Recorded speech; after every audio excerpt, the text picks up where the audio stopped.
Chapter 420. Titles like Yuan Tianzuan and Divine Lord of Dawn were just nicknames. Since the strength of the 5 divine generals was equivalent to the Yuanying stage, then the 10 heavenly lords were equivalent to the soul formation stage. The difference between the soul formation stage and the Yuanying stage seemed to be only one stage. But this difference could be said to be the difference between heaven and earth, the difference between clouds and mud. Using the orthodox cultivation heritage of the heavenly jade world as an example, after a cultivator had refined and accumulated their true yuan to a certain extent, they could refine this true yuan to a perfect state and form a golden core. After forming a golden core, the golden core became the foundation of a cultivator's cultivation, and at the same time, it was a hotbed for yuanying.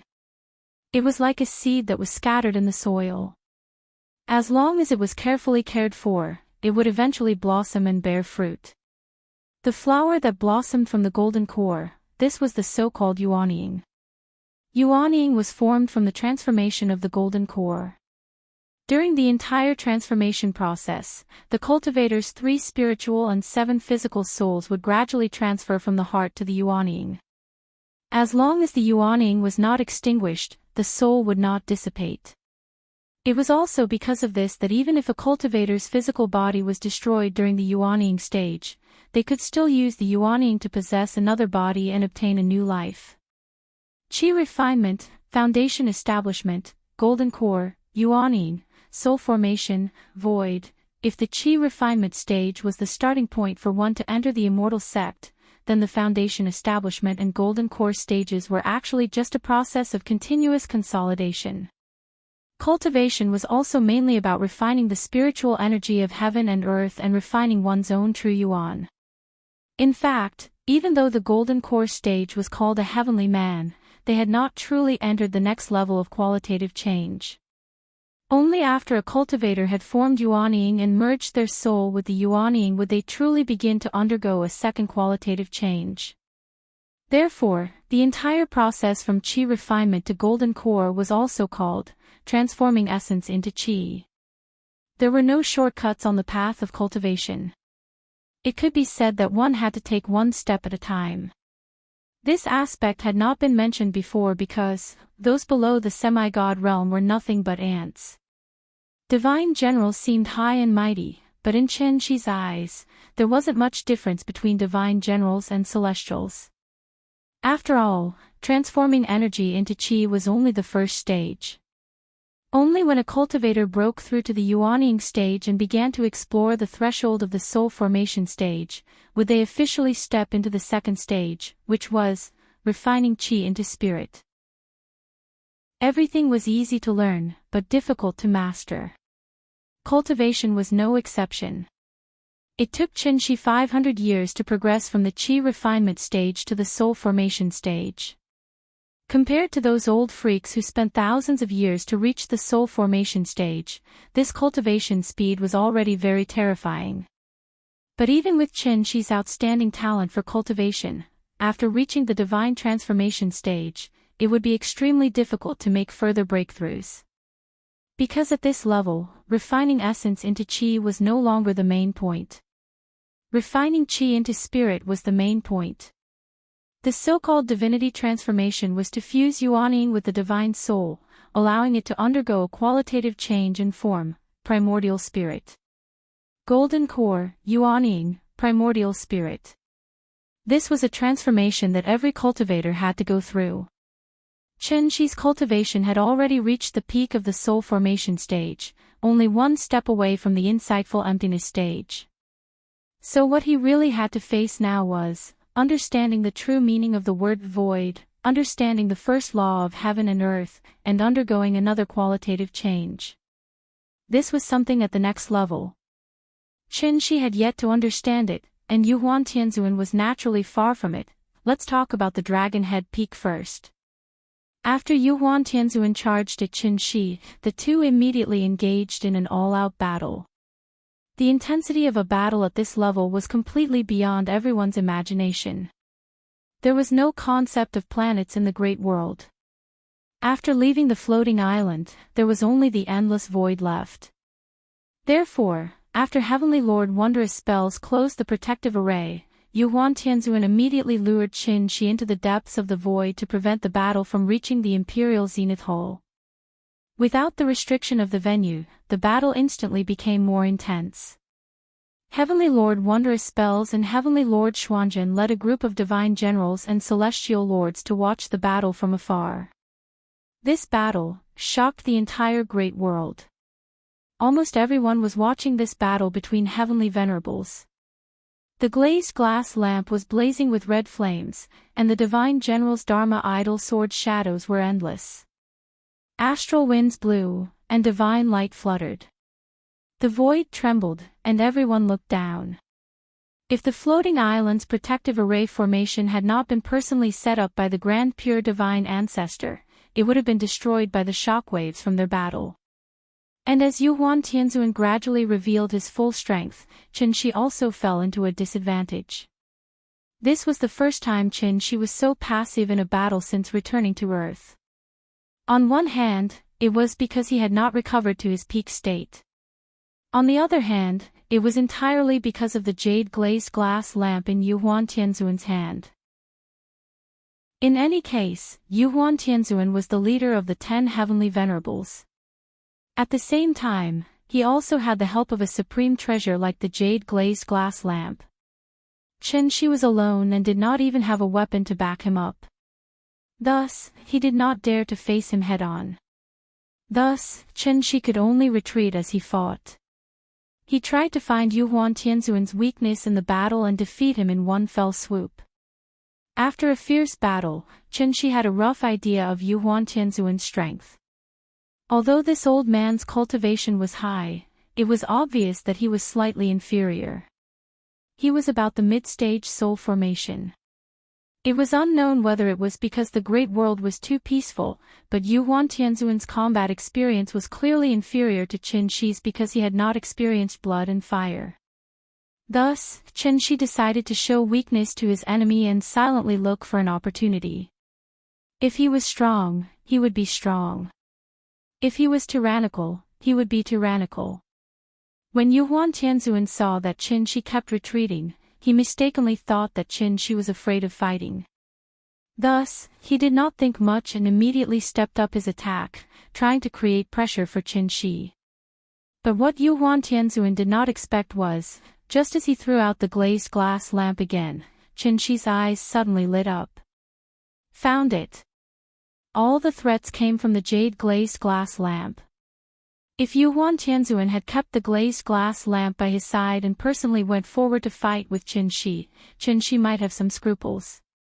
But now, Yuan Tianzuan threw out the glazed glass lamp, trying to kill him with a supreme treasure. Such a reckless approach was exactly what Qin Shi wanted to see happen. Thus, Qin Shi immediately held his breath and focused, turning a blind eye to the glazed glass lamp in front of him. Instead, he placed all his attention on Yuan Tianzuan.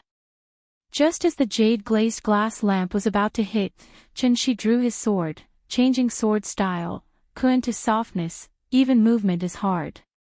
One had to know that the Profound Valley sword art was not a cultivation technique that Qin Shi created himself.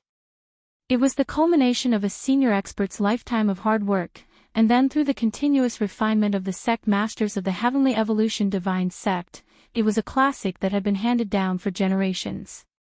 The Profound Valley sword art was exquisite beyond compare. The sword started from Taiji and divided into yin and yang.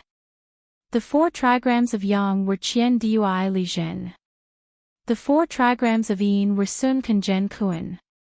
The 3 trigrams of yang went against the sword, and the 3 trigrams of yin went with the sword. When released, it covered heaven and earth, and hid yin and yang unfathomable. The 6 trigrams of qi shook heaven and earth, and the 4 trigrams of qi went against the flow. The 4 trigrams of the sun and moon, and the stars changed when moved. Qin Shi had pretended to be weak in order to use this killer move.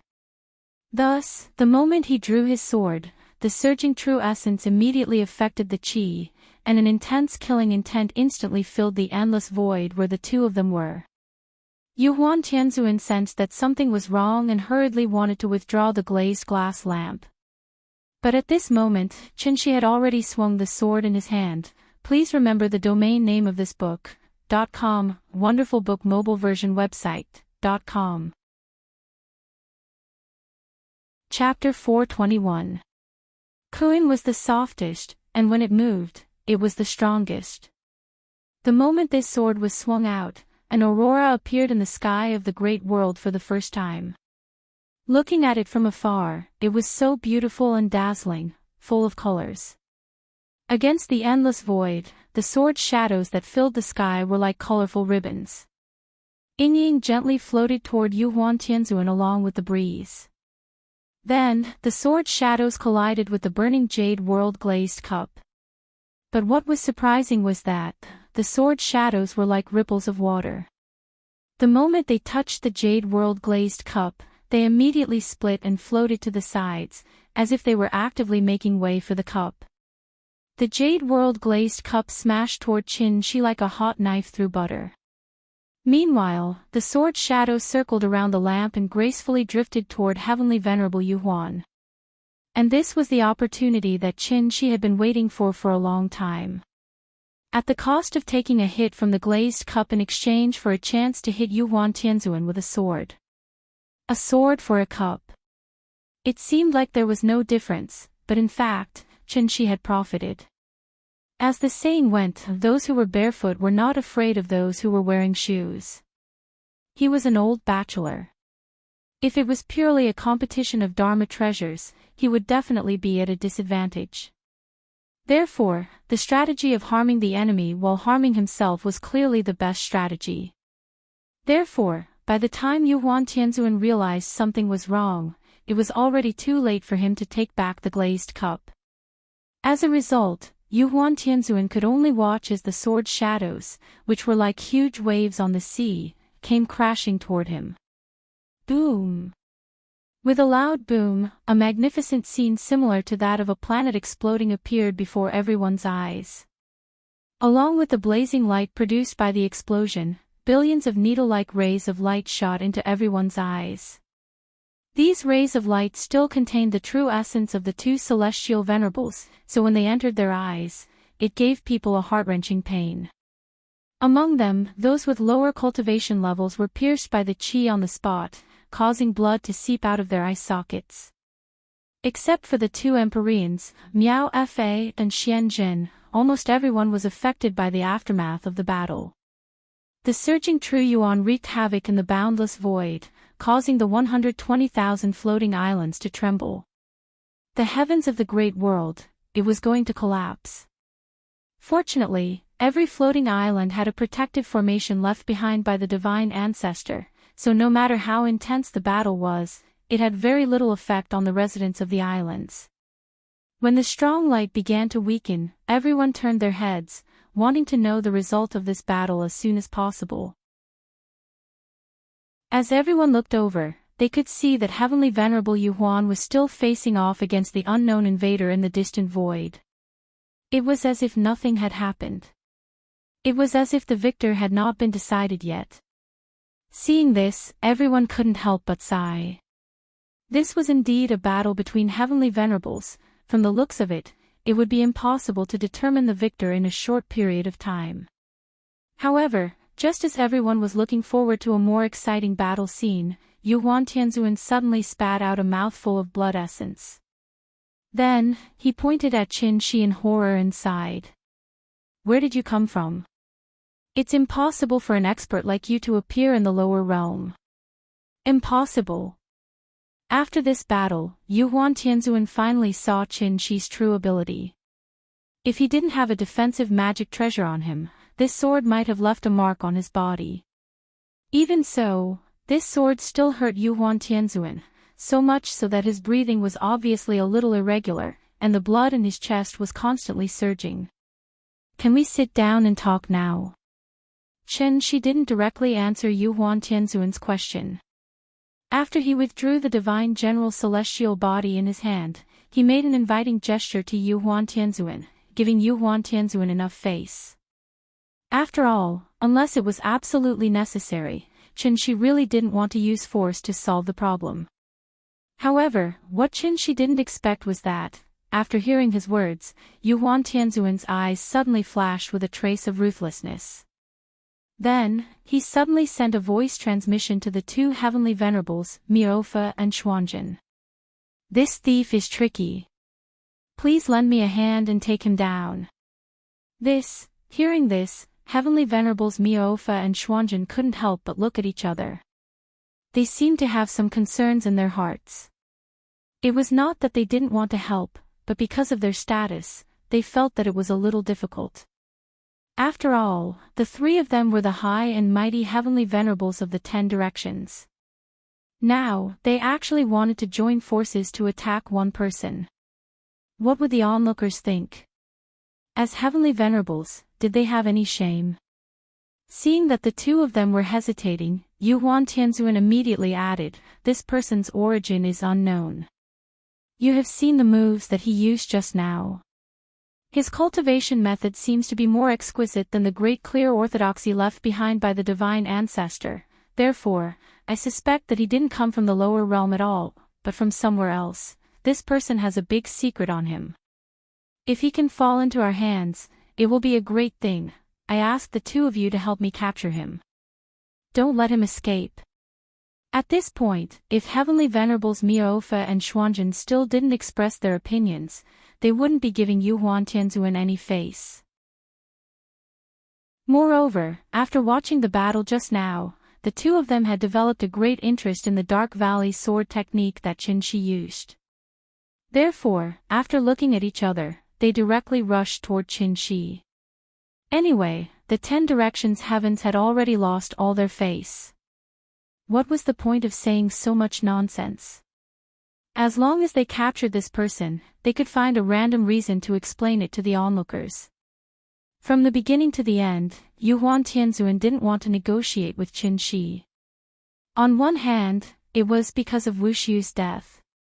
On the other hand, it was completely because an ordinary man was innocent, but treasuring a jade ring was a crime. Qinshi contended empty-handed against Empyrean Yuan who wielded a supreme treasure. Even so, he still held the upper hand. Therefore, Yuan Tianzuan didn't need to think with his but to know, Qinshi's cultivation method was definitely stronger than the great clear orthodoxy. How could he not be tempted? Everyone wanted to improve, and Yuan Tianzuan was no exception. Therefore, a scene that made everyone's jaws drop happened. 3 heavenly venerables actually attacked that unknown intruder at the same time. Was this a group attack because they couldn't win in a one-on-one fight? Qinshi's condition wasn't very good to begin with. In the battle just now, although he was lucky enough to win against Yuan Tianzuan, he had also used up most of his energy. Now that he saw the 3 heavenly venerables charging at him at the same time, Qinshi's first thought was to run.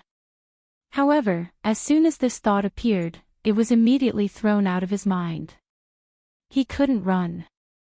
Yin was still waiting for him to save her. The soul mirror was in the square outside the Imperial Hall, so, even if he died today, he had to smash that broken mirror first.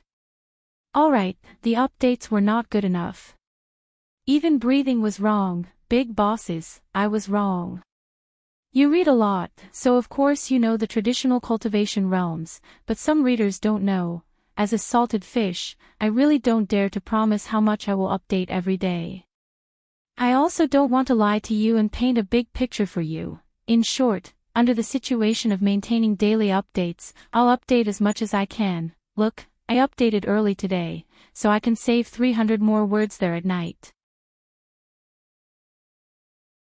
Chapter 422. Deep in the Void. The 3 heavenly lords no longer cared about their identities and attacked Qinshi with all their might. What was originally a one-on-one duel had now become a 3-on-1 brawl. It had been a long time since such a grand event had happened in the great world. Everyone hid on their own floating islands and watched as the 4 heavenly venerables engaged in a chaotic battle. Heavenly Lord Wondrous Spell and Heavenly Lord Xuanzhen's cultivation were slightly lower than Yuan Tianzuan's. They were about the early stage of the soul formation realm. Using the soul formation realm as an example, each realm could be roughly divided into the early stage, the middle stage, the late stage, and the peak stage, which was only half a step away from the next realm. Although Qin had already stepped into the peak of the soul formation realm, he had never recovered to his peak state. Moreover, he did not have any magic treasures on him. Therefore, when he was surrounded by 2 early-stage soul formation and 1 mid-stage soul formation, he suddenly felt a little powerless. He could barely deal with the attacks of the 3 of them, let alone counterattack. Although Heavenly Lord Wondrous Spell and Heavenly Lord Xuanzhen's cultivation were slightly lower, their magic treasures were also extraordinary. The Jade Huan glazed lamp was already powerful enough. However, if Heavenly Lord Wondrous Spell's 8-view palace lantern and Heavenly Lord Xuanzhen's coffin lamp were added, these 3 magic treasures that looked like lanterns combined to form a top-notch treasure that could shake the entire heaven capital, the 3 lanterns of heaven, earth, and man. Among them, the Jade Huan glazed lamp was heaven, the 8-view palace lantern was earth, and the coffin lamp was man. Similar to the Jade Huan glazed lamp, there was a flame in the 8-view palace lantern called the sky-burning purple flame. There was also a flame in the coffin lamp called the netherworld ghost flame. If the Jade Huan glazed lamp's myriad spirit ancient E was added, then the 3 most powerful flames in the world were all here. She did not recognize these 3 magic treasures, so naturally, he had never heard of the names of these 3 flames. However, his intuition told him that these 3 flames must not be touched. Once touched, the 3 flames would be like maggots in his bones. With his true essence as fuel, they would burn him to ashes. The 3 of them held the flames in their hands and pressed on. Shi defended himself with his sword and retreated as he fought. Every time the 2 sides clashed, it was like fireworks on New Year's Eve, constantly blooming colorful lights in the void. Every time they clashed, the energy waves produced by their true yuan would constantly crash into the defensive formation of the 120,000 floating islands. For a moment, divine light filled the sky, shaking the void. What a magnificent scene! However, it was also in this seemingly gorgeous scene that a murderous aura was lurking. The slightest bit of carelessness would cause Qin Shi to meet a tragic end. Qin Shi had no chance of winning. However, he did not run away. Instead, he used all of his strength to fight against the 3 celestial venerables at the same time. He didn't want to defeat the 3 of them. Instead, he wanted to use the floating dawn mirror. Since it was for Yingying, it was also for Nianyan. Thus, without the 3 celestial venerables noticing, Qin Shi gradually pulled the battlefield to the vicinity of Dragon Head Peak. They were so close that the onlookers on the island could even clearly see the different expressions on their faces. The battle lasted for a long time. Qin Shi also persisted for a long time. When the 3 celestial venerables once again released the heaven, earth, and man lanterns at the same time, Qin Shi's true essence was obviously insufficient. This caused his sword to be slower by a beat, allowing the 3 heaven, earth, and man lanterns to successfully reach him. In an instant, true essence surged, and flames burst forth. The 3 heaven, earth, and man lanterns hit Qin Shi's chest at the same time, causing him to spit out a mouthful of blood. Then, like a meteor falling to earth, his entire body was on fire as he fiercely smashed into the square of Dragon Head Peak from the sky. Seeing this, the heavenly generals and star venerables on the square instantly scattered like frightened beasts. What kind of joke was this? These were the 3 legendary heaven-burning divine fires. Just a little bit of it would probably cripple one's entire life. Thus, after Qin Shi's entire body was on fire and he heavily smashed into the ground like a meteor, he was the only one left in this huge square in an instant. If not for the protection of the array on the ground, he would probably have smashed a meteor crater on the spot. This person has a shocking cultivation, but unfortunately, he fell here today. Although he's our enemy, this old man can't help but feel pity for him. What a pity, what a pity. After retrieving the 8 scenic palace lanterns, Heavenly Venerate Wondrous Spell turned to look at the flames below. Seeing Chen-Chi's aura gradually weakening, Heavenly Venerate Wondrous Spell couldn't help but sigh. Today, this person fought 1 against 3. Even if he unfortunately fell, it could be considered a glorious death. Whether friend or foe, just based on this strength alone, this person was enough to win the respect he deserved. While Heavenly Venerate Wondrous Spell felt sorry for Chen-Chi, Yuhuan Tianzuan didn't seem to feel the same way. Because he had fought Chen-Chi the most, Yuhuan Tianzuan didn't relax in the slightest even after Chen-Chi had been hit by the 3 lanterns. Instead, he felt that this matter was rather strange. It wasn't that he was very clear about Chen-Chi's strength. It was just his simple intuition. If it weren't for his pride, Yuhuan Tianzuan probably wouldn't have been able to resist the urge to deliver a few more blows. The 3 heavenly venerates flew in the air, each pondering something as they looked at the flames. However, at this moment, Chen-Chi made his move. Originally on the verge of death, he suddenly erupted with an earth-shattering aura and crawled up from the ground. Before the 3 heavenly venerates could react, Chen-Chi charged directly toward the soul mirror floating in the middle of the square. Oh no! We've been tricked. His target is the soul mirror. It was only now that Yuhuan Tianzuan truly understood Chen-Chi's objective, and he hurriedly hurled the jade-glazed cup in his hand. Yuhuan Tianzuan's reaction was quick enough. However, he was still a beat slower than Heavenly Venerate Wondrous Spell. As soon as Chen-Chi stood up, Heavenly Venerate Wondrous Spell transmitted his voice to everyone in the square. Everyone, heed my command. Protect the soul mirror.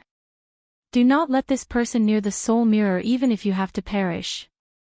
Many of the divine generals were already standing not far away from the soul mirror, so they immediately rushed toward it upon hearing Heavenly Venerate Wondrous Spell's command and charged toward Chen-Chi with all their might. Everything happened in the blink of an eye. Chen-Chi ignored the raging flames on his body and pounced toward the soul mirror. Dozens of divine generals tried to stop him, but Chen-Chi roared with bloodshot eyes like a crazed beast, "Get out of my way!" Before he could finish his sentence. The true origin energy that was filled with blood and chi was like a huge fan. In an instant, the tens of original infant stage cultivators were sent flying. Back then, Zhao Zilong had entered and exited Changban 7 times. Today, Chen-Chi was going to enter and exit Dragon Head Peak 7 times as well. This was the so-called, where the sword points, the heart points. The road ahead is perilous. Even if there are millions of enemies, I will still press on. Please remember the domain name of this book, .com, the mobile version of wondrousbook.com. Chapter 423. Chen-Chi had been secretly observing the situation for a long time. The heaven-bearing effect floating mirror had been suspended in the air above the plaza this entire time, and it was constantly spinning like a top while releasing some kind of unknown energy fluctuations into the outside world. From the looks of it, the soul mirror seemed to be in use right now. Chen-Chi had been imprisoned in the dark space for 200 years, so he had no idea how much time had passed in the outside world. However, seeing that the heavenly venerates and the 5 divine generals were still on Dragon Head Peak, Chen-Chi was extremely hopeful. He could only pray that there was still time. Ying-Ying's soul wouldn't dissipate as long as the soul bridge wasn't completed. As such, he had to take the soul mirror. Even if he couldn't, he had to disrupt the ceremony today. From beginning to end, Chen-Chi's goal had always been resolute. In order to successfully approach the soul mirror, Chen-Chi had even used himself as bait to take on the 3 divine flames head-on. He then pretended to be defeated in order to make the 3 heavenly venerates let their guard down. After all, no one would have thought that everything he was doing was for the soul mirror. On Dragon Head Peak, Chen-Chi charged toward the soul mirror as quickly as he could in his entire life. The 3 heavenly venerates were flying in the sky, and even though they understood his intentions, it was already too late for them to stop him. The only ones who could stop Chen-Chi were the 5 divine generals who were closest to the soul mirror. The divine generals naturally had varying cultivation bases. Some were early Yuanying, while others were peak Yuanying. In short, none of them were weaker than Yuanying. However, when Chen Shi was faced with these Yuanying, it was as if he had been injected with stimulants, and he instantly unleashed an astonishing aura that was far more powerful than before. Peak Soul Formation Stage. Blood Essence Ignition. Chen Shi had just consumed a complete nourishment pill refined from the Adumbra flower not long ago. However, this medicinal effect alone was not enough to make up for the loss of blood essence. At best, it could only heal his internal injuries and provide a little help for Chen Shi to condense another drop of blood essence. Chen Shi had already burned 2 drops of blood essence before, so this was the last drop of blood essence in his body. Once this drop of blood essence was completely burned out, Chen Shi would fall into an extremely weak state. If he wasn't careful, he might even die because of this. Did he regret it? He would never regret it. Even if I die, I will not let my heart be covered in dust. One thing to note here is, even though Chen Shi had burned his blood essence and was ready to cut off all means of retreat, he had never thought of dying here. Because he still had to go home. He would go back to visit Yingying and take care of Ninian. The family of 3 still had a lot of happiness to enjoy. Therefore, he could not die here. Perhaps it was because Chen Shi was almost obsessed with going home that the aura he unleashed from burning his blood essence was far more powerful than when he was at his peak.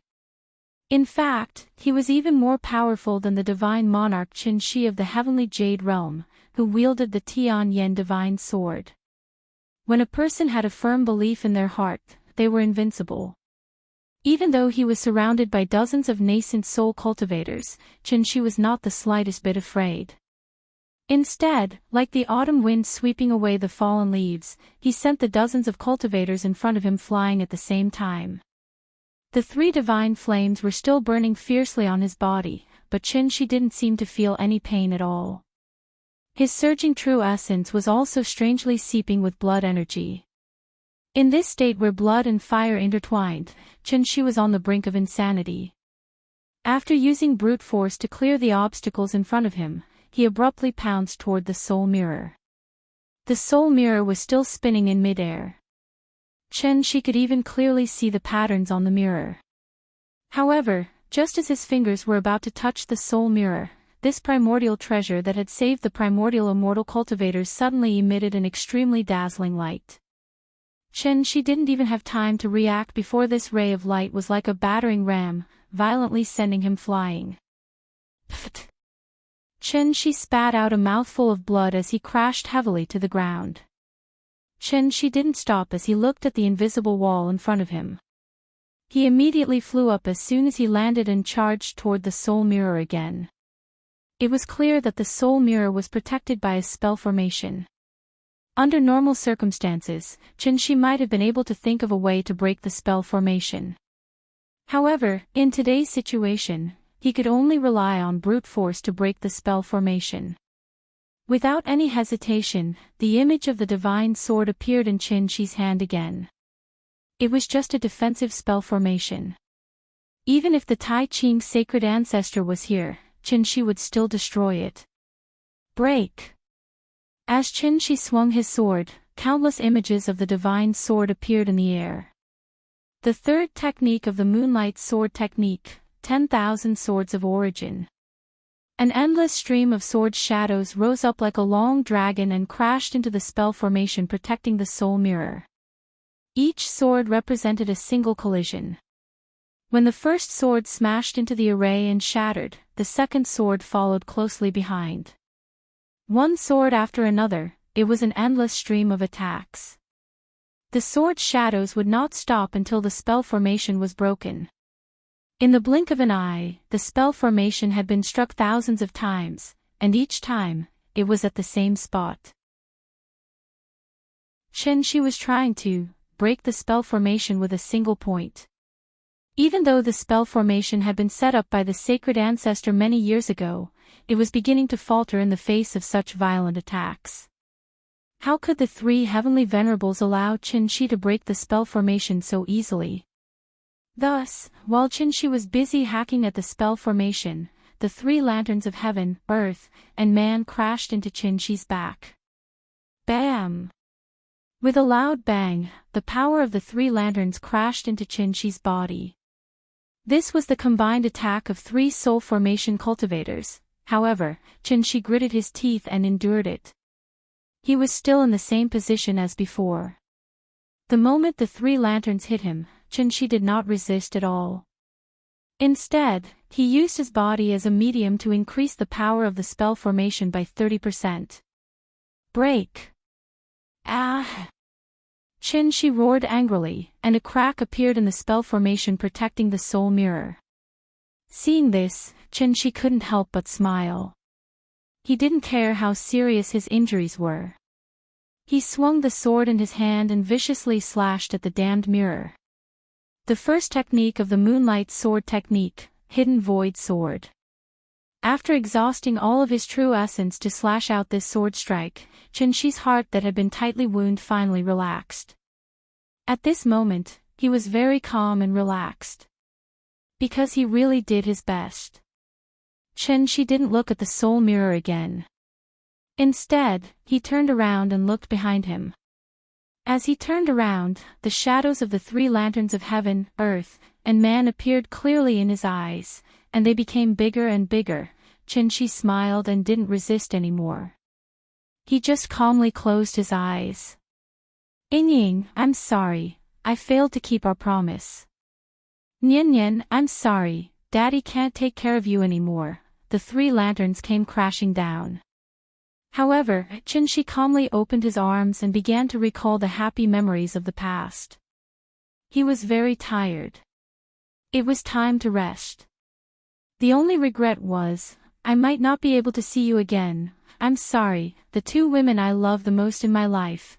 There was no end, and there was no messy ending. Don't be agitated, don't be angry, let's talk nicely. Please remember the domain name of this book, .com, the mobile version of this book, .com.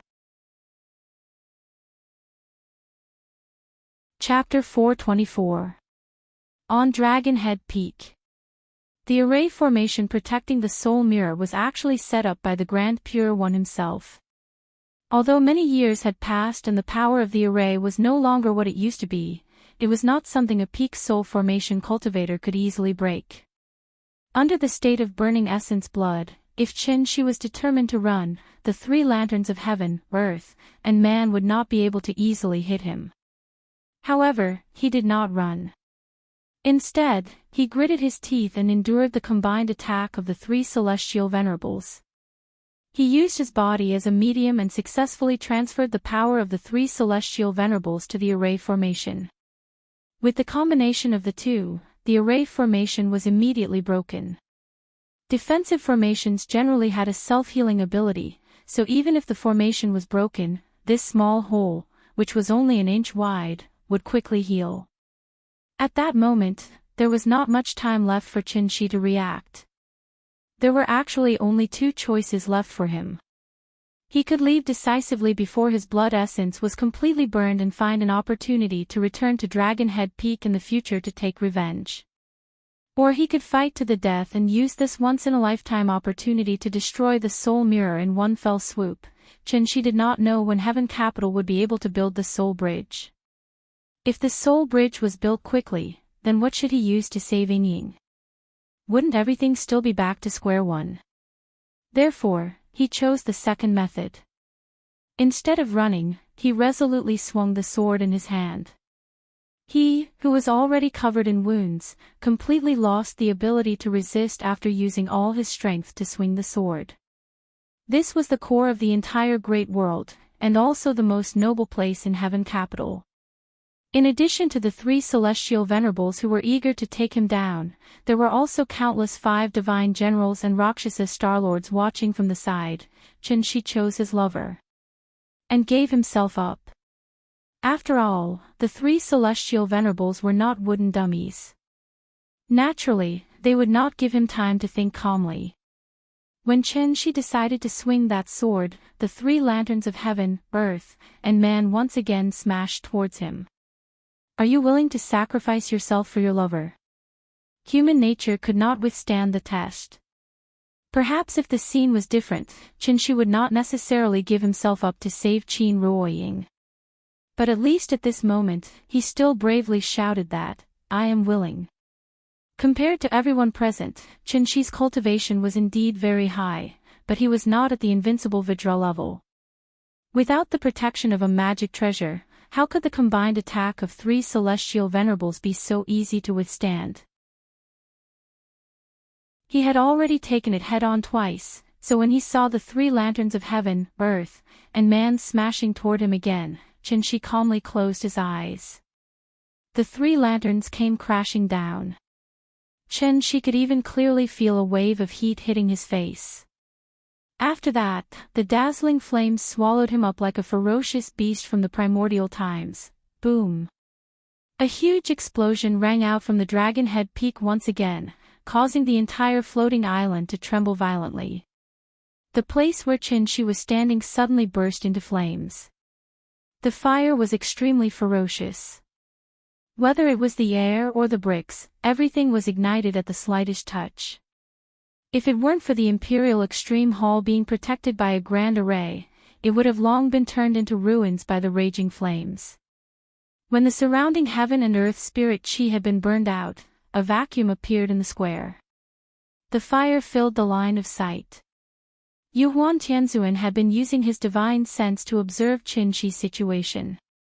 In his perception, Qinshi's aura was getting weaker and weaker, and he estimated that it wouldn't be long before he was completely burned to ashes. Thus, Yuhuan Tianzuan filled the square with soul-summoning banners, as if he had set up an inescapable net. As long as Qinshi's primordial spirit left his body, the soul-summoning banners would directly detain him and leave him for Yuhuan Tianzuan to slowly torture in the future. Without his physical body, no matter how strong Qinshi was, he was just a tiger without teeth and claws. When the time came, wouldn't he be at his mercy? It had to be said that Yuhuan Tianzuan's idea was indeed very good. But, he waited for a long time, and even when Qinshi's aura had completely disappeared, he still didn't see Qinshi's primordial spirit fly out of the flames. Seeing this, Yuhuan Tianzuan immediately frowned and hurriedly recalled the myriad spirit ancient E with the lapis lazuli lamp, then carefully searched the square. The square was surrounded by soul-summoning banners. As long as Qinshi's primordial spirit left his body, it would definitely be captured by the soul-summoning banners. Qinshi was already in a state of exhaustion, so his primordial spirit should be very weak. How could it have silently escaped from under his nose? What's going on? Where is he? Where did his primordial spirit go? After being hit by Qinshi's sword, the soul mirror fell to the ground like a broken mirror, motionless. And where Qinshi had been? At this moment, there was nothing but a charred ground. The 3 celestial venerables carefully looked around. In the end, it was Celestial Venerable Wondrous Spells who broke the silence first. Could it be that his primordial spirit didn't leave his body? Instead, it turned into ashes along with his body. A trace of anger flashed across Yuhuan Tianzuan's face when he heard this. He couldn't help but flick his sleeves. Impossible. This person's cultivation is unparalleled. Does he not understand the principle of sacrificing the rook to save the king? His primordial spirit must be hidden somewhere here. Perhaps he used some secret technique to hide it from us. Generals, listen up. Today, even if we have to turn Dragon Head Peak upside down, we must find that bastard's primordial spirit. Yes, sir. Following Heavenly Venerate Yuhuan's command, the divine generals and star venerates who had been watching from the sidelines all rushed to the plaza and began a vigorous cleaning. He was certain that Qinshi's primordial spirit was still in the array, so he was determined to find Qinshi. In fact, the moment the 3 lanterns of heaven, earth, and man blasted toward Qinshi, Qinshi's figure strangely disappeared. Not only did the 3 celestial venerables not notice anything strange, but even Qinshi himself didn't notice anything strange. Qinshi closed his eyes and waited for death. The pain he imagined did not come for a long time. When he opened his eyes again, there was only darkness in front of him. Yuhuan Tianzuan was gone. Dragon Head Peak was gone. Even the entire great world was gone. There was only endless darkness in front of him. Chen Shi was all too familiar with this kind of darkness. Why am I back here again? Chen Shi was startled, countless thoughts flashing through her mind in an instant. Could it be that he had been in this dark space all this time? He had never left at all. Everything he had experienced before. Was it all an illusion? How could it be? Chen Shi instinctively wanted to fly up and take a look. At this moment, he suddenly felt a heart-wrenching pain from his body, along with a familiar burning sensation. Thus, Chen Shi immediately checked his condition and confirmed that these injuries were caused by the three lanterns of heaven, earth, and man. In other words, everything he had experienced before was not an illusion. So, did he return to that endless space of darkness? Thinking of this, Chen Shi's heart suddenly felt as if stormy waves had been set off. She couldn't figure out what was going on. This place was really too strange. Just as Chen Shi was puzzled, a woman's voice suddenly rang in his ears. Do you regret it? Please remember the domain name of this book. 9 Heavens Divine Emperor Mobile Version Website. Chapter 425. Do you regret it? In the endless darkness, a woman's voice suddenly rang softly in Chen Shi's ears. The woman's voice was gentle and soft, and there seemed to be some sadness and sorrow lingering in it. And it was such a seemingly simple question. In Chen Shi's ears, it was no less than thunder in the sky. Who's talking? At this moment, Chen Shi was like a cat with its hair standing on end. His body shook violently, and a ring-shaped True Origin light pillar suddenly flew out of his body. The light pillar dispelled the darkness, and also calmed Chen Shi down a little. Then, he focused and held his breath, and began to look around vigilantly. Chen Shi was very familiar with this mysterious dark space that had imprisoned him for 200 years. Just like the last time he was here, there was nothing in this place. There was no light, no air, no radiation, no magnetic field, there was no spiritual energy of heaven and earth.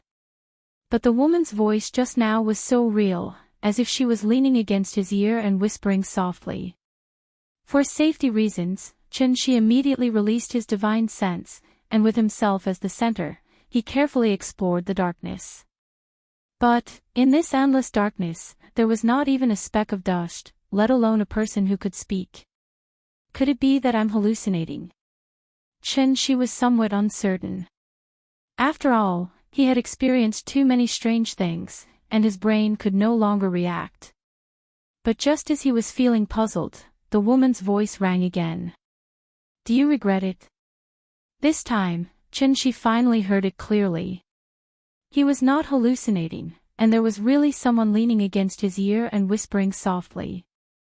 After confirming that he did not hear wrongly, Chen Shi's heart suddenly trembled violently. Because he had no idea where the voice came from. It felt as if a female ghost was leaning on his back, asking him if he had eaten dinner today, and he turned around to look for her, but he could not see the female ghost. How could Chen Shi not be surprised? There was actually someone in this world who could approach him silently, and he could not sense the other party's presence at all. How was that possible? After all, no matter how severe his injuries were, he was still at the peak of the divine transformation stage. However, he was unable to detect this woman's aura at all. He couldn't even pinpoint the direction of her voice. Who is it? Are you talking to me? Can you show yourself? Chen Shi asked her question towards the void. The woman did not answer him. After a while, the woman's voice sounded again. Do you regret it? It was still the same problem. This made Chen Shi suddenly realize, the woman's tone was exactly the same as the previous 2 times. He felt that she was like a recorder that could only repeat the same sentence over and over again. Regret what? Do you regret it? I don't understand what you mean. Can you be more specific? Do you regret it? F***CK. Do you regret it? Do you regret it? No matter what Chin-shi said, women would always say the same thing. Therefore, Chin-shi thought about it seriously. He was a coding farmer, so he was naturally very familiar with mechanical commands. Therefore, Chin-shi was very suspicious that this woman should be a reflection left behind by a senior expert. She did not have the ability to think and could only follow the program settings mechanically. If the woman's question was the username, then Chin-shi's answer was obviously the password. Only by providing the correct password could he successfully log into the account and proceed with the next step. Therefore, when the woman asked again, Chin-shi answered decisively, I don't regret it. He originally just wanted to verify his guess. Who would have thought, the moment the words I don't regret it blurted out, a bolt of lightning suddenly struck down from the endless dark space. The lightning came extremely quickly. Before Chin-shi could even react, the lightning had already struck not far in front of him. In front of him was an empty dark void. However, after the lightning struck, it seemed to have struck something and instantly exploded into a large ball of purple flames. The scene in front of him was simply too strange.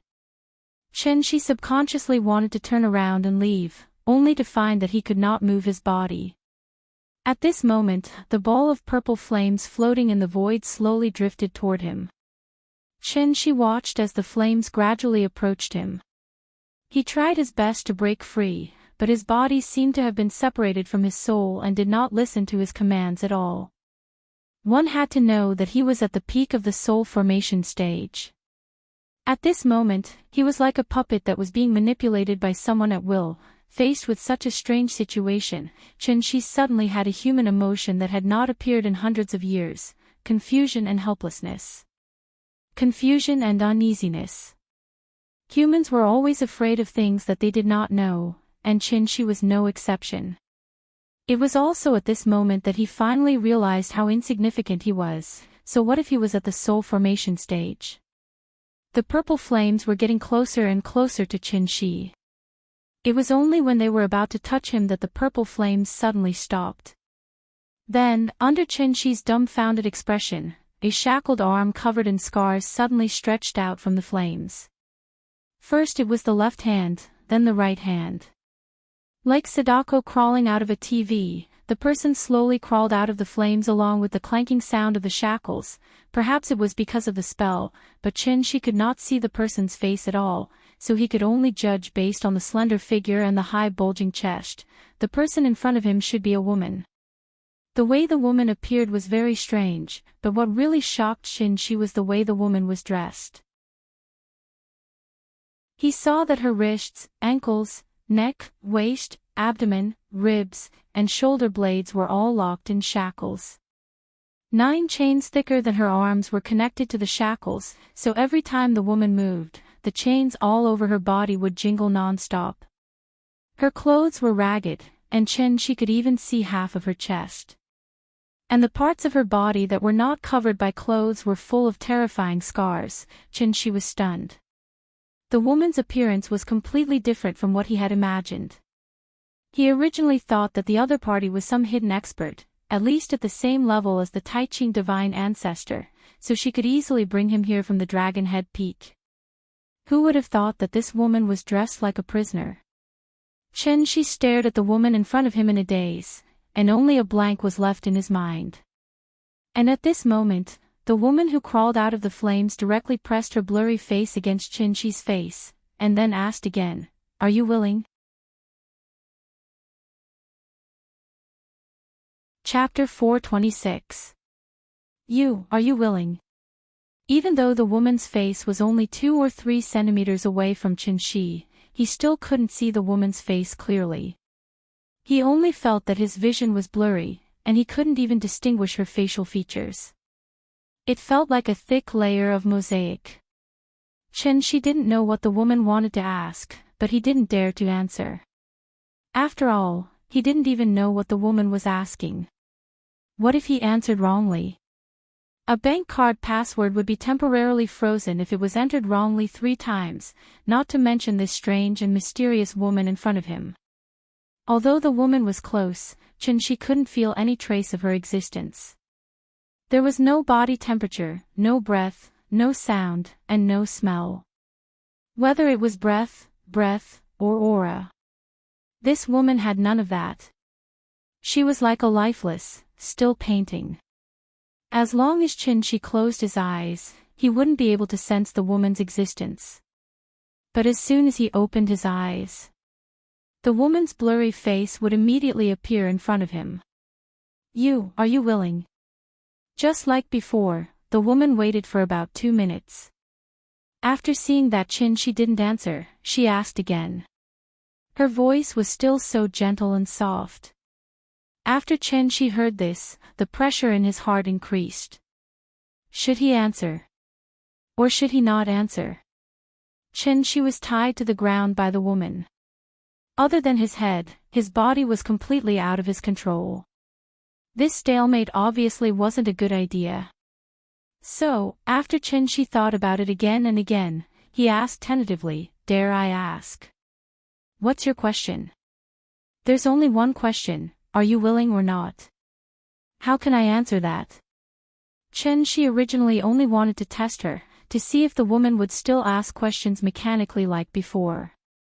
But he didn't expect that after the woman listened. Her head suddenly moved slightly, as if she was looking at him up and down. Seeing this, She suddenly had a guess in his mind. This woman didn't seem to be a simple reflection. Sure enough. After the woman looked at him up and down, she asked the question. "Are you willing to sacrifice yourself for your lover?" "I'm willing." As soon as the woman finished speaking, She gave the answer decisively.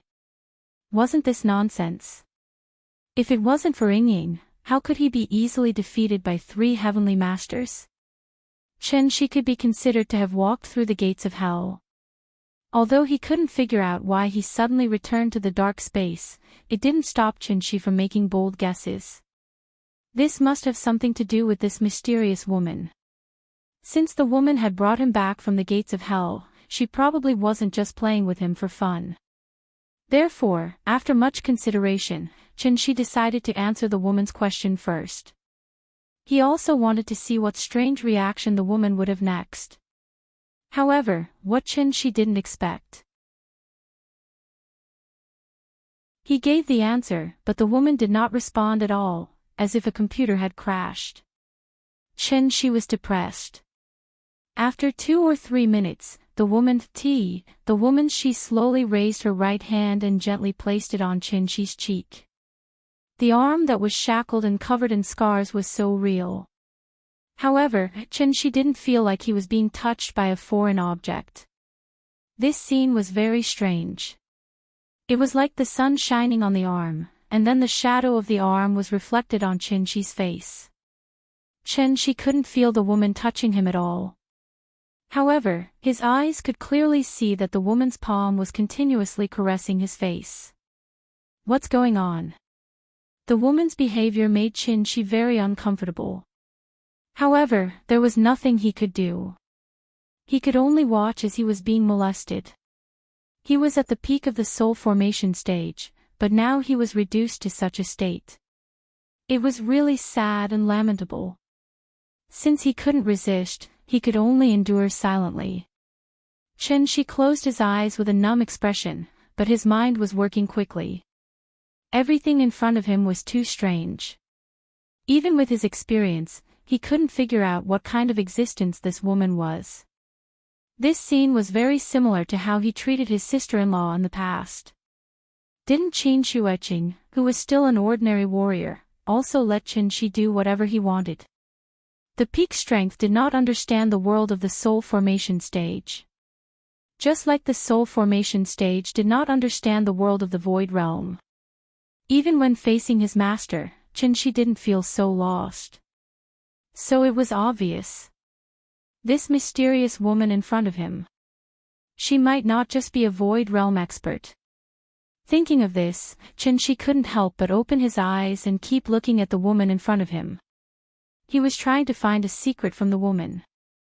But at this moment, in the depths of the endless void, a bolt of lightning suddenly struck down.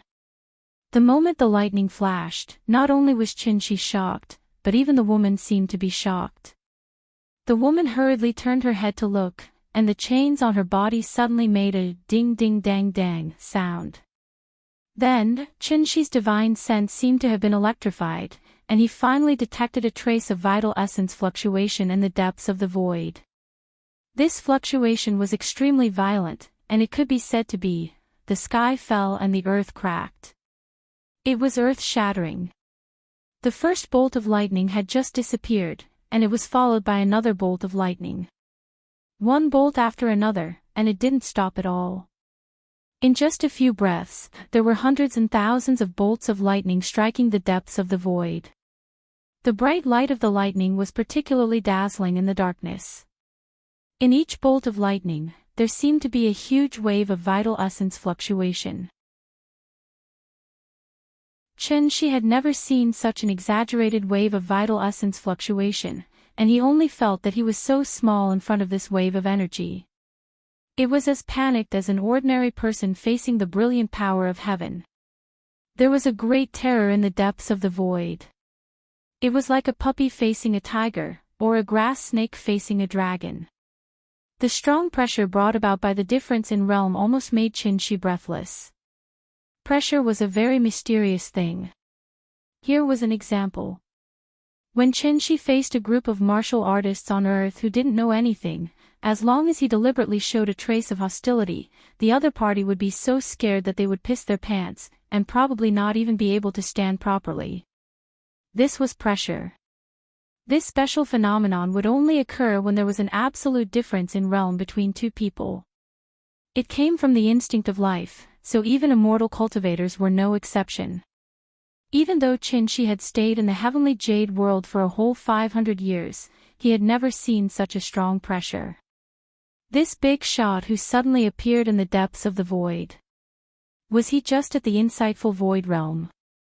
Even if someone said that he was a tribulation true immortal, Chin-shi would still believe it.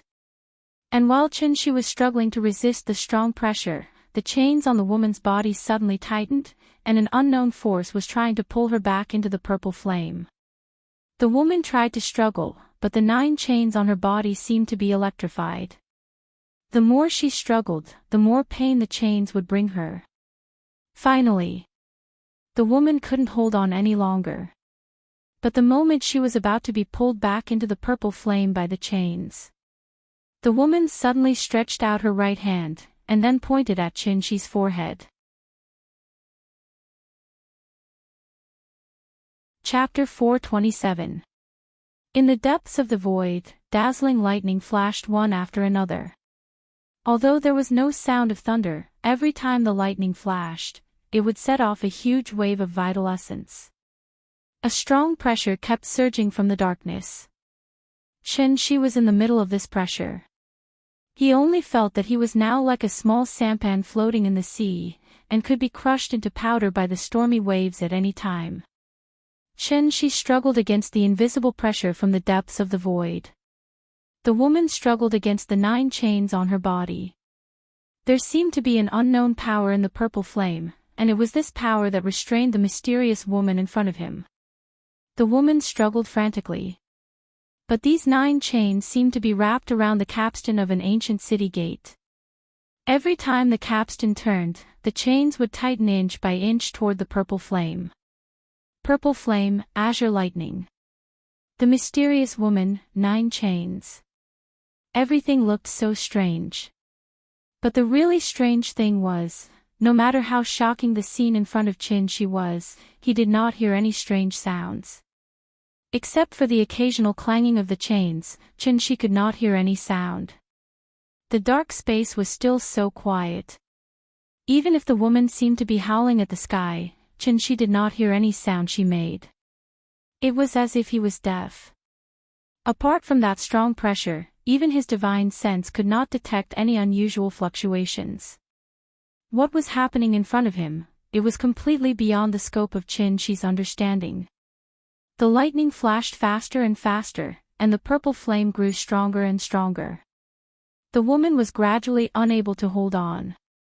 But the moment she was about to be pulled back into the flame, the woman's right index finger suddenly pointed between Qianxi's eyebrows. At that moment, Qianxi suddenly felt a bone-piercing chill. It was as if his eyebrows had suddenly touched a piece of ice. It was so cold that he could not help but shiver. Then, Qianxi did not even have time to react. The past events of his life rushed to his mind like a tide and appeared in front of him one by one. It was like a movie that started rewinding at 32 times the speed of the movie when the ending was clearly shown. From Longzhou Peak to Daiyu Island, from Shangjing to Zhonghai, from Tianxian to Earth, Qianxi also reverted from Soul Formation to Yuanying, then to Golden Core and Foundation Establishment, and finally back to being an ordinary person. The timeline was reversed, and the past was still vivid in his mind. Qianxi was like a spectator sitting in front of the TV, watching his life in a daze. Soon, the movie returned to the beginning. It was the scene when he worked overtime until late at night and couldn't get a taxi, so he could only run home in the rain. A bolt of lightning struck down, the image stopped abruptly. "It's you." He turned around and looked at her with a gentle gaze. However, in the blink of an eye, his thoughts had already turned 1,000 times. Qianxi gaped at the mysterious woman in front of him. He had thousands of questions in his heart, but before he could ask, the woman was dragged back into the flames by the chains. And the moment the woman entered the flames, she seemed to have heard Qianxi's voice, so a faint smile appeared on her originally pained face. Although Qianxi couldn't see the woman's face, he could clearly feel that the woman seemed to be smiling at him.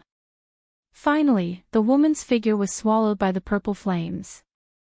The lightning in the distance disappeared in a flash. After the purple flames fluttered for a moment, they instantly disappeared like fireworks. And as the flames went out, the pressure that came from the depths of the void also slowly faded. Qianxi was like a spectator, staring blankly as the darkness enveloped him again. Everything returned to silence. He could finally move again. Huff, huff, huff. As soon as he was free, Qianxi couldn't help but start to pant heavily. Although the strong pressure had disappeared, he still hadn't recovered from the fear. Qianxi forced himself to calm down a little, then sat cross-legged in the void. And at this moment, Qianxi suddenly realized that his injuries had healed, and the true origin in his body was abundant, almost at the peak. What was going on? Could it be that the woman cured him before she left? Thinking of this, Qianxi couldn't help but be shocked, and he suddenly had an illusion that he was trapped in a deadly illusion. Illusion attacks the heart, and attacking the heart was the most important thing. There was nothing in the dark space, so naturally there was no reference. After Qianxi's strength recovered, everything seemed to return to the moment when he opened the gate of heaven with his sword and fell into the dark space. So he couldn't help but wonder if he had fallen into some kind of illusion again. Everything that he had experienced before, was it all just an illusion? This guess was actually very reasonable. After all, illusion arrays were usually more terrifying than killing arrays. However, Qianxi immediately rejected this guess. Impossible. Absolutely impossible. The pressure was so real, and the woman's existence was so real. No illusion could be so realistic, so everything that he had experienced just now was definitely real. Qianxi had encountered the insightful void before, because his master was at the insightful void. And Qianxi had been lucky enough to see the Dao integration above the insightful void. However, even a Dao integration stage senior wouldn't be able to exert such terrifying pressure on him. So, the great terror that was emitting such a strong pressure in the depths of the void was definitely not at the insightful void stage, and might even surpass the Dao integration and reach the legendary tribulation bath. Immortal cultivation, immortal cultivation. This was the real, immortal. Qianxi didn't sense any aura from the woman. But just based on the 9 chains on her body and the move she showed before she left, Shi had reason to believe that this woman should be at the same level as that great terror. Moreover, this mysterious woman seemed to have an inexplicable kindness toward him. Coupled with her last finger, Shi instantly had a guess in his heart. Could it be the reason why he went to the heavenly jade world for no reason? Everything was because of this mysterious woman just now. Shi's heart was filled with questions. But no matter how hard he racked his brains, he still couldn't figure out the reason. There were still too few clues. One had to know that this was an important figure that only existed in myths and legends, and he was lucky enough to come into close contact with her today. Although he only said a few words, he resisted a strong pressure. But for Shi, who was already at the soul formation stage, this kind of experience was very rare. So, he immediately sat cross-legged in the void and began to carefully recall the entire process of the woman's appearance. He tried to gain some experience from it, but he didn't expect that when he sat down for a whole 300 years. Please remember the domain name of this book. 9 Heavens Divine Emperor Mobile Version Reading Website.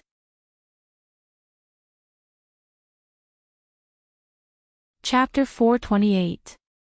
In the Dark Space. Shi used a strand of true essence to create a very crude timer, and then he completely went into seclusion. After his previous experience, he didn't dare to waste his true essence at all. Instead, he entered the state of tortoise rest from the beginning, and kept thinking about everything he just saw in his mind. The reason why the woman didn't have any aura on her was that she had an inexplicable kindness toward Shi from the beginning, so she deliberately restrained her aura. If the woman was a prisoner, then the great terror that appeared later was obviously the prison guard guarding the prisoner. These were 2 great figures who had the ability to reach the heavens and penetrate the earth. Shi couldn't figure it out, so he focused all his energy on himself. And what he just experienced also made Shi realize for the first time that soul formation was too weak. So weak that even if he came to Heaven Capital, he couldn't get the soul mirror and save Ying. He was so weak that he could only tremble and be at a loss under the terrifying pressure of others. Shi really didn't like this feeling. So he wanted to use this opportunity to get close to the 2 great figures to break through to the insightful emptiness realm in one go. Strength was always relative. In the heavenly jade world, he was the Dawn Divine Lord who oversaw a region.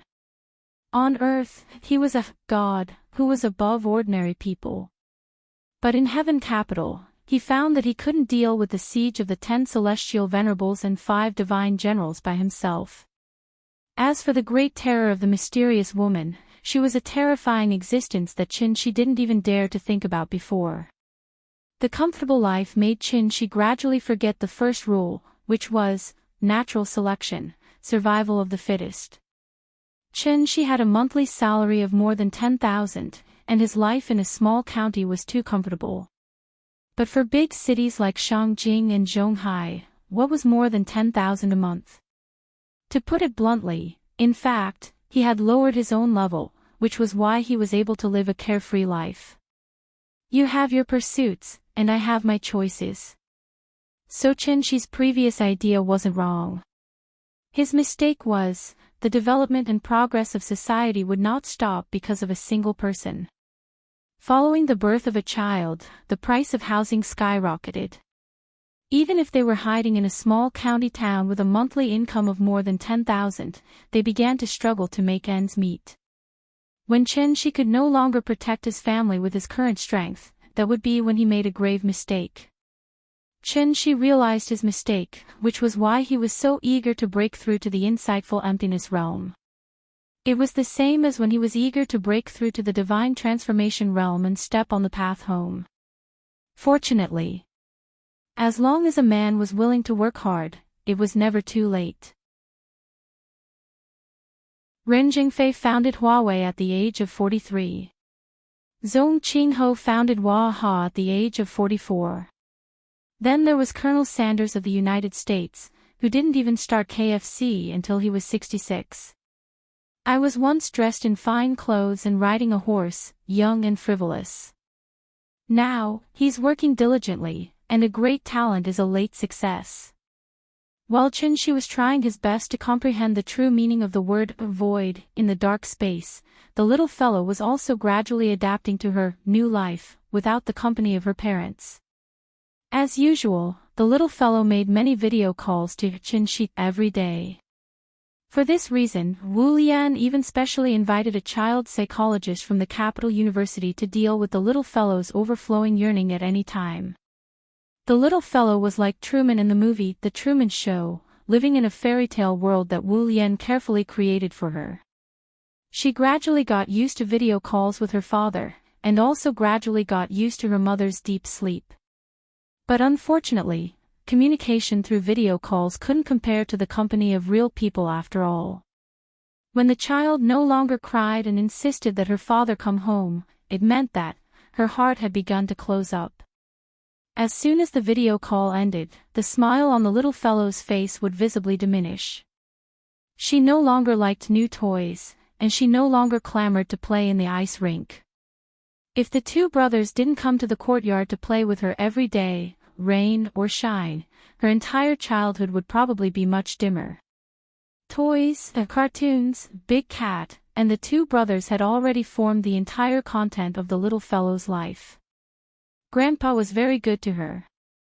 Although Grandpa was often in a daze alone and accidentally neglected her existence, the little fellow could still feel Grandpa's deep care for her in her heart. But this care, it was more like the feeling that Aunt Zhang once gave her, rather than the feeling that her parents once gave her. Only when one once had something would one know what it meant to lose it. She began to like holding her phone in a daze in the room alone. Because she grew up, she naturally began to have troubles. Time flew by. It was a new year. Aunt Zhang was very puzzled as to why Chin-shi didn't call her this year, so as soon as the spring festival was over, the old lady took the initiative to call Chin-shi. Unexpectedly, the old lady was fooled by Wang Chuanju, saying that Chin-shi and his family were traveling abroad and wouldn't be back for a long time. Aunt Zhang naturally believed this, so after a series of instructions on the phone, she completely dispelled the idea of visiting the little fellow in Beijing. Even a snail would leave a white mark when it crawled past, let alone a person. Chen-shi's sudden disappearance also completely shattered the network of contacts he had built before. Of course, for him, this kind of network was actually dispensable. But for Nian, a child who grew up relying on her parents' network, all of this was indeed a little too cruel. In the blink of an eye, spring passed and summer arrived. Nian was also 6 years old.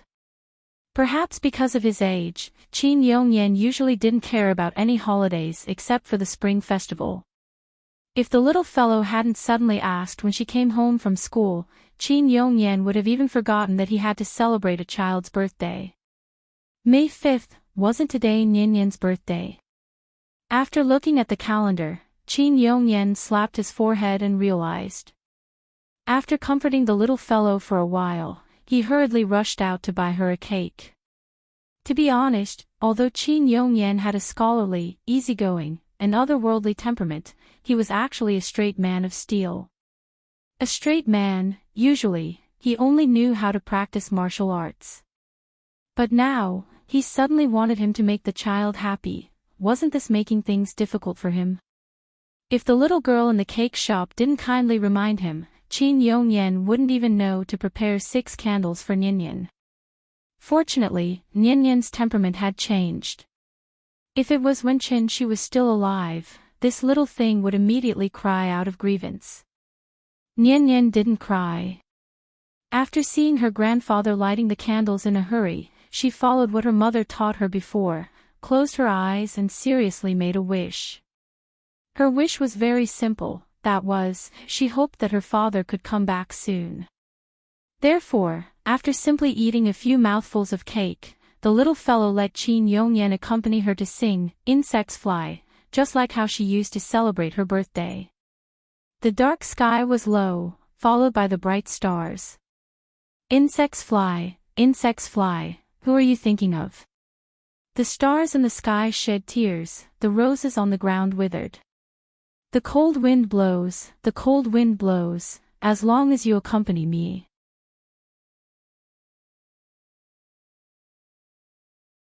Chapter 429. Nian Nian was 6 years old. Without the company of her parents, the boring time seemed to pass faster and faster. In the blink of an eye, the little girl had already graduated from Donghuimen Kindergarten. It was time for her to go to primary school, August 30th, reporting day. Early in the morning, after Qin Yongyan helped the little girl wash up, the two of them got on the bus and then went to the primary school affiliated to Capital University, located near Zhuanwumen.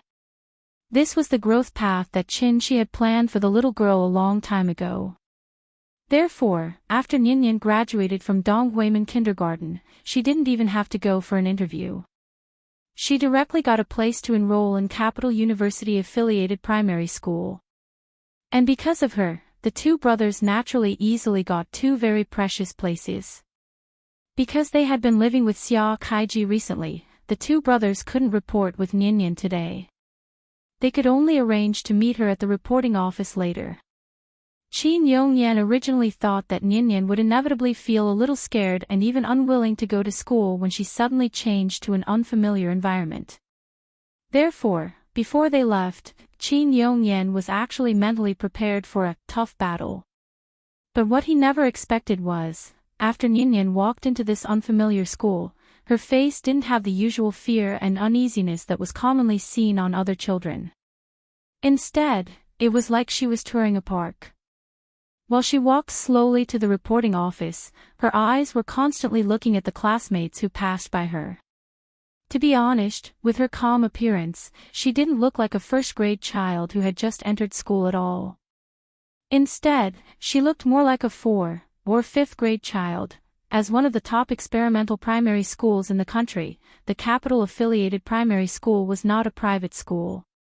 Therefore, the moment one entered the school, it gave off a feeling of simple elegance with green bricks and gray tiles. There was also a quiet, beautiful, scholarly, and rich cultural atmosphere. This extremely scholarly atmosphere naturally formed a sharp contrast with the childlike atmosphere of the kindergarten. In addition, there was also a fundamental difference between primary school and kindergarten. After all, kindergarten was mainly for the experience of life, while primary school was where the real learning began. Such as the timetable, work and rest schedule, exam results, homework, and other nightmarish things would also haunt them from this moment on until they became adults. And it was also from today onwards that Nian had a new identity, namely, students. Yes, primary school students. Nian was assigned to Year 1, Class 2. This class assignment method was randomly assigned by the computer, so after the little fellow sat in the classroom, she waited for a long time but did not see the brothers. Qin Yongyan asked the teacher and found out that the two brothers had been assigned to Year 1 Class 3 next door. It was a sad story. Qin Yongyan was worried that the little girl would be scared, so he quickly comforted her and promised that he would find a way to put her in the same class as the two brothers. Who would have thought that the little fellow only nodded blankly after hearing this, and did not show any extreme reaction. On the other hand, the two brothers in the next class were so anxious that they were about to cry because they couldn't find Nian. The first graders had just graduated from kindergarten, so they more or less carried the habits they had developed in kindergarten. Therefore, the classroom gradually quieted down after the homeroom teacher and the subject teacher arrived. The homeroom teacher first did a simple self-introduction, then began to distribute various kinds of information collection forms to the parents. This was the first time parents and teachers met. The first graders couldn't sit still, so the whole process didn't take very long. After the homeroom teacher took back the forms, she asked the parents to follow her to the multimedia classroom, where the school would officially hold a parent conference for the first graders. During this time, the children in each class had to stay in the classroom and be led by the teacher to play games with them. After the parent conference ended, the children would be familiar with the school environment, and the new students' registration would be completed successfully. They only had to wait for school to officially start the day after tomorrow. There were no problems with the school's arrangements. However, after Qin Yongyan followed the homeroom teacher to the multimedia classroom, there was a small commotion in Year 1 Class 2. As for the reason for the commotion, it was completely because of an unlucky brat. After the parents followed the homeroom teacher to the multimedia classroom, the children were guided by the teacher to play with plasticine. Nian Nian was wearing a white dress today. Qin Ruoying personally picked it for her. With her rosy cheeks and big watery eyes, she looked very stunning. Yes, just like her mother back then. With such an outstanding appearance and a faint fragrance on her body, the boys in the class would peek at her from time to time from the moment she walked into the classroom. Children at this age still had a vague understanding of gender, and it was more out of curiosity. Beauty was innate because it was determined by genes. Most children would enter the aesthetic sensitivity stage when they were 3 years old. They would even choose colors that they liked, such as red, blue, etc. Therefore, don't think that children couldn't distinguish between beauty and ugliness. Not only did adults like beautiful women, but children also liked beautiful women. Nian Nian was clearly a living beauty. Most children were very obedient, but there were always a few exceptions, which was commonly known as brats. Unfortunately, there was a brat sitting diagonally behind Nian Nian. Although this brat was only 6 years old this year, he was very mischievous. He was not afraid of parents or teachers at all. It seemed that when he was in kindergarten, he was the tyrant of the class. Nian Nian was so cute, so the brat naturally had his eyes on her from the beginning. Of course, this brat's heart was not as dirty and dark as the adults. He just instinctively wanted to get close to Nian Nian. However, the way he approached others was completely unacceptable to ordinary people. This brat took advantage of the time when the teacher was teaching the other children to play with plasticine to climb to the ground and quietly crawl behind Nian Nian. He wanted to lift Nian Nian's skirt, just like he used to lift other people's skirts. However, just as he held the little girl's skirt tightly with a smirk on his face, the little girl who was seriously playing with the plasticine seemed to have been prepared. She suddenly stood up from her seat and slapped him directly in the face. Slap! Nian Nian did not use much strength, but the crisp sound of the slap alarmed the entire classroom. The brat was stunned. He was stunned for a long time. When he saw the teacher rush over, the brat's grievance seemed to have found an outlet. He couldn't help but burst into tears. Chen Nian. What are you doing?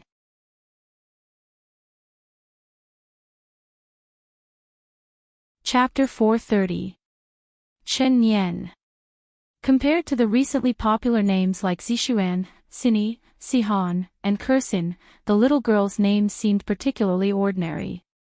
But because of her outstanding appearance, the teacher remembered this child who was as cute as a porcelain doll at a glance. She didn't know if it was a psychological effect, but most people would discover a strange phenomenon during their school days, and that was, a good-looking girl would usually be the class monitor of the class. Of course, the prerequisite was that the girl had self-respect and self-respect. Perhaps it was because their beautiful appearance gave them more attention, but at the same time, it also gave them more pressure. In addition, girls matured early, so these girls were usually more mature and sensible than ordinary children. Nian Nian's appearance was already very outstanding, and in addition, she was influenced by rich spirit energy all year round. So even if she didn't cultivate, she had a temperament that was far superior to other children her age. Therefore, the moment the teacher saw her, she had already listed the little girl as a candidate for class monitor. If her performance in the future was good and her results could keep up with the rest of the team, this position would obviously be decided internally. But no one would have thought that the little girl who easily gained the approval of all the teachers would beat another child to tears on the first day of school. The naughty child sat on the ground and cried loudly, while Nian Nian stood there and looked at him coldly. Seeing this, the teacher couldn't help but be angry, so she couldn't help but scold her. However, Nian Nian didn't defend herself. Instead, she pursed her lips and looked indifferent. School bullying was a situation that occurred in every school and even every class. As one of the top teachers in the country, the teachers of the capital-affiliated primary school naturally did a lot of research in this area. The naughty child deliberately cried loudly, hoping that the teacher would be biased towards him. Fortunately, the teacher wasn't a fool, so before confirming the truth, she didn't dare to make a conclusion. Seeing that Nian didn't continue to beat him, the teacher came between the two children and patiently asked the reason. In fact, when the teacher realized that the naughty child wasn't in his seat, she had a guess in her heart. So, she immediately relaxed her expression and tried to communicate with the little girl. "Chen Nian, tell me, why did you bully your classmate?" Hearing this, the little girl pouted and replied stiffly, "Daddy said that no one is allowed to lift my skirt. I'm a girl, whoever lifts my skirt is a pervert. Dad said that this is a matter of principle, so I must give him a good thrashing." The little fellow's words were loud and clear, full of righteousness. After hearing this, the teacher didn't know whether to laugh or cry. He was right, but how old was this child? How would she know anything about erotic things? It was probably just for fun. Teacher understood the entire process of what had happened. In such a situation, it was wrong to favor either side. The naughty brat had sneakily come over to lift her skirt, but he didn't expect that this time, he would lift a steel plate, so she raised her hand and gave him a slap. It was wrong to lift her skirt, but it was even more wrong to hit her. Therefore, after the teacher pointed out the two children's mistakes, she asked them to apologize to each other. "Chen Nian, if you encounter such a situation in the future, you can tell teacher directly. Teacher will definitely criticize him severely, but you have to remember, you're not allowed to hit anyone in the future, understand?" The teacher felt that the nature of hitting someone was worse, so she asked Nian to apologize to the naughty brat first. Unexpectedly, after Nian heard this, she immediately frowned and replied stubbornly, "I won't. He's a pervert. I don't want to apologize to a pervert." Perhaps it was because the movie, Su Yuan, had left a very serious psychological shadow on Qin Shi, so he had always been very concerned about the issue of indecency. Actually, to put it more bluntly, the naughty brat's behavior was indecent. Age wasn't a reason to make a mistake, nor was it an excuse to avoid making a mistake. Scourges were cultivated slowly. If a mistake was made and a random excuse was found to cover it up, there would obviously be more girls who would be unlucky in the future. "Why did you not teach your child well, but my child was the one who was hurt?" This was a matter of principle. Therefore, Chen Shi's attitude had always been absolutely unforgivable, absolutely unforgiving. Nian had obviously inherited Chen Shi's teachings. Therefore, when she heard that the teacher actually asked her to apologize to the naughty brat, Nian suddenly became confused. "Pervert. Shameless. I'm not going to apologize to a pervert." Bah. The little girl's reaction was somewhat out of the teacher's expectations. She called him a pervert here and there, and the last, bah, deeply hurt the naughty brat who was lying on the ground pretending to be innocent. This was great. Seeing that the whole class was watching the show, the naughty brat who had to bear the name of pervert suddenly felt a little embarrassed.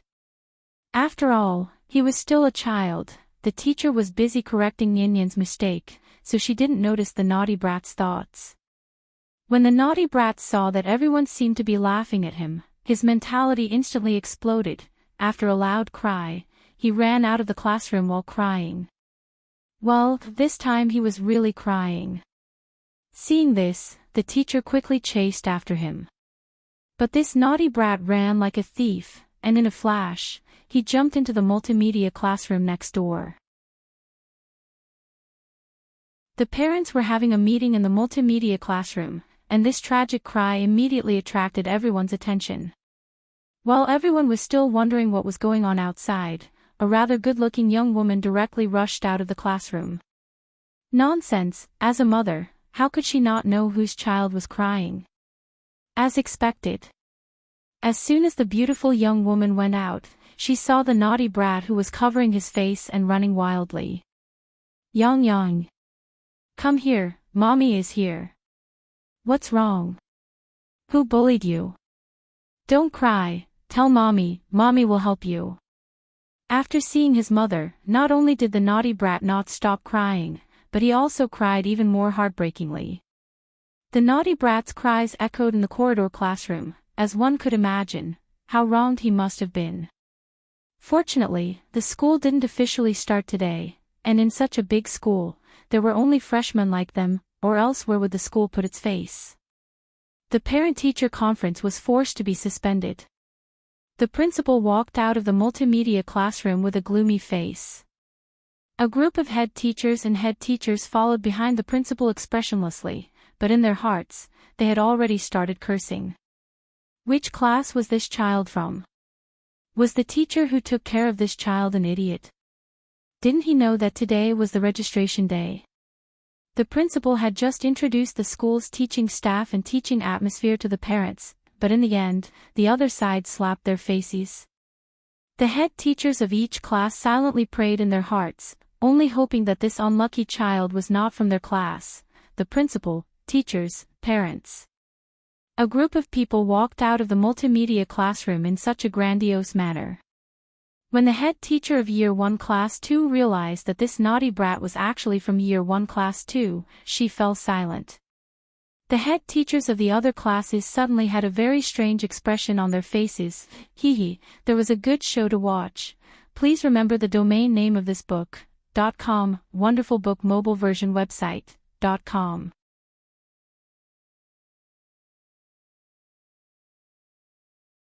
Chapter 431. The naughty child cried until the sky darkened.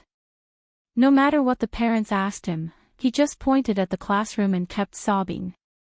Looking at his pitiful appearance, those who didn't know would think that he had been wronged. It was normal for first graders to cry. It shouldn't have caused such a big commotion. Unfortunately, the child's mother wasn't someone to be trifled with. The teacher who rushed out tried to calm the situation, but the beautiful young woman didn't listen to her at all. Seeing that the child couldn't stop crying, the young woman took her son directly to the door of the multimedia classroom. Then, she squatted at the door and slowly coaxed her son. From the beginning to the end, she didn't say a word to the teacher. Instead, she silently comforted her son. And this was actually the highest level of a shrew. She didn't make a fuss, she didn't hang herself, she just looked on coldly and laughed. She didn't even do anything hysterical or embarrassing. She just silently stood at the door with the child. At that moment, all the teachers present, including the principal, couldn't help but feel a little scared. They instantly understood that today's matter might not be easy to resolve. The naughty child's crying interrupted the meeting, and at the same time, it caused a burst of discussion among the parents. The young woman didn't do anything extreme, and the school couldn't forcibly take the crying child away. Therefore, seeing that the head of the year department couldn't communicate with her, the principal could only temporarily stop the meeting. He personally promised the young woman that he would give her a satisfactory explanation after he found out the reason. After the young woman heard the principal's promise, she whispered a few words in the naughty child's ear.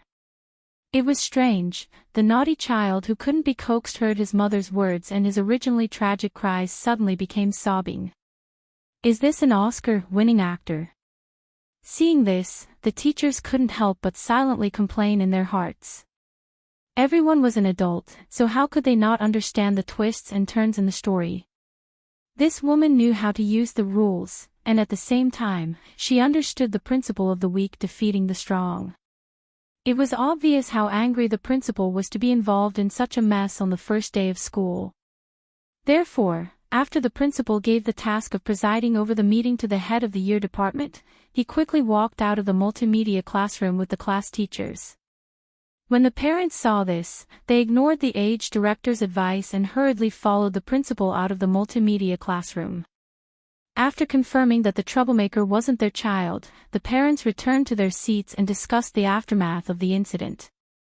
It's so hard to get a place in the capital-affiliated primary school. Looks like there aren't any left. I wonder whose unlucky child this is. Won't father and mother be angered to death this time? After all, today was not even the first day of school.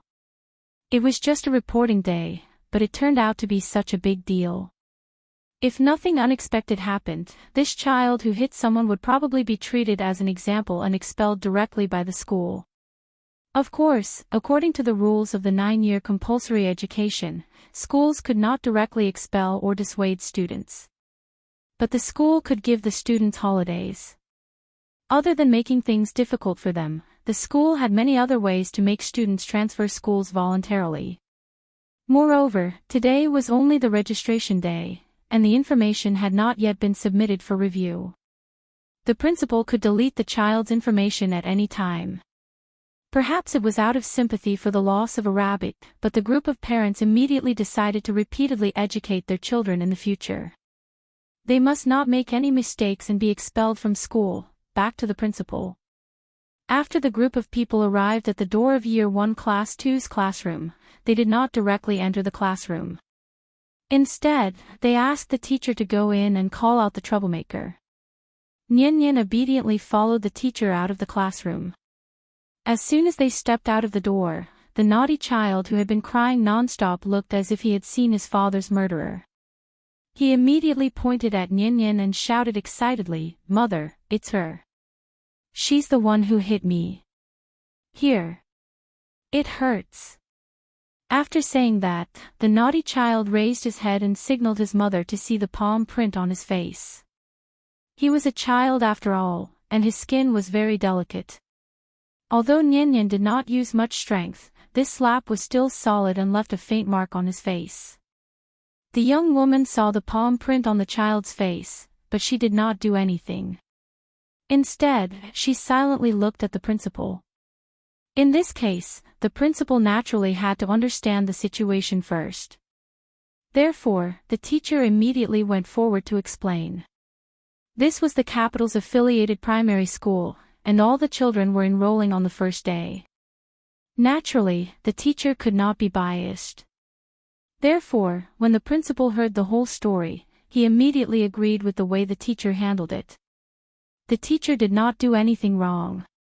If it were any other school or any other teacher facing this situation, they would have done the same. It was wrong to lift the skirt, but it was even more wrong to hit someone. Therefore, there was nothing wrong with the judgment that the person who hit someone should apologize first, and the troublemaker should apologize later. But the problem now was, Nian Nian was like a tortoise who ate a scale today. No matter how the teacher communicated with her, she was determined not to admit that she was wrong. And children, in addition to being particularly prone to crying, actually had another characteristic, and that was, they were especially stubborn. They were even more stubborn than adults. Standing in front of her was the principal, the young woman holding the naughty child's hand, and the teacher in charge of each class. The teachers said one after another to guide the little fellow. As long as she apologized, the principal obviously would not make things difficult for this 6-year-old child. But unfortunately, Nian Nian did not apologize. She even said in front of the principal that she was determined not to apologize again. "I'm not apologizing. I'm not wrong. The person who lifted my skirt is a pervert. I'm not apologizing to a pervert." Even though she was surrounded in the middle, she did not show any fear on her face. In fact, it was not just the principal who came today. Even if God came, he would not be able to change her mind. Because this was a matter of principle that she had repeatedly emphasized to her. Time had smoothed out our edges and corners, and time had eroded our hearts. The 6-year-old Chin Nian had not learned to be flexible. Therefore, her father's words were the truth sword in her hand, and also her stubbornness. Even if the whole world said that you were wrong, it was okay, her father was here. Seeing that the little fellow was still unwilling to admit her mistake, the principal could only sigh deeply in the end. Then, he turned to the teacher and asked, "Where are the child's parents?" Didn't they come out with us?" Hearing this, the teachers could not help but look at each other. They suddenly knew that things were not good. As expected. Seeing that the little fellow's parents did not appear, the principal directly said to the teacher in charge of Year 1 Class 2, "Inform her parents, this kind of child, our school can't educate her." Didn't I write it wrong before? So, I'll write it according to my idea. What I want to write is about Nyan's growth. So, I hope you understand, under the protection of an eagle will never grow up. Please remember the domain name of this book, 9 Heavens God Emperor mobile version reading website.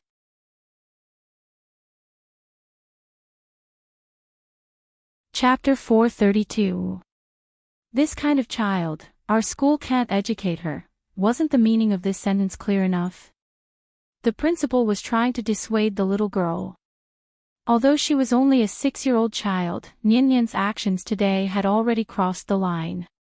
And the worst thing was, no matter how the teacher tried to guide her, Nyan was determined not to admit that she was wrong. Under these circumstances, even if the principal wanted to give her a chance to repent, he couldn't find a suitable reason to do so. After all, today was only the first day of school and not the usual day of classes. If she really entered the school, with this stubborn and violent temper of hers, who knew what kind of trouble she would cause in the future? This was a primary school affiliated to the capital, and at the same time, it was also the top public primary school in the country. He couldn't allow a single rat to spoil the entire pot of soup. The principal repeatedly deliberated for a long time. In the end, he made this seemingly unreasonable decision. Of course, the principal was actually very clear in his heart. For a 6-year-old child, her worldview had yet to be stabilized, so the child's every action was actually carried out according to the daily teachings of the parents. Rather than saying that it was the child's fault, it was more accurate to say that it was the parents' fault, but in the end, the child was the one to take the blame. Nyan happened to bump into the muzzle of the gun, and because of this, she became the target of the principal's punishment. At this moment, no teacher spoke up to plead for her, and even the homeroom teacher of Year 1 Class 2 was silent. Seeing this, the young woman couldn't help but reveal a trace of satisfaction on her face. She gently touched the naughty child's face, as if hinting to her son, "Look, mother is standing up for you." Seeing that the principal had spoken, the homeroom teacher could only sigh deeply, then turned around and walked to the multimedia classroom, preparing to inform Nyan's parents to take the child away. But just as she was about to turn around, Nyan, who hadn't shown his face all this time, suddenly appeared behind her. Nyan had already stepped into the diviner realm.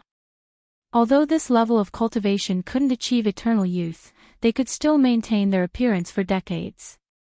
In order to not appear too different, Nyan deliberately made himself look a lot older, thus giving the impression that he was about 40 or 50 years old.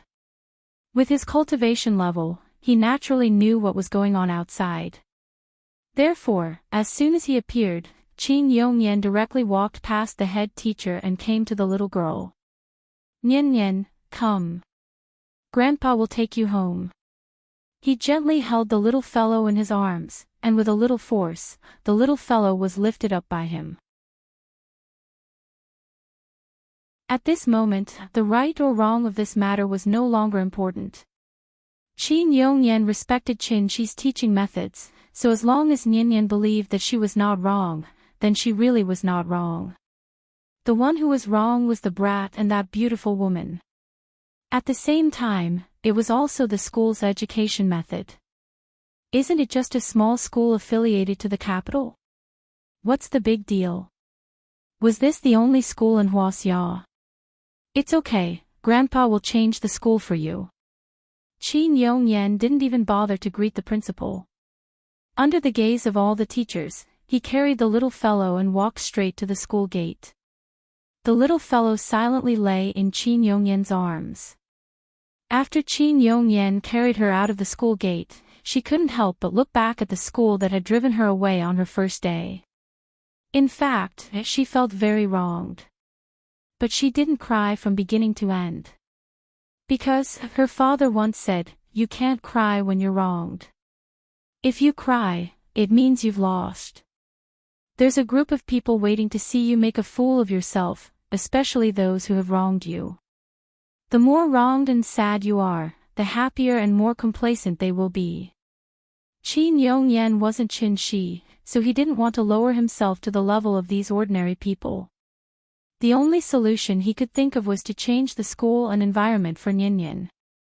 Therefore, after walking out of the school gate, Qin Yongyan took out his phone and called Wang Chuanju. Wang Chuanju was presiding over a department meeting, so she wouldn't have answered the phone. But she remembered that Qin Yongyan was an antique who didn't even use a cell phone. Something important must have happened if he suddenly called. Therefore, Wang Chuanju immediately stopped the meeting and walked out of the conference room with her phone. Ah! What? Transfer Nyenyen. The capital affiliated primary school is close to home and the quality of education is good. Why would she want to transfer schools? Wang Chuanju felt that Qin Yongyan's request was very strange, so she repeatedly asked over the phone. Qin Yongyan didn't want to say at first, but he couldn't stand her bombardment of questions, so he had to roughly explain the situation. But unexpectedly, after hearing the story, Wang Chuanju exploded on the spot. Even though they were separated by a door, her roar could be heard clearly in the conference room. What? Nyenyen was expelled. Who did it?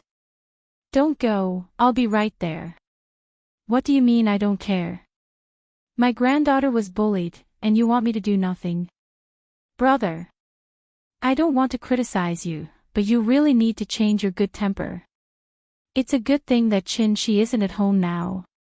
Otherwise, with his daughter's temper, wouldn't he tear down the school today? Okay, don't say any more, I'll be right there. It had to be said that Wang Chuanju was really efficient. In the time it took Qin Yongyan and the little girl to wait for the bus, she had already rushed over with a group of people. As soon as they got off the bus, Wang Chuanju directly squatted in front of the little girl, then gently hugged her into her arms and patiently asked, Nyenyen, tell Grandma, what's going on today? Perhaps it was because Wang Chuanju was a woman. When the little girl saw her, she immediately pouted and said coquettishly, Dad said that I'll hit whoever lifts my skirt, but the teacher said that I did something wrong and wanted me to apologize to him. Speaking of this, the little girl suddenly paused, and for the first time, an expression of grievance and sadness appeared on her face. In fact, when everyone said that she was wrong, how could she not have doubted her own actions? After all, she was not some stubborn brat. Although Grandpa said that she did nothing wrong, the little girl still seemed to have some self-doubt, so she could not help but ask doubtfully, Grandma, was I really wrong? The so-called right and wrong itself was a subjective meaning. Perhaps as long as Wang Chuanju said that she was wrong, the little girl would immediately change her mind and take the initiative to apologize to the brat. She was very sensible. And it was precisely because she was sensible that she would not be easily persuaded by outsiders. Qin Yongyan was not an outsider, and Wang Chuanju was not an outsider either. So as long as one of them said that she was wrong, the little girl would seriously reflect on it. Fortunately, Wang Chuanju did not give her a chance to reflect, but directly carried her up and strode towards the school gate. What wrong? Your grandpa has a soft temper, likes to settle everything peacefully, and is not easily calculated with others. Because of this character, he used to be bullied in the village, so don't learn from him. If you want to learn from your father. Didn't your father often say this? We don't cause trouble, but we're not afraid of trouble either. Whether it's at school or elsewhere, in short, if you fall behind, you'll be beaten, if you're weak, you'll be bullied. So Nyenyen, you must remember, in the future, if anyone dares to lift your skirt, you'll beat him hard for me. Because not only did your father say this, but your grandma also said this. With Wang Chuanju's encouragement, the doubts in the little girl's heart suddenly disappeared, and a smile finally appeared on her face again. Looking at the valiant and high-spirited Wang Chuanju striding into the school gate, Qin Yongyan could only helplessly shake his head at the side. No wonder Qin Shuiqing's character was so tough, wasn't it all because of Wang Chuanju's teaching? The two sisters of the Qin family, Ruoying and Lin Qing. One was gentle like water. One was as strong as fire. Who knew? Who would Nian look more like when she grew up? Please remember the domain name of the book. 9 Heavens God Emperor Mobile Version Reading Website.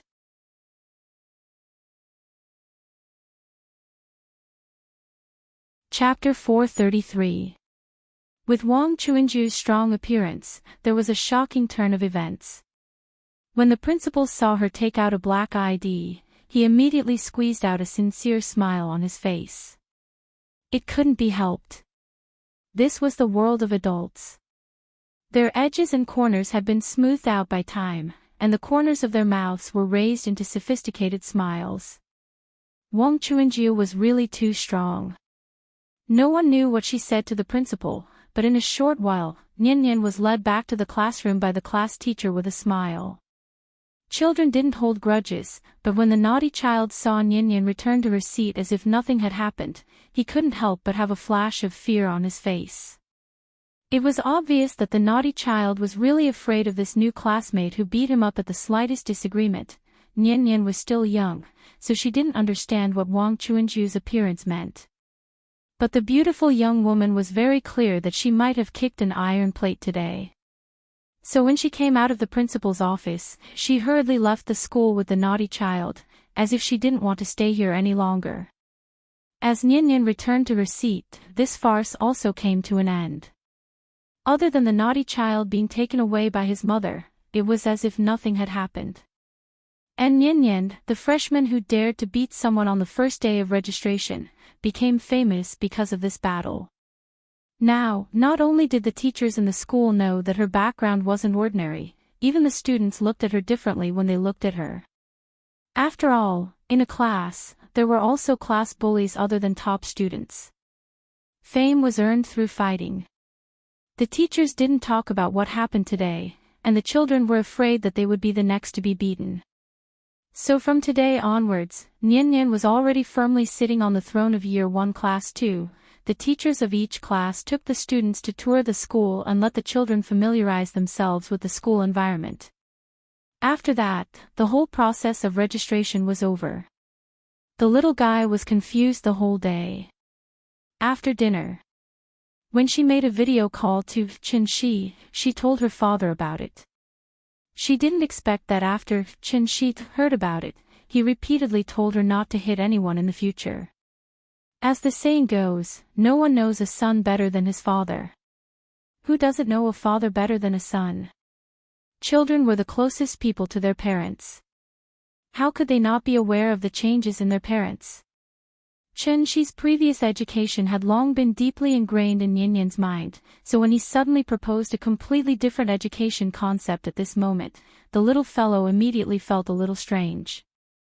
Because these words were obviously in conflict with what Qin had said before, and it was also completely different from what Grandma had said. Looking at the lifelike Qin in the video, the little girl was at a loss. It was as if an error had occurred when a computer was running. The little guy's brain shut down. The child psychologist did not know the real Qin, so he could only guide the little guy in the correct way. But no matter how perfect the imitation was, a fake would always be a fake. Therefore, this seemingly small oversight planted a seed of doubt in the little fellow's heart. Perhaps she wouldn't be able to detect any abnormalities in the short term. But if time passed, by the time the little fellow turned into a little girl, this clumsy lie would probably burst like a bubble. Fortunately, the little fellow was still young. Even if she felt a little strange, she didn't directly question it over the phone. As usual, Qin comforted the little fellow, told her a few stories, and coaxed her to sleep. The little fellow nodded. But after hanging up the phone, she didn't seem to be sleepy at all. She turned over and directly leaned against Qin Ruoying. She still felt a little confused, so she leaned her head on her mother's shoulder and told her what she saw and heard today. Unfortunately, her mother was still sleeping quietly. The little fellow blinked and suddenly felt a little cold, so she softly called in the dark, "Big cat." Meow. After hearing her call, the big cat immediately jumped down from the beam and directly got into the little fellow's bed with a few leaps. Feeling the warmth from the big cat, the little guy blinked his eyes and turned to look at the window at the side. Tonight, the moonlight was like water. The moonlight shone through the window on the bedside. The little fellow hugged the big cat tightly and clung to Chen Ruoying. She couldn't help but murmur, "Big cat, where do you think Dad is going? Meow, when will he come back? Meow, I miss him so much." Perhaps he felt the strong longing in his daughter's heart. Chen-shi suddenly woke up from his meditation. Perhaps because he had been meditating for too long this time, the moment he woke up, Chen-shi even had the illusion that he was in a courtyard. But then, the endless darkness in front of him made him recognize the reality. Chen-shi was still floating in the darkness. Looking at the timer beside him, he found that he had been meditating for as long as 200 years. There was no 60-year cycle in the mountains, and no one knew the year after the winter. Last time, Chen-shi was imprisoned for 200 years. When his life was in danger, a light door appeared to save him. Now, another 200 years had passed, and the light door still hadn't appeared. In this regard, Chen-shi didn't panic at all. In fact, he had already guessed that the light door might be related to the mysterious woman. If he counted the time on Dragon Head Peak, the mysterious woman had actually saved him twice. Because the difference in their realms was too great, Chen-shi could only silently remember the woman's life-saving grace and didn't think about how to repay her. Chen-shi watched the woman being dragged away by the chains. Naturally, he couldn't pin his hopes on the mysterious woman to escape.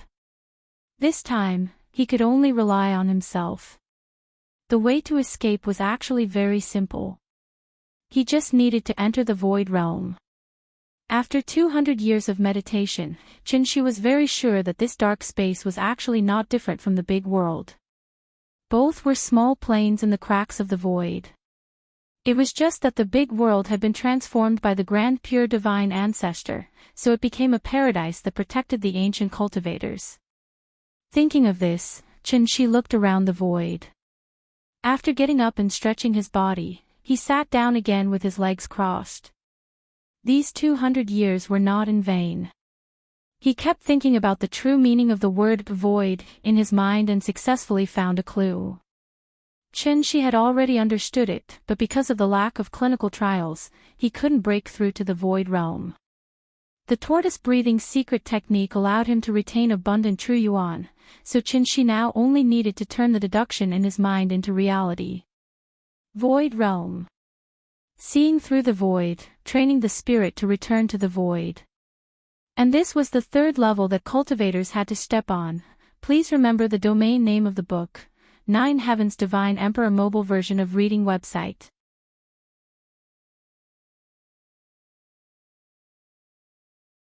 Chapter 434. After 200 years of pondering and deliberating, Chen-shi finally grasped the true meaning of the word void that his master once mentioned. What is void? It is the void and also the void. Seeing through the void and encompassing all things. Even if you haven't eaten pork, have you not seen a pig run? Chen-shi had long known the main characteristics of Dongshu stage cultivators. They can freely travel through the universe, make sumra mustard bags, and even open up their own small plane in the void. Apart from that, the biggest characteristic of Dongshu stage cultivators is that they are full of energy. Dongshu stage cultivators have reached the peak of their ability to sense and use the spiritual energy of heaven and earth. Therefore, even if they don't actively guide it, they can easily influence the spiritual energy of heaven and earth nearby. Therefore, when Dongshu stage cultivators fight, any technique they use will be much more powerful than before. More importantly, as long as there is spiritual energy of heaven and earth nearby, Dongshu stage cultivators will never face the predicament of being exhausted. Because the speed at which they breathe in and out spiritual energy is far more than the consumption of their techniques. Therefore, in theory, Dongshu stage cultivators will have the absolute advantage even if they are surrounded by countless Yuanying stage cultivators. If we use gaming terms to describe it, it would be, Yuanying stage cultivators can't even break through the defense, how can they hurt Dongshu stage cultivators? Of course, the above is all that Qinshi can see. The significance of Dongshu stage is much more than that. Maybe the mysterious woman left too deep an impression on Qinshi, so after ending the tortoise-like state, Qinshi can no longer calm down. He can't help but think about the process of the woman's appearance. In a trance, Qinshi suddenly understands why he can't see the woman's face or hear her voice. That's because the woman is not in the same plane as him. Everything that Qinshi had seen before was merely a projection of the woman through countless small planes using her supreme magic power to appear in front of him. From the beginning to the end, the woman never really came to the dark space he was in. As for the terrifying aura that came after, Qinshi has reason to suspect.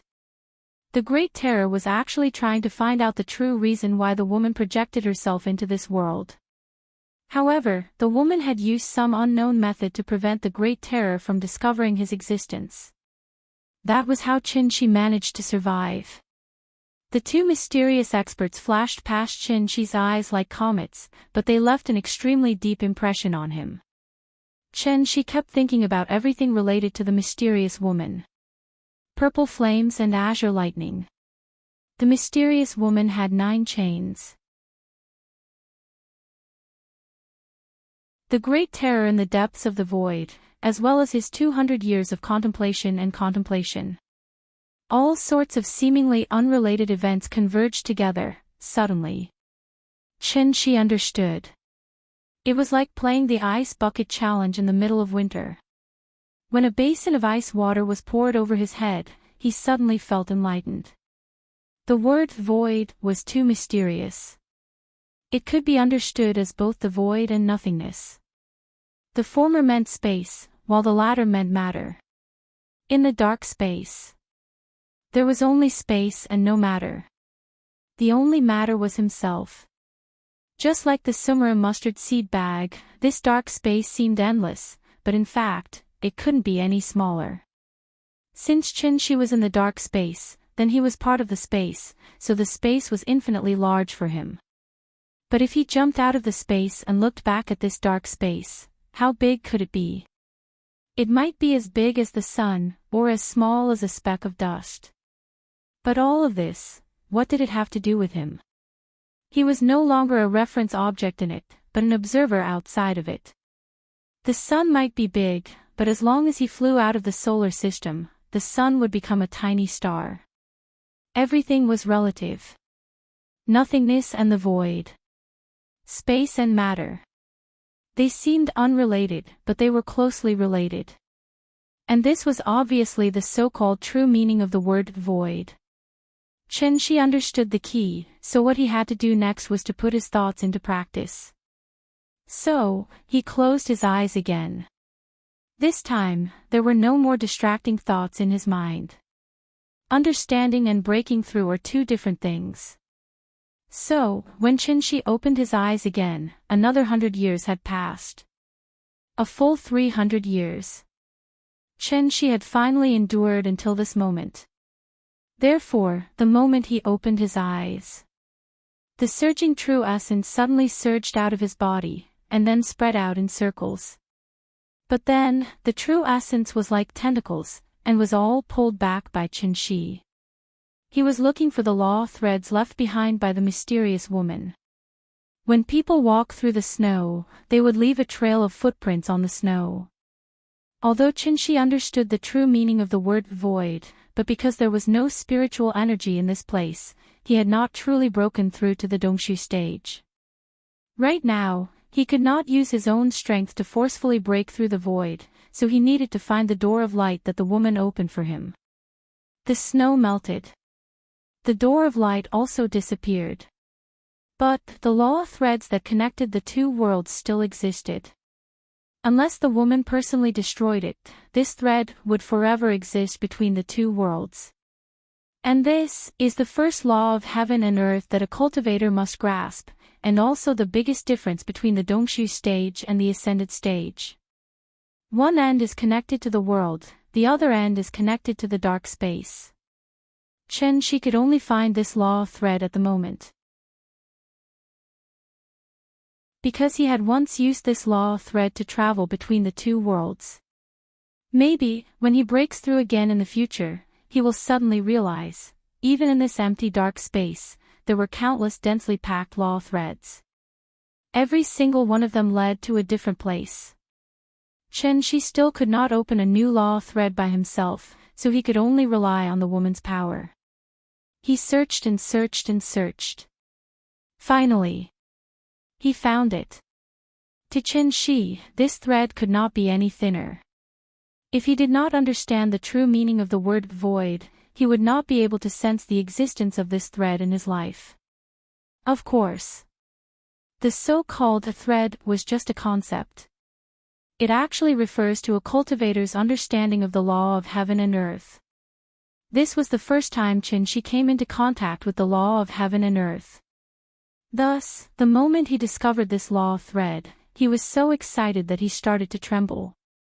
Chen Shi could no longer suppress his excitement, and immediately reached out to touch the thread. The moment his finger touched the law thread, a golden light shone. The spirit energy from the world kept pouring out from the golden light. A smile that had not appeared in a long time appeared on Chen Shi's face. After that, he did not stay any longer, and directly turned into a ray of light and entered the golden light. The world. I'm back. Please remember the domain name of this book, .com, the mobile version of the book, .com.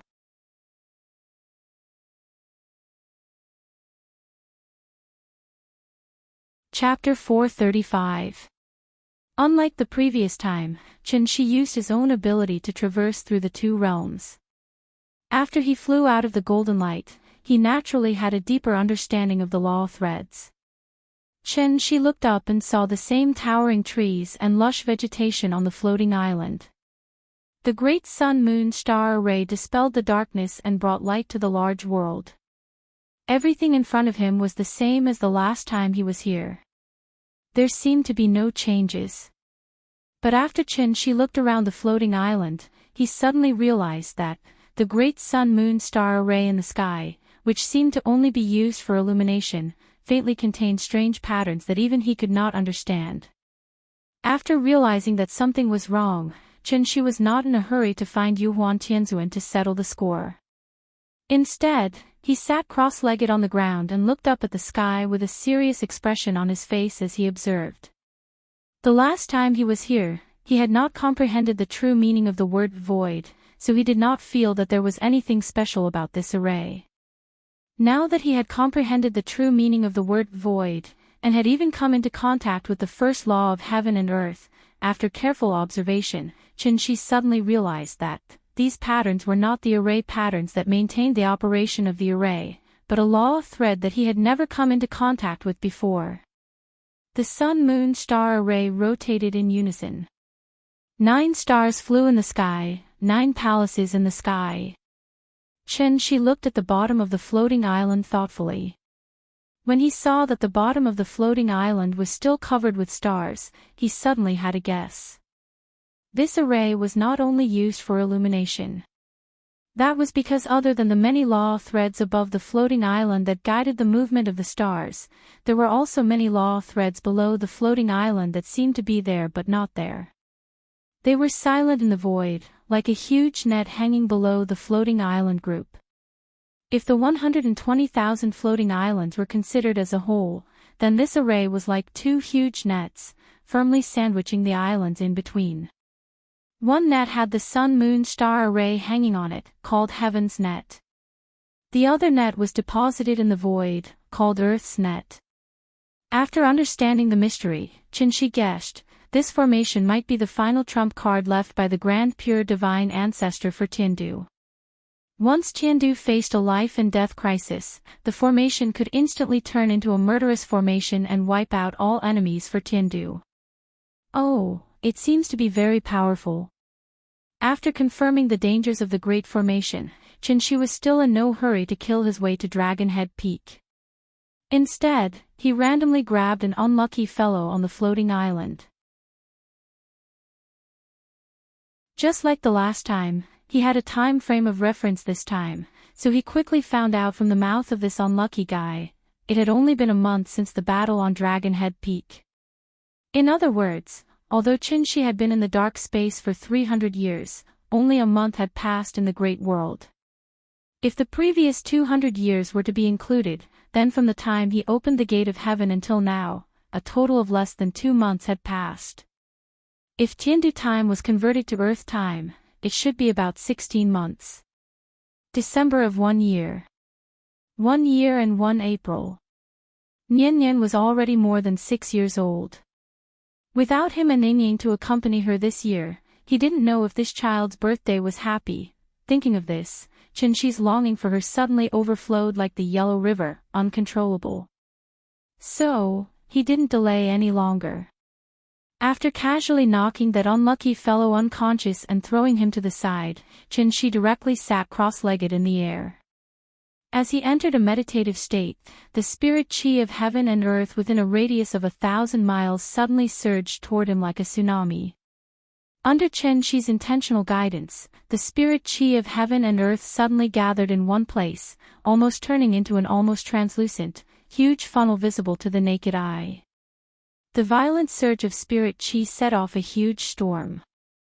The storm spread in all directions, instantly causing several large floating islands in the vicinity to tremble. Rumbling noises kept ringing out. The nearby floating islands seemed to have experienced an earthquake.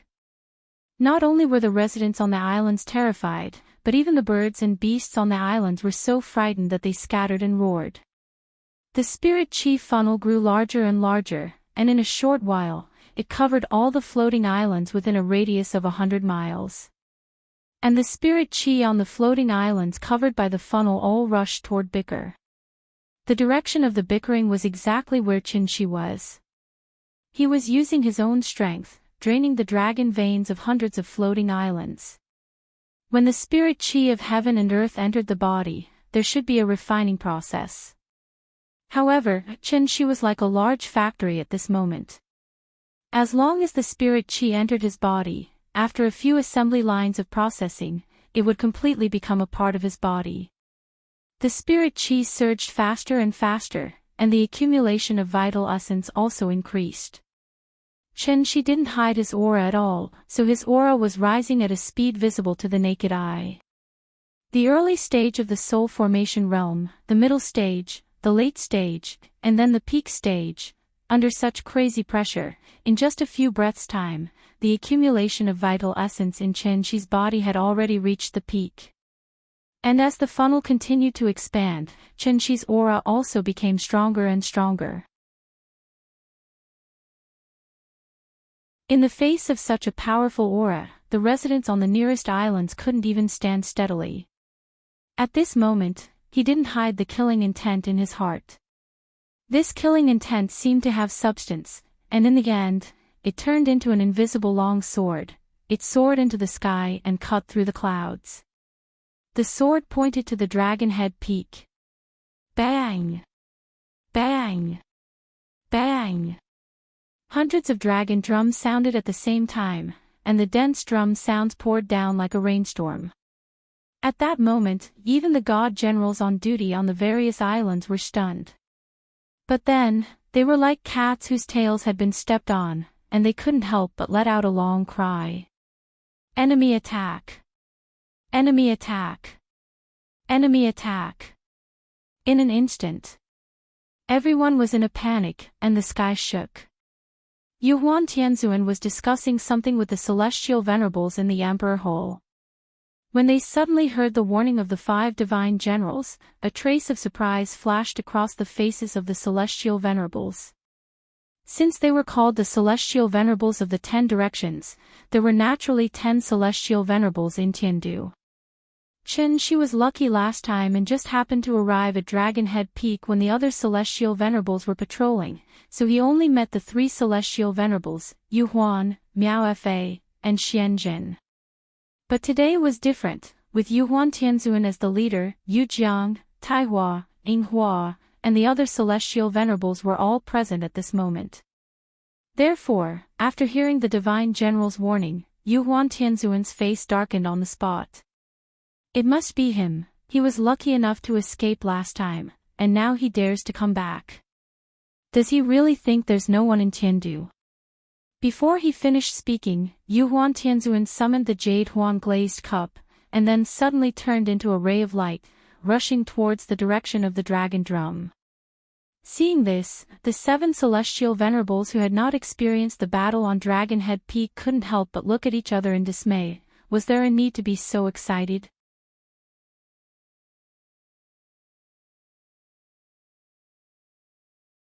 Chapter 436. Other than Yu Huan, Miao Fa, and Xianjin, the other Celestial Venerables had never personally fought with Qin Shi, so their understanding of Qin Shi came from the battle recordings on the Xian Tian mirror. The 7 Celestial Venerables were very knowledgeable, so it was not difficult to discover through the battle recordings, although Qin Shi seemed ferocious at that time, using his own strength to forcefully deal with the siege of 3 Empyreans. During the fight, he had been in a passive state the entire time, basically without any extra strength to fight back. The 3 Celestial Venerables almost took away half of Qin Shi's life, not to mention the 10 Celestial Venerables present. Therefore, after seeing Yu Huan Tianzuan so excited, the 7 Celestial Venerables could not help but feel a little puzzled. Looking at Yu Huan's aggressive manner, could it be that he had some personal grudge with that person? The 7 Celestial Venerables each had their own thoughts. As they pondered over the key points, they followed Miao Fa and Xianjin to the direction of the dragon drum. The 10 Celestial Venerables going out to meet the enemy was a grand occasion in Divine Capital. They did not say that they were not allowed to watch the battle, therefore, the spectators could no longer suppress the excitement in their hearts. As long as they could fly, they followed the footsteps of the 10 Celestial Venerables and rushed toward Qin Shi's location like a swarm of bees. For a moment, as long as the Celestial Venerables passed by the floating island, it was like a hornet's nest that was lit by a fire. In an instant, countless Celestial Venerables and above flew out. It had been a long time since the great world was so lively.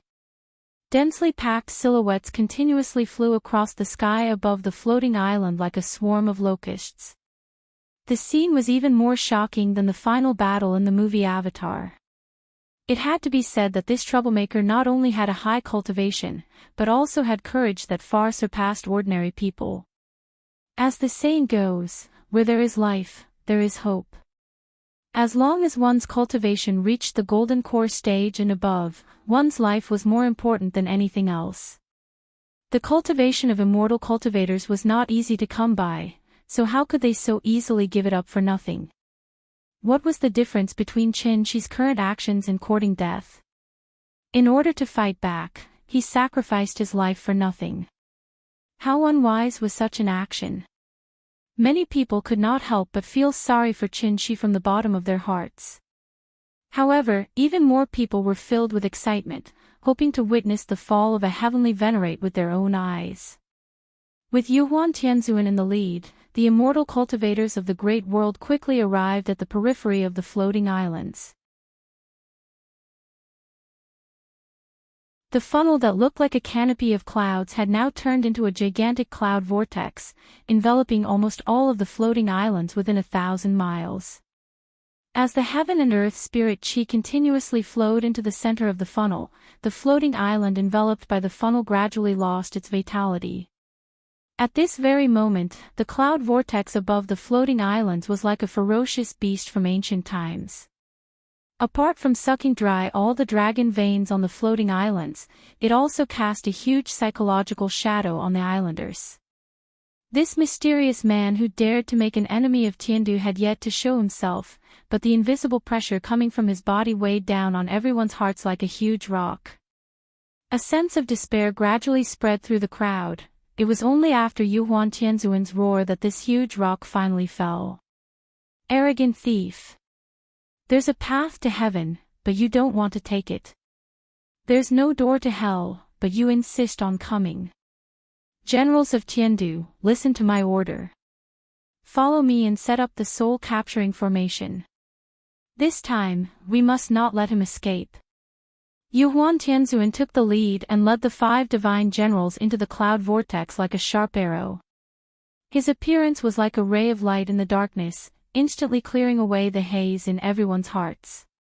The islanders raised their heads to look, and they could not help but reveal an excited expression as if they had just escaped death. In the end, Yu Huan Tianzuan was their spiritual leader. Unlike last time, Yu Huan Tianzuan did not care about his face this time and forced himself to fight Qin Shi one-on-one. Instead, he assumed a group fighting stance. However, when he rushed into the clouds, he suddenly realized that Qin Shi's aura seemed to be much stronger than last time. Thinking of this, Yu Huan Tianzuan's face could not help but flash a trace of surprise, and a sense of uneasiness arose in his heart. However, when Miaofa and Xianzhen arrived, this feeling of uneasiness was thrown out of his mind in the blink of an eye. He was just a defeated opponent. Could it be that he could pierce through the sky today? For safety reasons, Yu Huan Tianzuan did not recklessly rush in alone. He was afraid of falling into Qin Shi's ambush, so he immediately said to Miaofa and Xianzhen, "This person's behavior today is really strange. I'm afraid it's a trap. The two of you, follow me to find out what's going on." Hearing this, Miaofa and Xianzhen immediately nodded, then summoned their magic weapons and rushed into the depths of the clouds with Yu Huan Tianzuan side by side. At the same time, Qin Shi, who was in the center of the vortex, slowly opened his eyes. As soon as he opened his eyes, the vortex formed by the spiritual energy above him began to rotate rapidly, and then poured down on him at a speed visible to the naked eye. There was no grand and unique scene of a breakthrough. When the vital essence in Qin Shi's body accumulated to a certain level, he, who had mastered the true meaning of the word void, naturally broke through to the divine transformation stage, and then directly stepped into the Dongshu stage. The moment Qin Shi stepped into the Dongshu stage, a faint golden light suddenly lit up on his eyebrows. From afar, it was a bit like when Erlangchen opened his heavenly eye in the TV series. Then, this golden light gradually converged between Qin Shi's eyebrows, and then completely disappeared. This was the first law of heaven and earth that he had mastered, also known as the divine mark. Once the divine mark appeared, the Dongshu stage would appear. Qin Shi deliberately restrained his aura, so Yu Huan Tianzuan did not notice anything strange. When enemies meet, naturally, their eyes would be exceptionally red. Even though they were still far away, the two sides did not even say a word. As the saying goes, my brother Long is ruthless and doesn't talk much. The moment he saw Qin Shi, Yu Huan Tianzuan viciously threw the jade-glazed cup in his hand at him. It was still the 3 lanterns of heaven, earth, and man. Seeing this, Qin Shi did not even condense the divine sword Dharma power. He directly formed a sword with his fingers, and then slashed at the 3 lanterns. It was still the first move of the moonlight sword technique. But after this sword slash, it instantly sucked away the little remaining spiritual qi in the surroundings, causing a strange vacuum to appear where the sword slash passed. This was the difference between the divine transformation stage and the Dongshu stage. If the divine transformation stage was compared to nitroglycerin, then the Dongshu stage was obviously nuclear fusion. There was a fundamental difference between the two. Therefore, the moment Qin Shi's sword slash hit the 3 lanterns of heaven, earth, and man, an explosion that was beyond everyone's imagination occurred. With a loud boom, the 3 lanterns were sent flying back. The 3 heavenly lords who were closely related to the 3 lanterns seemed to have been severely injured, and a strange flush appeared on their faces. Please remember the domain name of this book, 9 Heavens Divine Emperor Mobile Version website.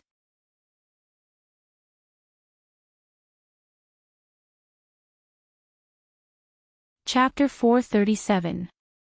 Above the floating islands. The huge cloud vortex obscured everyone's vision. They did not dare to approach the vortex, so they quietly floated around it. Looking up, the densely packed figures were like a swarm of locusts, almost covering half the sky. Just like the audience in the Colosseum in Rome, these descendants of ancient cultivators did not dare to make any noise, but there was still an inexplicable fanaticism in their eyes. Everyone wanted to witness the fall of a heavenly venerable with their own eyes.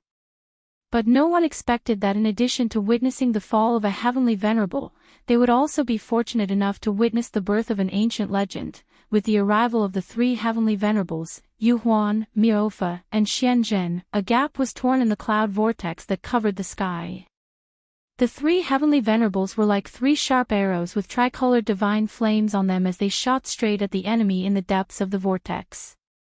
For a moment, the golden myriad spirit ancient the purple sky incinerating purple flame, and the grayish-green netherworld ghost flame all bloomed with their own unique brilliance. The three flames intertwined and rose, burning fiercely, almost instantly burning away a large portion of the cloud vortex. At the same time, it also cleared the vision of the spectators. And it was precisely because of this clear vision that everyone witnessed what happened next with their own eyes. After the green sword light and the tricolored divine flame collided in the air, it was like a sharp sword piercing through a glass window. It strangely felt like a mirror shattering in the void. Boom! Following a huge explosion, a formless shockwave spread out. Wherever the shockwave went, spiritual energy surged and wreaked havoc. The spectators closer to the center of the battlefield felt as if their chests had been hit by a battering ram.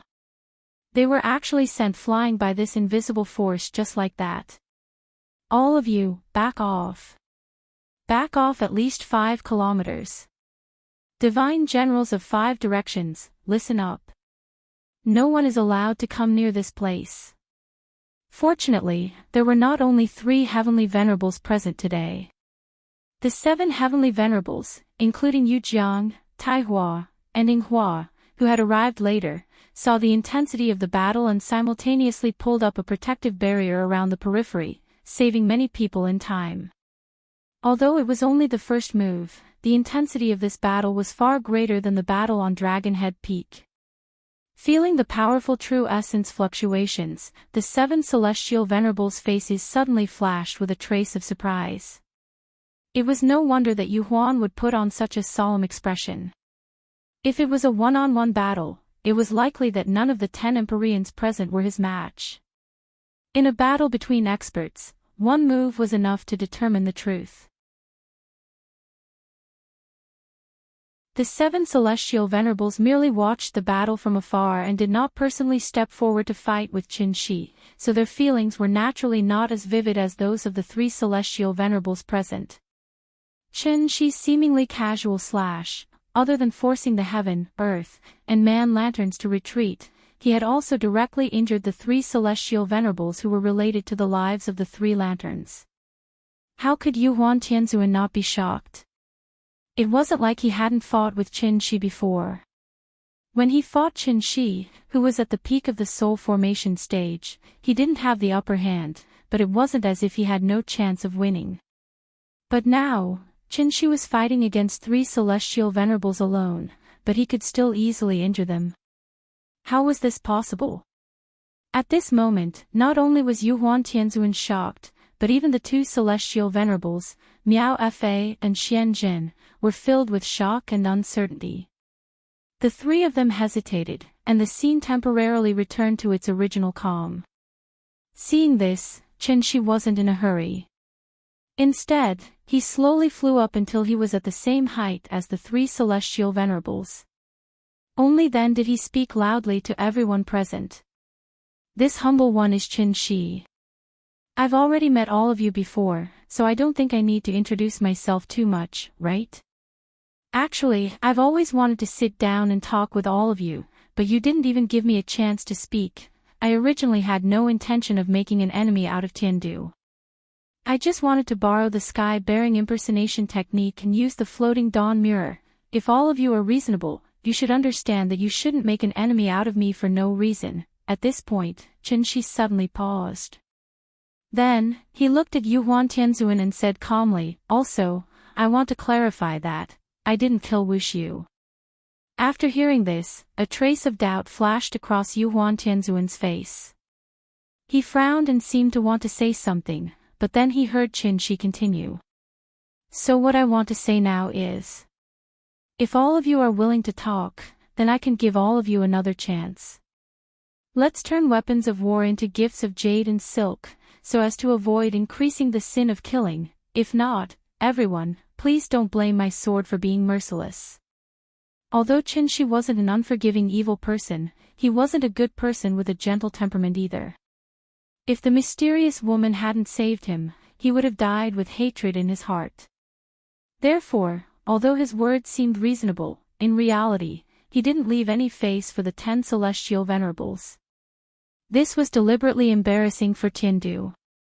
Of course, if the other party honestly lowered their heads and admitted their mistakes, Qinshi could indeed consider letting them live. But, with the lofty status of the 10 celestial venerables, how could they easily lower their heads to others? What?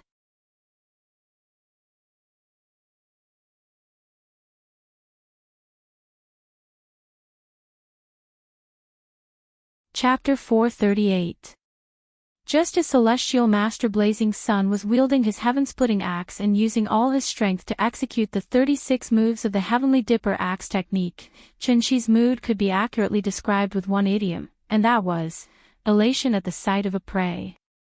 Different cultivation methods would naturally lead to different combat habits for immortal cultivators. Based on Qinshi's previous combat style, when faced with such a ferocious cultivation technique, Qinshi would definitely not meet it head-on. Instead, he would constantly twist and turn and restrain his opponent until he found a flaw in his opponent's aura. Only then would he decisively strike with his sword, hoping to achieve the desired result in one strike. The axe technique was ferocious, while the sword technique was nimble. Each of the 18 types of martial arts had their own unique characteristics. It was not easy to judge which one was better and which one was worse. It was also because of the characteristics of the axe technique that Celestial Master Blazing Sun's move was not necessarily exquisite. However, it was definitely incomparably violent.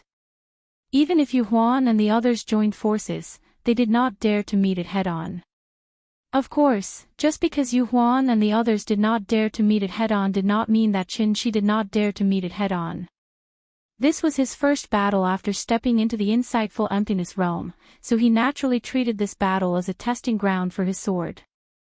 Therefore, Qinshi abandoned the sword technique he was most proficient in and instead used the Red Sun Saber technique, which he had not used often before.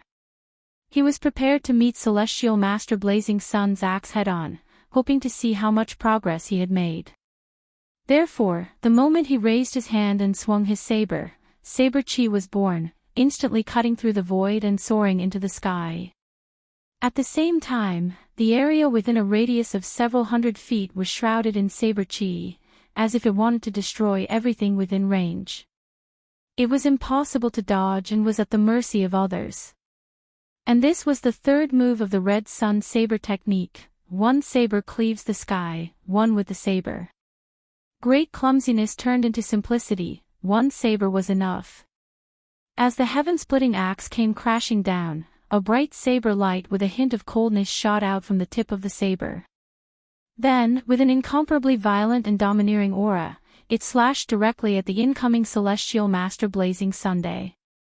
At this moment, almost all the spectators, including the 10 Celestial Masters, could not help but hold their breaths, for fear of missing any exciting scenes. However, what happened next disappointed them. For some unknown reason, the moment the tip of the saber touched the edge of the axe, the giant axe formed from Celestial Venerate Sun Blaze's true Yuan Qi melted like snow under the blazing sun and slowly dissipated into the void. This feeling was very strange. It was as if one side was holding a tempered steel knife, while the other side was holding an axe carved out of ice. Therefore, as soon as the two came into contact, the axe shattered into countless ice shards. Sigh. Seeing this, Chinshi sighed silently. In the end, he still couldn't hold it in.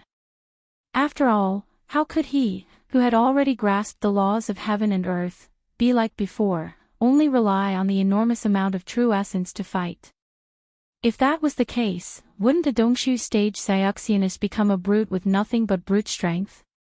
In fact, the moment Heavenly Venerate Sunblaze swung his axe, Chinshi saw numerous law threads on his body. Therefore, he only needed to cut off one of them to easily neutralize Heavenly Sovereign Sunblaze's attack. Until this moment, Chinshi finally understood the gap between the Divine Transformation stage and the Dongshu stage. True Yuan was no longer the only standard to measure one's strength. Understanding and grasping the laws of heaven and earth was the direction he needed to study in the future. The more laws he grasped, the closer he was to the Great Tao. So, unknowingly, he had already reached this step. Thinking of this, Chenshi's excitement from his breakthrough immediately calmed down. When he turned his head to look at Yuhuan Tianzuan and the others again, there was only a pale feeling left in his heart. That was, dull and uninteresting. So what if they were Tiandu? So what if they had more people? They were no longer on the same level. The reason was simple. It was like an adult fighting kindergarten children. Even if there were 100 children standing opposite him, he wouldn't feel any pleasure after destroying them. Punch at the Nanshan nursing home, kick at the Beihai kindergarten. This was just a joke. Perhaps this was the after effect of advancing to the next level. At this moment, in Chenshi's eyes, this great world that carried all the hopes of the ancient cultivators was no different from the Beihai kindergarten. He silently looked around the room. Wherever he looked, the other party would reveal a nervous and somewhat flustered expression. It was just a casual slash. Heavenly Sovereign Sunblaze, who was known for his martial prowess in the divine capital, was seriously injured. Now, he had been brought back to the Dragon Head Peak by the divine generals to heal. Seeing this, the remaining 9 heavenly sovereigns immediately took out their life magic treasures as if they were facing a great enemy. They were prepared for any possible attacks from Chenshi. For a moment, there was a strange silence. When Chenshi saw their laughable expressions, he couldn't help but think of the mysterious woman in the dark space. Perhaps in the eyes of that mysterious woman, he should be as insignificant and laughable as these people in front of him, right? The Great Tao was endless. There was always a mountain higher than another. If he didn't jump into this small pond, he would never know how high the sky was and how wide the earth was. Thinking of the realm that the mysterious woman might reach, even Chenshi couldn't help but yearn for it. However, yearning was yearning, reality was reality. The reality was, Ying was still waiting for him to save her. Nian Nian was still waiting for him to go home. What were they waiting for? Therefore, after seeing the remaining 9 heavenly sovereigns take out their life magic treasures, Chenshi couldn't help but smile at them and say, "All of you come together, I'm in a hurry." As soon as his voice fell, a divine sword appeared in his right hand. Then, Chenshi held a sword in one hand and a saber in the other and took the initiative to rush toward the 10 heavenly sovereigns in front of him. Don't be afraid. Everyone, attack together. This old man really doesn't believe that he can overturn the heavens. Yuhuan Tianzuan was also a ruthless person. Although he didn't understand why Chenshi was able to defeat Heavenly Sovereign Yang Yan in one move, he didn't have any intention of retreating. Instead, when he saw Chenshi make a move, he took the lead to face him. It was still the same 3 lanterns of heaven, earth, and man combined attack. But this time, they were not facing Chenshi, who was at the peak of the semi-god realm. It was Chenshi, who was at the early stage of the void transformation realm and already had killing intent in his heart. I've already given you a chance, it's you who didn't cherish it, then don't blame me for being ruthless. After saying that, Chenshi couldn't help but let out a long roar towards the sky, and the sword in his hand suddenly glowed with a faint cold light. The third move of the combination of sword and saber. The saber was formless, the sword was formless, and the vast expanse of heaven and earth could be shattered.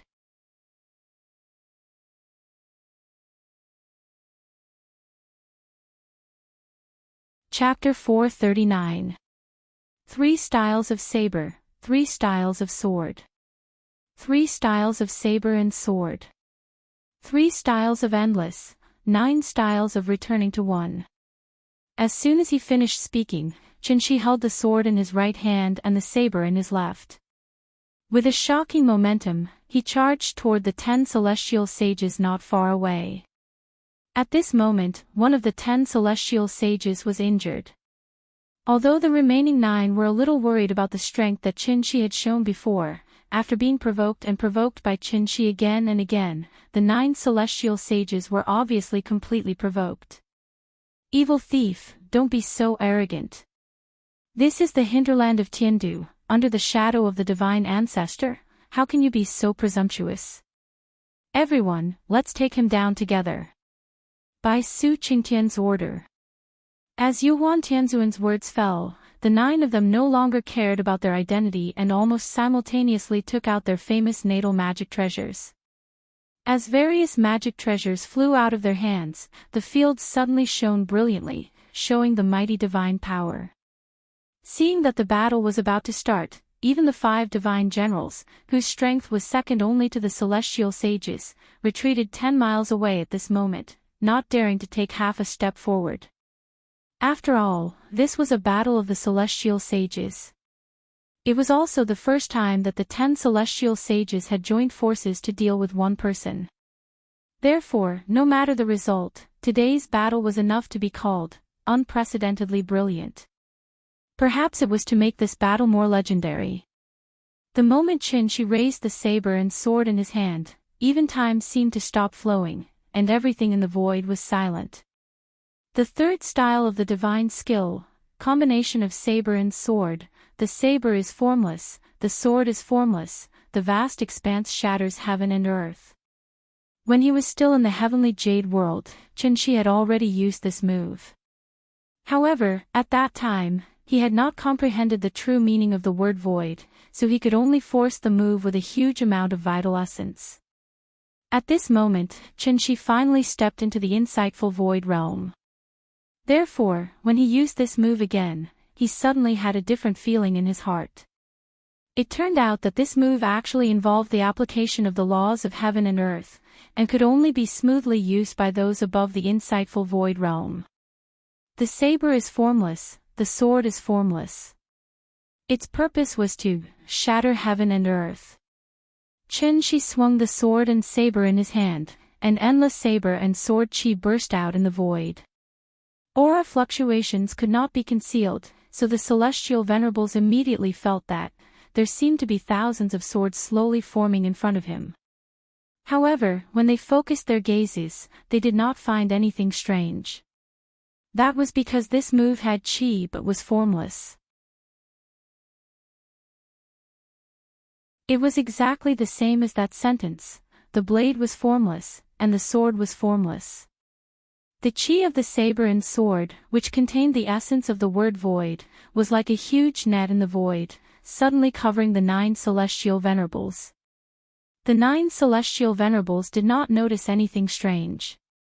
Only when the net of chi from the saber and sword came crashing down did everyone realize that they had fallen into Chenshi's trap. There was almost no warning. It was as if they had stepped into a void, and there was no end to their surroundings. Yuan Tianzuan tried to struggle, but found that he couldn't. It was as if he was trapped by something invisible. Seeing this, Yuan Tianzuan couldn't help but widen his eyes slightly. He quickly mobilized all the true chi in his body, trying to forcibly break free from the shackles. However, at this moment, his body suddenly felt pain, and countless bloody marks suddenly burst out all over his body. As if falling into a red dye vat, the 9 celestial venerables' clothes were instantly soaked with blood. Even with the protection of treasures, it was difficult for them to withstand the power of this move. Because this move was simply unpredictable and impossible to dodge. It was hidden in the void. If one did not comprehend the essence of the word void, it was basically impossible to detect it. And this was the terrifying part of the third divine skill. Turning nothingness into something, the world was filled with saber and sword chi, formless and formless. At this moment, it was a flower. At that moment, it was a bird. At the next moment, it was a scorching sun in the sky. From the perspective of a bystander, it was as if nothing had happened. However, the 9 celestial venerables' bodies were oozing blood very strangely. Just as everyone was feeling a little puzzled, Yuan Tianzuan suddenly looked up to the sky and let out a fierce howl. Then, he gritted his teeth and ignited a drop of blood essence in his body. One had to admit that this old man did have some eyesight. Once he saw that the situation was not right, he actually directly put on a desperate posture. At the price of burning his blood essence, he forcefully tore a gap in Qin Shi's saber and sword chi net. After escaping, Yuan Tianzuan did not waste any time. He directly recalled the Jade World Glazed Cup and then used the ancient spirit Yi to save the few celestial venerables beside him. Yuan, you. Looking at Yuan Tianzuan, who was covered in blood chi, a trace of shock appeared on Heavenly Venerate Wondrous Spell's face. Hearing that, Yuan Tianzuan did not immediately reply. Instead, he looked at Qin Shi with eyes full of resentment. This person is not the same as before. He must have had some fortuitous encounter and stepped into the legendary supreme stage. This sentence was like a bucket of cold water poured over their heads, instantly extinguishing the burning battle intent in their hearts. Supreme stage. That was an existence that surpassed Empyreans. Ever since the Grand Pure Saint ancestor passed away, the strength of the great world had begun to decline. It had been a long time since a supreme stage existence had appeared. Thinking of this, everyone couldn't help but look at each other. However, Yuan Tianzuan did not give them too much time to think. Instead, he continued, this person is not from our Tiandu. He is an external enemy. If we avoid him, how will we have the face to worship the sacred ancestor in the future? Tiandu's 10,000 years of inheritance, the sacred ancestor's illustrious name, is it going to be destroyed in our hands today? This old man is unwilling, and also unwilling. Only because, I am one of the 10 Empyreans of Tiandu. These words were so beautiful that it was as if the 8 Empyreans present had been injected with chicken blood. Their faces immediately surged with boundless pride. That's right. So what if you're a sovereign? Since we are the 10 Empyreans of Tiandu, how can we easily lower our heads to others? This seemingly long and tedious conversation actually happened in the blink of an eye. Therefore, just as Qin Shi was about to deliver the final blow, the remaining 8 Empyreans actually ignited the blood essence in their bodies. In an instant, the true essence fluctuations caused by the 9 Empyreans burning their blood essence were like the setting sun dyeing a large area of the sky red. Seeing this, Qin Shi couldn't help but flash a trace of admiration on his face. Immortal cultivators couldn't lose their courage. He didn't expect that the 10 Empyreans had been in high positions for so many years, but the sword in their hearts hadn't rusted because of this. His opponent was so valiant. How could he fall behind? Therefore, this time, Qin Shi didn't think of avoiding the spearhead at all. Instead, he immediately brandished his sword to meet it. At this point, the result of this battle was destined to be a fight to the death. Then, the 10 Empyreans united and displayed all that they had learned in their lives. They charged towards the legendary supreme stage in their strongest state. And Qin Shi displayed the elegance of the void stage. With his own strength, he fought 9 soul formation stage cultivators who were burning their blood essence and risking their lives. This battle was unprecedentedly bright. Please remember the domain name of this book. 9 Heavens Divine Emperor Mobile Version Reading Website.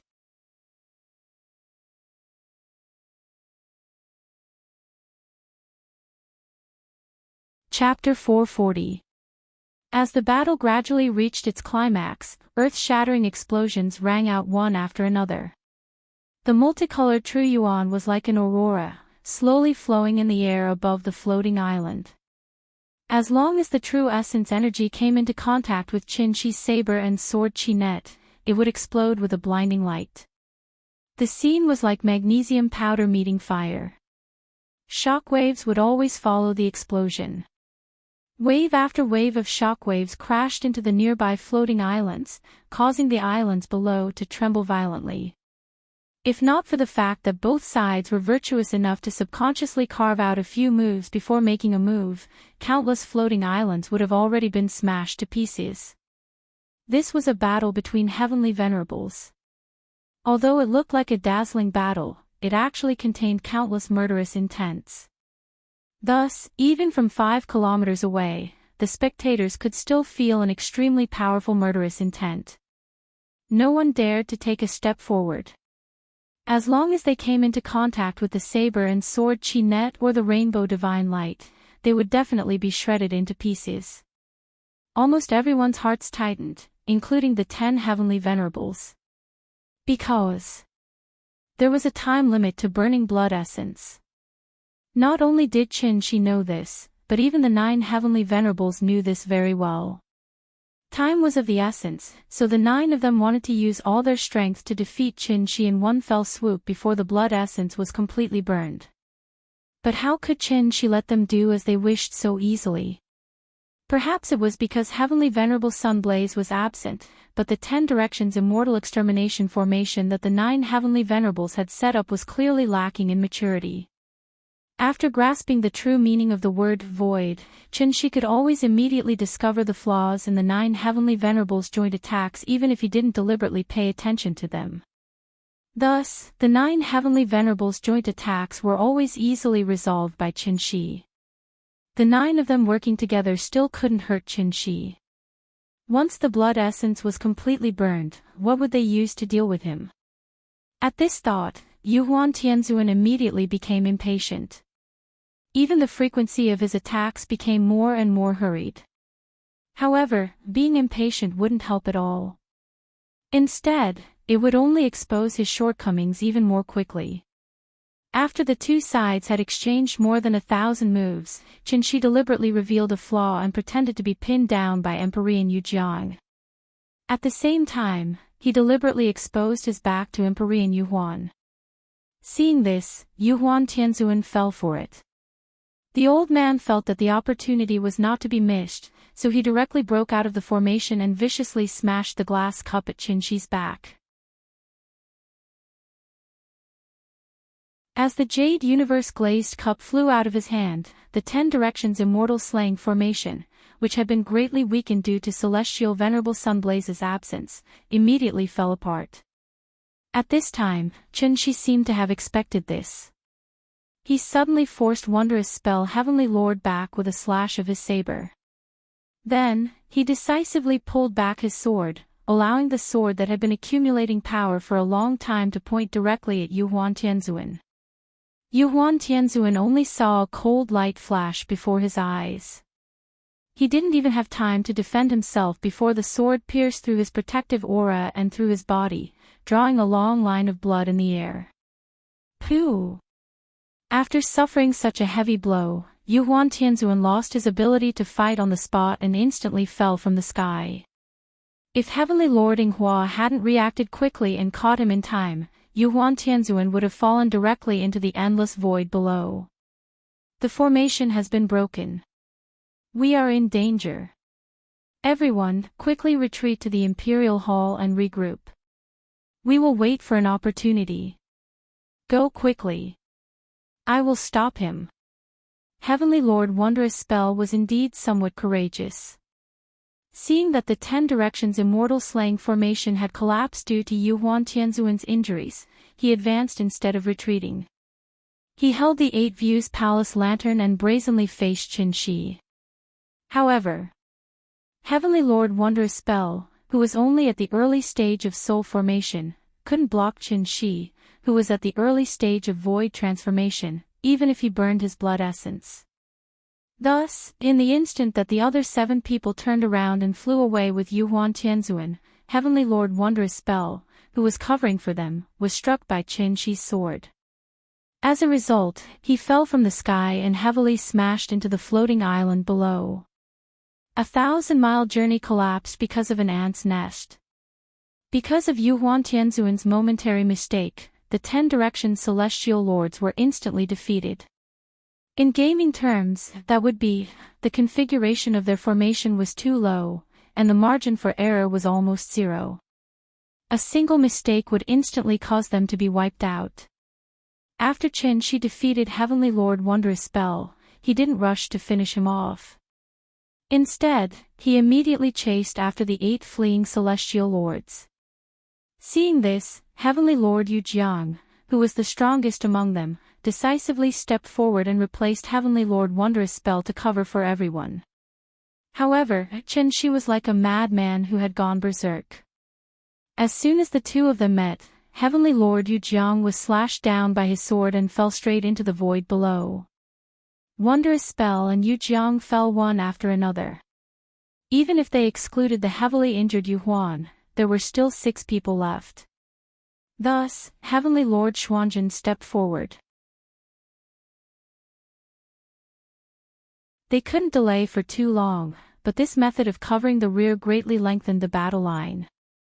As a result, after Qin Shi repelled Xuanzhen with his sword, Dragonhead Peak appeared not far in front of them. At this moment, Qin Shi didn't need to think with his but to know. They were going to activate the Great Sun Moon Star Formation. Since this formation was the final killing move that the Grand Pure Divine Ancestor had left behind for Tian Capital, it must have its unique features. Qin Shi didn't think that he was a match for the Grand Pure Divine Ancestor, so he deliberately lured everyone to the periphery of the floating islands. His goal was to make the 10 Heavenly Venerables stay away from the Imperial Polarity Hall and prevent them from activating the formation at any time. Qin Shi had achieved his goal. However, he still didn't expect. The 10 Heavenly Venerables, who held high positions, would have the courage to burn their blood essence and sacrifice themselves at the same time. Xuanzhen fell. Yinghua stepped forward again. The Heavenly Venerables, who used to be high and mighty, fell one after another, but the remaining few stood up resolutely and continued to cover the rear for their companions. Although they couldn't block 1 or 2 moves from Qin Shi, they could create some obstacles for Qin Shi and buy some time for everyone to escape. When only 3 Heavenly Venerables were left beside Yu Huan, the group of 4 finally flew to Dragonhead Peak. For Tian Capital, for the Divine Ancestor's reputation. Go, Yu Huan. We'll do our best to buy time for you. A fierce look flashed across the Taihua Heavenly Venerable's face. Then, he and the other 2 Heavenly Venerables turned to face Qin Shi, who was chasing after them with a sword. Seeing this, Qin Shi couldn't help but yell fiercely, "Get lost!" The battle was coming to an end. As long as the 3 people in front of him were defeated, Tian Capital would have no chance of counterattacking. Therefore, Qin Shi no longer held back and decisively used his killing move. The saber was formless, the sword was formless, and the vast expanse could shatter the universe. The sound came with the sword, its momentum unparalleled. The 3 Heavenly Venerables with the lowest cultivation didn't even have time to scream before they were completely pulverized by the billions of saber lights and sword shadows. However, it was also because they risked their lives to stop Yu Huan Tianzuan successfully flew to the front of the Imperial Polarity Hall. As soon as he landed, Yu Huan Tianzuan suddenly let out a long howl and slammed his palm into the center of the square. In an instant, the entire floating island trembled violently. Feeling the tremors from Dragonhead Peak, Yu Huan Tianzuan couldn't help but tremble with excitement. After tens of thousands of years of silence, the array pattern that the Divine Ancestor personally engraved on the square finally showed its brilliance to the world. Divine Ancestor above. The Emperor's majestic North Tower, the Divine Ancestor's vast kindness shakes the southern sky. Fortunately, we did not disappoint you.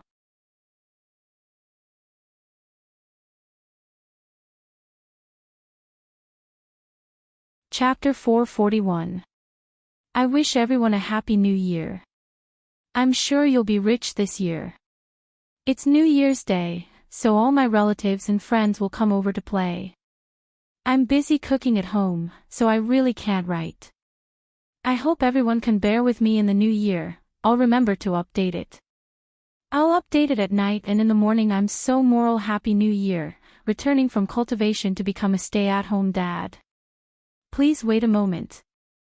After the content is updated, please refresh the page to get the latest update.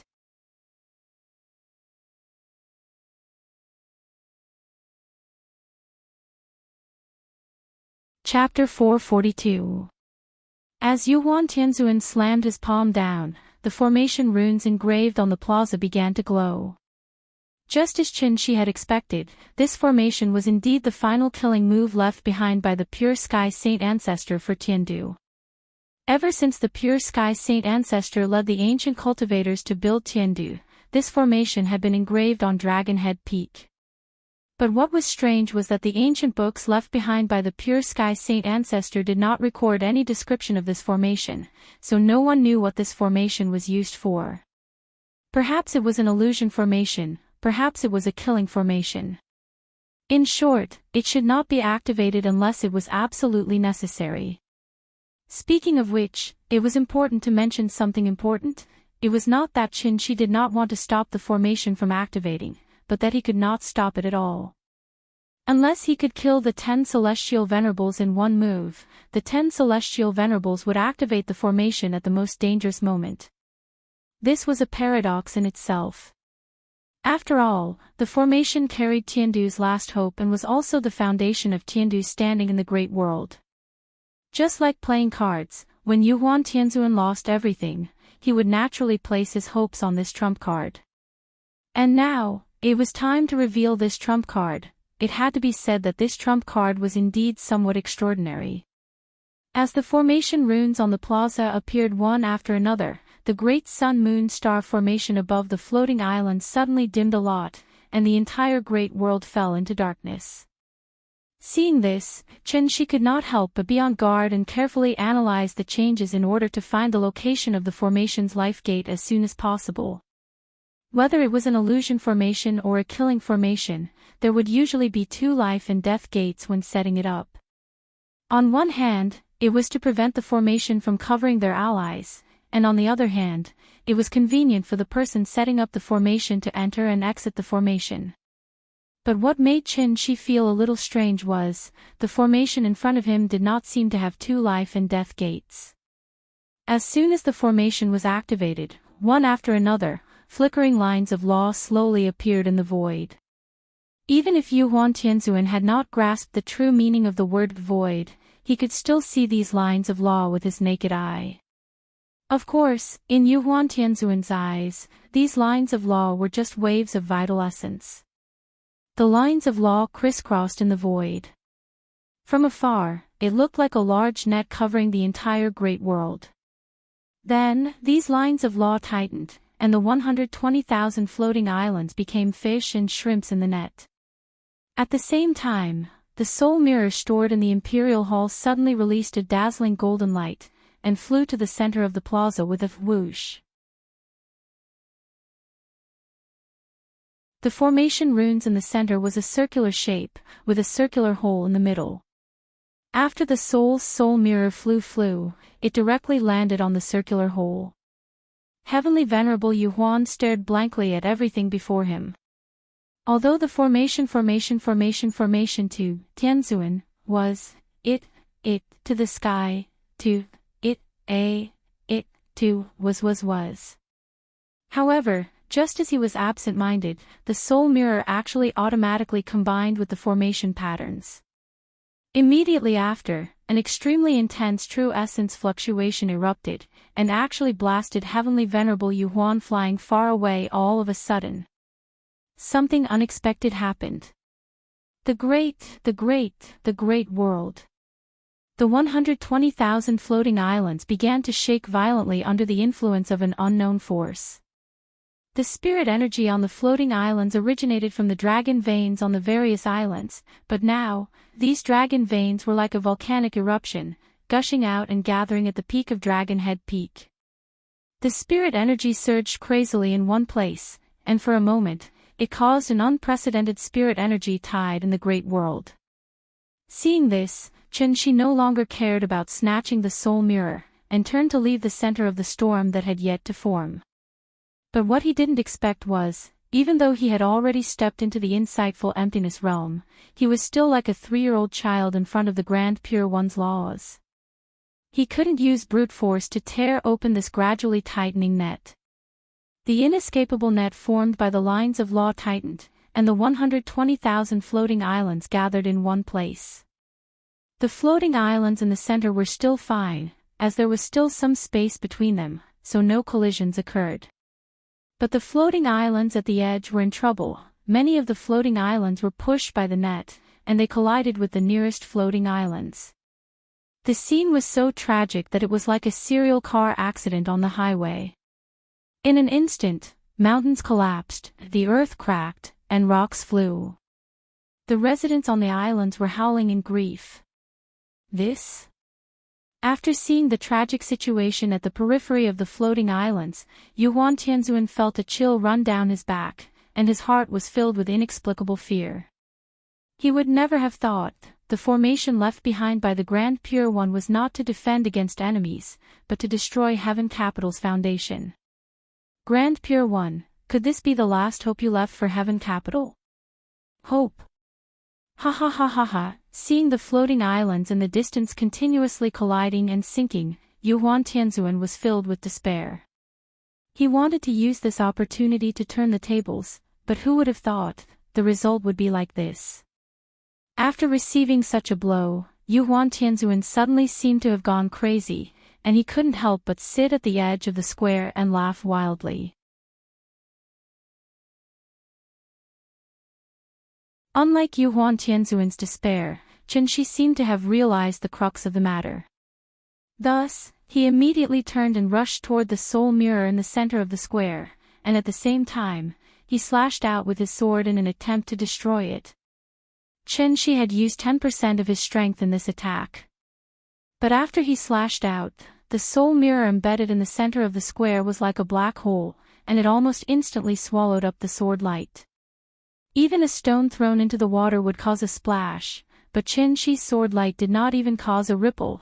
Seeing this, Chen-Shi did not panic.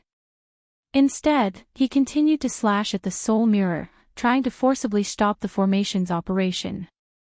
But no matter how many times he slashed, the result was the same. As soon as the sword light approached the soul mirror, it seemed to be affected by something and was directly swallowed up by the soul mirror.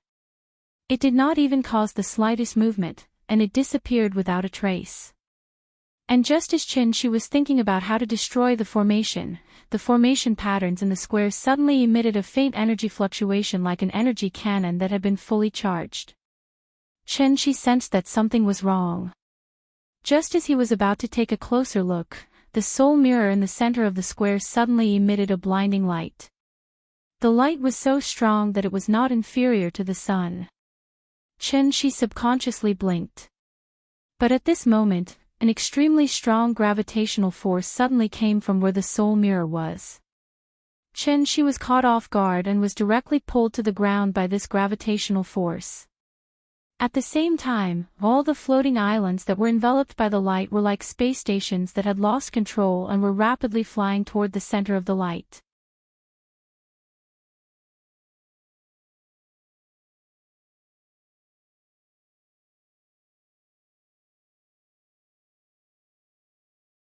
Once the Grand Pure Saint Ancestor's Sun-Moon-Star formation was activated, all the objects in the large world would be gradually wrapped up in an inescapable net and stuffed into a white hole.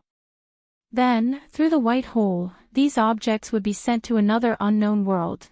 Chen-Shi didn't want to be sent to some strange place again. Therefore, when he realized the true function of the formation, he used all his strength and began to struggle madly. In any case, he was at the Dongshu stage. Thus, his efforts played a certain role in the end. As a result, he was able to successfully go against the current and arrive at the border of the heavenly network.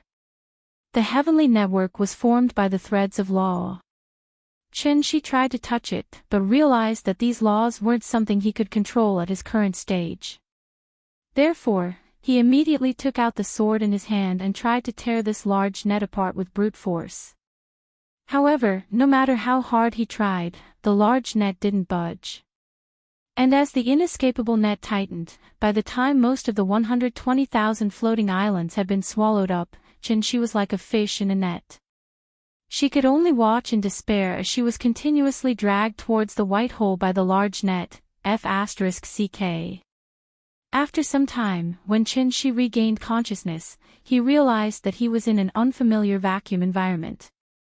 This vacuum environment was different from the dark space Chen-Shi had been in before. There were radiation, magnetic fields, rays, and various dust impurities that Chen-Shi was familiar with here. He calmed himself down and looked up. To his surprise, there was a gigantic planet beside him. This, Chen-Shi was shocked. He immediately flew out of the rubble and came to the star belt of this planet. Earthlings grew up looking at pictures of the 8 major planets in the solar system. Thus, Chen-Shi recognized it at a glance. This gigantic planet with a ring around it was none other than Saturn. Had he returned to the solar system? Thinking of this, Chen-Shi was suddenly excited. He quickly flew out of the star belt and went straight to the periphery of Saturn. A bright red star entered Chen-Shi's eyes, the sun. It really was the sun. The final trump card that the Tai-Ching ancestor left for Heaven Capital was actually a teleportation array that led directly to the solar system. Chen-Shi looked back and saw that the 120,000 floating islands had all turned into ruins and were completely merged into Saturn's star belt. Yuhuan Tianzuan's aura was still there. Except for Taihua and the other 2 who were killed by Chen-Shi, the auras of the remaining 7 heavenly venerables were still there. They did not die because of the activation of the array. However, while the 10 heavenly venerables were fine, the residents of the Great World were in trouble. Only those whose cultivation had reached the golden core stage and above could maintain their vitality in the universe and luckily escape this disaster. However, even in Heaven Capital, there were only a few people whose cultivation had reached the golden core stage and above. As for those unlucky people whose cultivation had not reached the golden core stage, right now, they had already turned into ice-cold corpses one after another. There was no pain or wailing. Just like that, they died peacefully the moment the array was activated. There were at least tens of millions of them. Seeing this, even Chen-Shi, who had long been accustomed to death, could not help but feel sad at this moment. After this battle, the vitality of the ancient cultivators was greatly damaged. It also almost shook the foundation of Heaven Capital that had been passed down for tens of thousands of years. Chen-Shi originally only wanted to go to the Great World to find the Soul Mirror and use it to get Ying back. Who would have thought that this trip would be so complicated? Perhaps, the Tai-Ching ancestor had considered the instability of the Great World from the beginning, so he deliberately left behind such an arrangement of cutting off the tail to survive and abandoning the rope to save the king. After all, Earth was their home and where their roots lay. Chen-Shi's cultivation was the highest, so he woke up the fastest. Thus, he quietly floated in the void and began to seriously consider the next problem of how to deal with the aftermath. Right now, the core strength of Heaven Capital was gathered in the solar system. If he left it alone, even without the 10 heavenly venerables, the 5 divine generals would be enough to flatten the solar system. But if he wanted to eliminate them all in one fell swoop, wouldn't it be too cruel? How should he deal with it? This was really a complicated problem.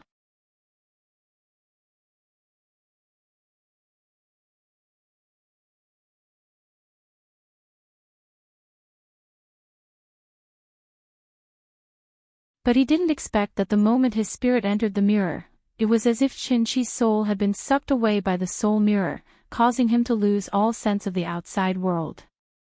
His divine sense entered the soul mirror. It was only then that this connate supreme treasure truly displayed its uniqueness.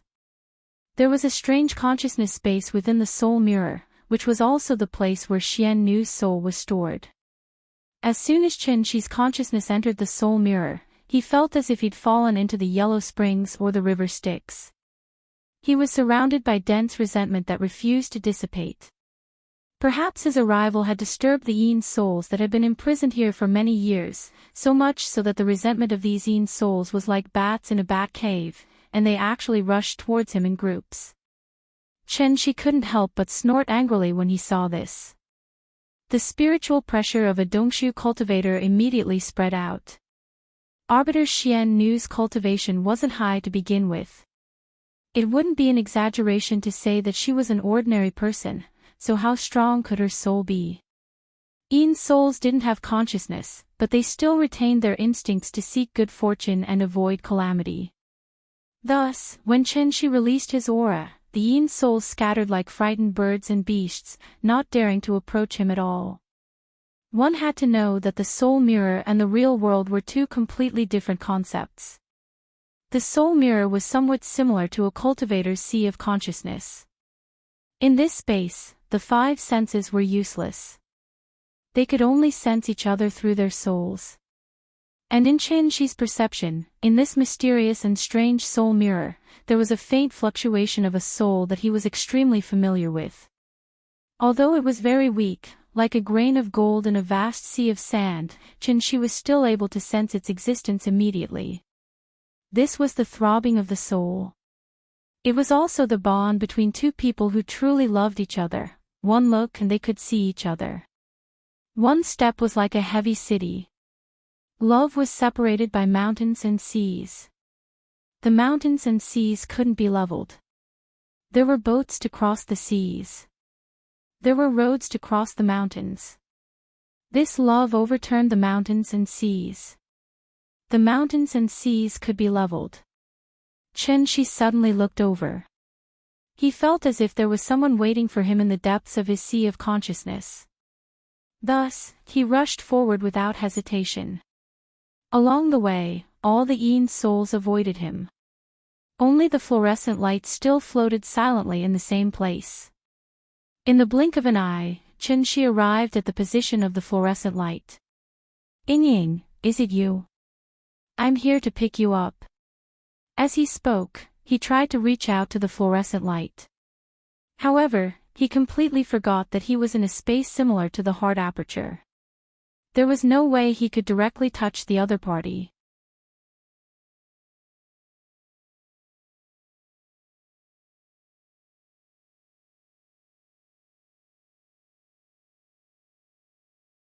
Chapter 445. The so-called revolution was the circular movement of the 8 planets around the Sun. Every time the Earth revolved around the Sun, it meant that another year had passed.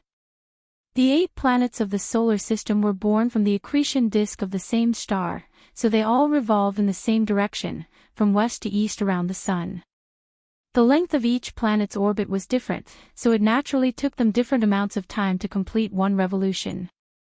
Using Earth's time as an example, Mercury took 68 days to complete one revolution, Saturn took 29 years to complete one revolution, and Pluto, which was the furthest from the Sun, took as long as 248 years to complete one revolution.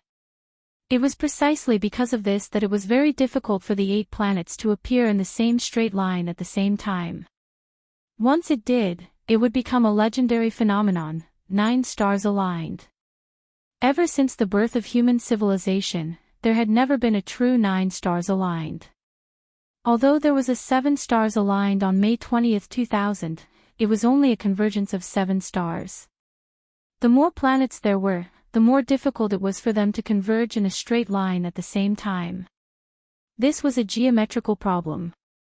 Compared to the age of the planets, human civilization was still far too short. With a mere 6,000 years of civilization, humans hadn't even fully explored the solar system, so how could they dare to dream of exploring the vast universe? On this day, October 21st, it was supposed to be an ordinary day. However, under the influence of the soul mirror, Tiandu unexpectedly descended into the solar system. Of course, this wasn't important. What was important was, after going through untold hardships, Qinshi finally obtained the soul mirror he yearned for day and night. Because of this, he also found in Ying's long-lost soul. However, what he didn't expect was, in the instant that he activated the soul mirror and attempted to release the Yin spirits within, the soul mirror didn't activate as he had imagined. Instead, it suddenly erupted with an extremely powerful and unknown force. This force was so strong that it even pushed Saturn, which was revolving in its orbit, to rotate in the opposite direction. Qinshi sensed that something was amiss in the outside world. Just as he was feeling a little puzzled, an extremely powerful tremor also appeared within the soul mirror. It was like a bottle of water being violently shaken in someone's hand, and the thousands of Yin spirits within the bottle were instantly sent flying in all directions. Qinshi hastily protected Qin Ruoying's divine soul. However, immediately thereafter, his soul was instantly dragged out of the soul mirror by a burst of invisible power, as if it were a small boat caught in a whirlpool. After his soul returned to his body, Qinshi suddenly opened his eyes.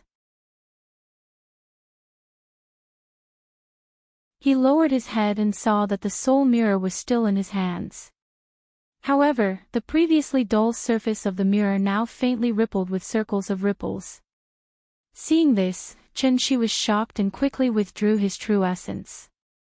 He withdrew his true essence. But unfortunately, however, the soul mirror continued to operate. At this moment, Qinshi suddenly realized, in addition to Saturn, even Jupiter, Mars, Neptune, and Uranus began to rotate in the opposite direction under the influence of this unknown force. Among them, Venus and Mercury, which were closer to the Sun, suddenly accelerated their revolutions and converged with the Earth in a straight line. With the exception of Earth, the 8 planets all changed their respective orbital speeds and directions, converging into a straight line at a speed visible to the naked eye. In an instant. The alignment of 9 stars, a sudden phenomenon. After 10,000 years, this peerless formation set up by the Taiqing divine ancestor was finally revealed to the world in its entirety. Even the great formation of sun, moon, and stars in the great world was actually only one of its subformations. The moment the alignment of 9 stars occurred, a large nomological net formed by the laws of heaven and earth vaguely appeared at the boundary of the solar system. This was something that had to be mentioned, the boundary of the solar system, which was the place where the sun's gravity could cover. There were as many as 100 billion comets there. These comets were gathered together by the sun's gravity, thus forming a spherical cloud, which was also known as the Oort cloud by scientists. If one were to look at it in another way, the Oort cloud could be seen as the atmosphere, and the comets within it could be seen as droplets of water vapor in the atmosphere. The moment the nomological net appeared, Qinshi was completely stunned. This large net was somewhat similar to the inescapable net in the great world, but it contained nomological attributes that Qinshi could not understand at all. One had to know that Qinshi had already stepped into the insightful void realm. However, when he saw this scene, he still felt a sense of loss and helplessness in his heart. It was like a primary school student trying to solve a calculus problem in university mathematics. The moment he saw those densely packed numbers and symbols, Qinshi was completely stunned. These were all left behind by the Taiqing divine ancestor? The solar system was not like the great world. The area of 120,000 floating islands added together was at most equivalent to the area of Asia. But what about the solar system?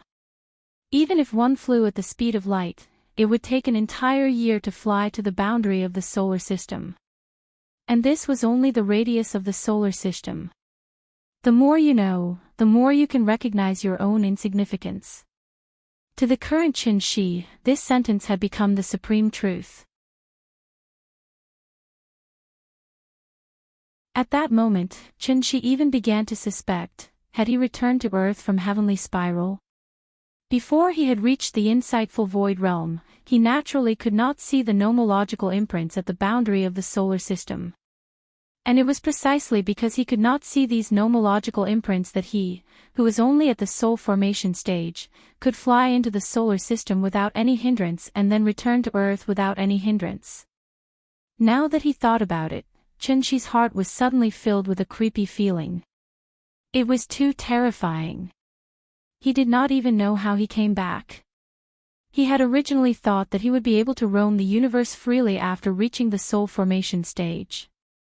Who would have thought, even in the periphery of a mere solar system, there was such a shocking net of laws?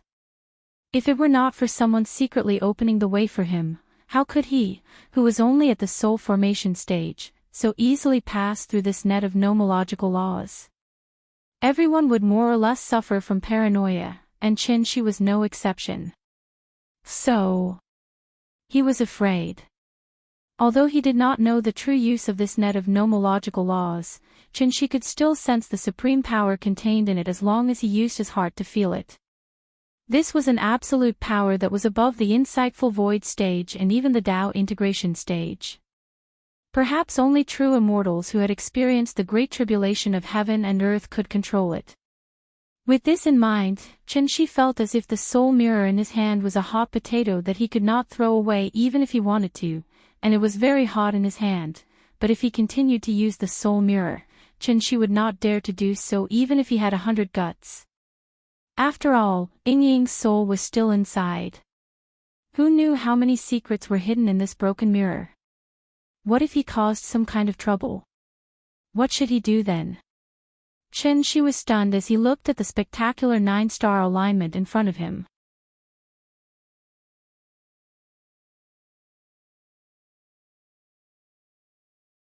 Chapter 446. With scruples in their hearts, they were no longer fearless. Most young people looked down on those mediocre middle-aged people. Little did they know that these middle-aged people were just like them back then, fearless in life and fearless in death. Chen-Chi's fear did not originate from his heart, but from the outside world. This was because he had already become a middle-aged man from a young age. He had a lover, a child, and a family of his own. He was the sky of this family, the umbrella of this family, and the pillar of this family. So, shouldn't he be afraid? If it was in the past, Chen-Chi would definitely continue to study the soul mirror. He would even try to erase the mark left behind by the grand pure divine ancestor and turn it into his natal magic treasure. But now, such thoughts did not appear in his mind at all. After all, Chen-Chi was already old. Back to the spectacular 9-star alignment, which could be called a space wonder. Under the push of the soul mirror, the 9 planets quickly converged into a straight line. From afar, it looked like a cannon was in place and ready to fire at any time. The 9-star alignment lasted for about 2 minutes. During these 2 minutes, Chen-Chi's mood was as tense as a string. He was afraid that the 9-star alignment would affect Earth, so he raised his essence, energy, and spirit to the highest point early on.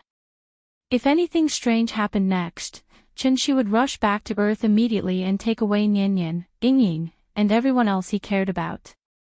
He might not be able to stop the 9-star alignment, but it would not be easy to hurt his family in front of him. Chen-Chi had already prepared for the worst, but he did not expect. What happened next was completely different from what he had imagined. The 9-star alignment did not have any destructive impact on the solar system. The only thing that was affected was the large net of laws entrenched in the periphery of the solar system. He saw, the moment the 9 stars gathered, the large net that contained the unknown power of laws began to flicker faintly. If the 9-star alignment was a key, then the large net of laws was a door.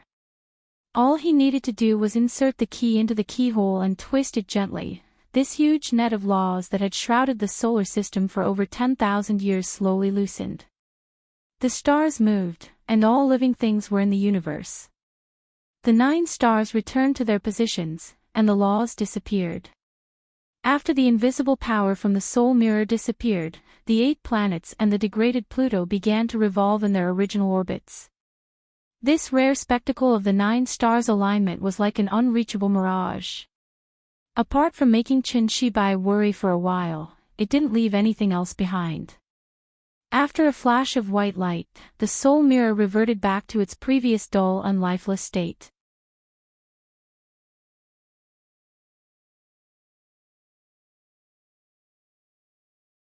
The boat of friendship really capsized so easily.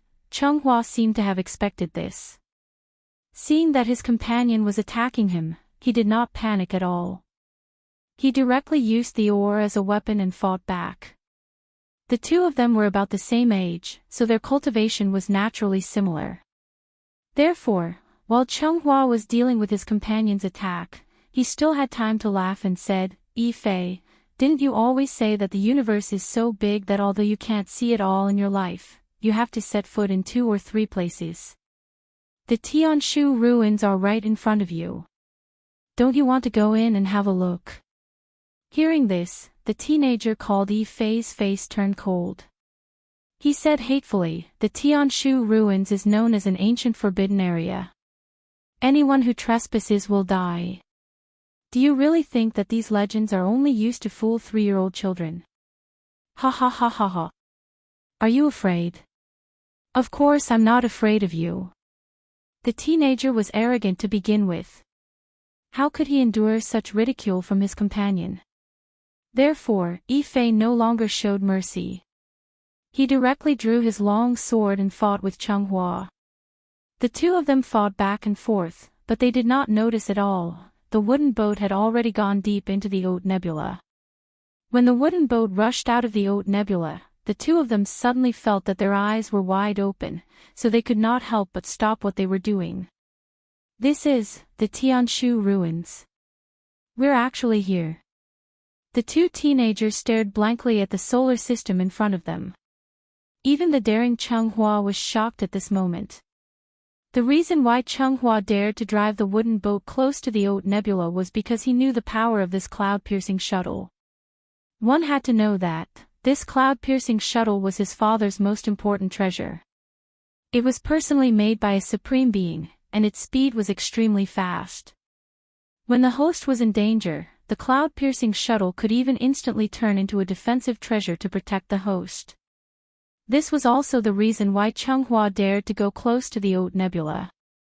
He just wanted to scare Fei. Who would have thought that the two of them would actually break into the legendary forbidden area without any hindrance, the Tianshu ruins?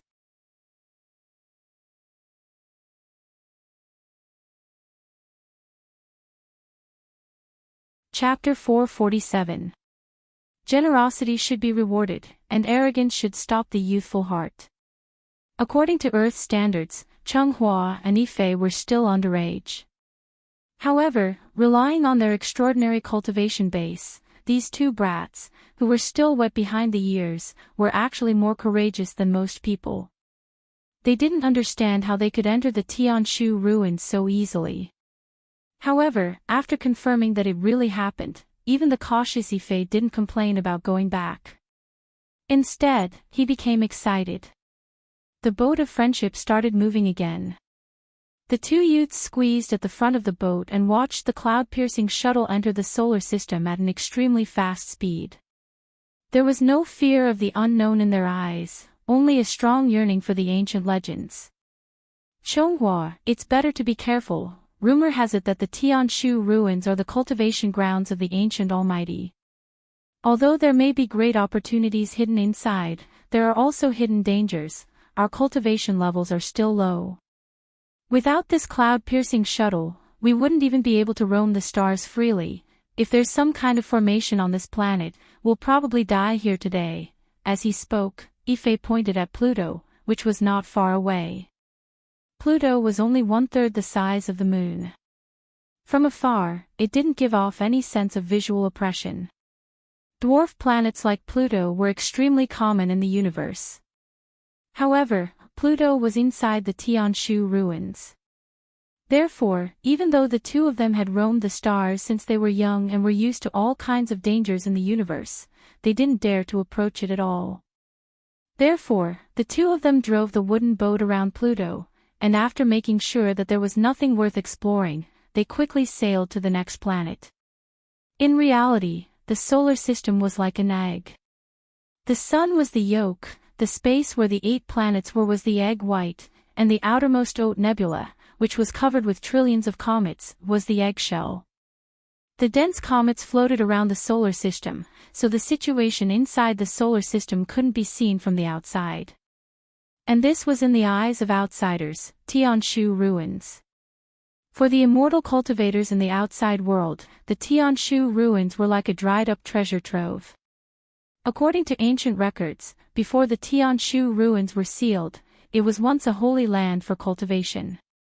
Even the glorious jade-clear grotto heaven was once only one of the inheritances in the Tianshu ruins. Of course, the Tianshu ruins back then was not called the Tianshu ruins. Instead, it was called Tianshu realm. Later, for some reason, the Tianshu realm, which was at its peak, suddenly declined.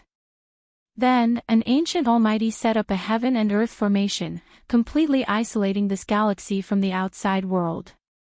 Under the protection of the formation, no one could approach the Oat nebula. In the blink of an eye, tens of thousands of years had passed. Everything about the Tianshu ruins gradually faded from people's minds as time passed. It wasn't until a few years ago that a brilliant genius appeared in the jade-clear grotto heaven that the Tianshu ruins returned to the public sight. This genius had cultivated for less than 1,000 years, but his cultivation had already stepped into the ranks of Empyrean. Because of this, he was known as the #1 cultivator below the supreme realm. He even had hopes of becoming the next supreme headmaster of the jade-clear grotto. But it was a pity, however, this young, celestial lord was crazy for some unknown reason. He actually wanted to use the method of exploring the Tianshu ruins to make his name resound throughout the supreme palace enclosure. Yuan, read, Yuan, as in broken and ruined walls. Luoyang was known as the ancient capital of 13 dynasties, but after 2,000 years, it had become a third-tier city. The Tianshu ruins had been quiet for more than 2,000 years. Tens of thousands of years had passed. The immortal cultivators in the supreme palace enclosure had long forgotten its former glory. This Tianshu realm master wanted to use the Tianshu ruins as a stepping stone, but he never expected, in front of the sun, moon, and stars formation, he was like a moth to a flame. He did not even cause a spark before he turned into a wisp of smoke and disappeared from the world. This was also the reason why no one dared to approach the Oat nebula. The young man did not know the immensity of heaven and earth. He was not afraid of the slightest thing. Thus, the 2 daring brats piloted the cloud-piercing shuttle and hurried in the direction of Earth, back to Qinshi. After imprisoning the people of Tiandu in Saturn's ring, he rushed back to Earth. Shangjing City, which he had not seen in a long time. The courtyard, which he had not seen in a long time. It was late autumn. The old locust tree in the courtyard had already shed its leaves. The withered leaves were piled up on the bluestone floor. When the autumn wind blew, a few leaves drifted out of the courtyard. It was not the courtyard that was deserted, but the people's hearts. Qinshi did not like this feeling. Thus, he frowned and looked around the courtyard. After confirming that his restrictions were not damaged, he immediately waved his hand and used his supreme cultivation to forcefully reverse the flowering of the plants in the courtyard. In an instant, it was as if spring had returned to the earth. Hundreds of flowers bloomed. Even the old locust tree in the courtyard suddenly grew lush green leaves. Accompanied by the overflowing fragrance of the flowers, Qinshi strode toward the west wing. It was now 4:00 in the afternoon in Shangjing. Nian Nian was not at home. Qin Yongyan and the big cat should be waiting for her at the school gate. Thus, in the huge courtyard, there was only a fish that could only roll its eyes all day long. Qinshi pushed open the door. Qin Ruoying's figure came into view. A year was enough time for the brand-new quilt to be dyed a little dark yellow. However, it did not leave any trace on Qin Ruoying's face. She lay quietly on the bed as if she was asleep. She came to the bedside. After smoothing out her hair that was messed up by Nyan, he gently held his lover's hand. Ying, I'm back, I'm sorry, I've kept you waiting. As she spoke, she took out that damned broken mirror from her bosom. This was the first time he looked at a magic treasure so carefully. It was as if he was not looking at himself in the mirror, but Qin Ruoying in the mirror. This was a connate treasure. Not only did it involve the soul of Xian Nu, but it also involved the great formation of sun and moon and stars. Thus, she did not dare to activate it lightly. He had found the soul mirror. Ying had not woken up yet. So, what was he waiting for? She hesitated for a long time. Then, as if he had finally come to a decision, he gently kissed his lover's forehead. Then, he silently sat cross-legged next to Qin Ruoying. He prepared to let his soul enter the soul mirror again. Then, like last time, he would imbue the soul mirror with vital essence in order to activate it. This time, whether it was the explosion of the sky or the 9-star alignment, he must bring Ying's soul out. Please remember the domain name of this book. 9 Heavens Divine Emperor Mobile Version Website.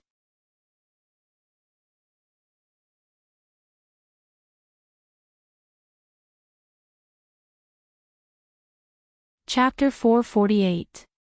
She hesitated for a long time before he finally came to a decision.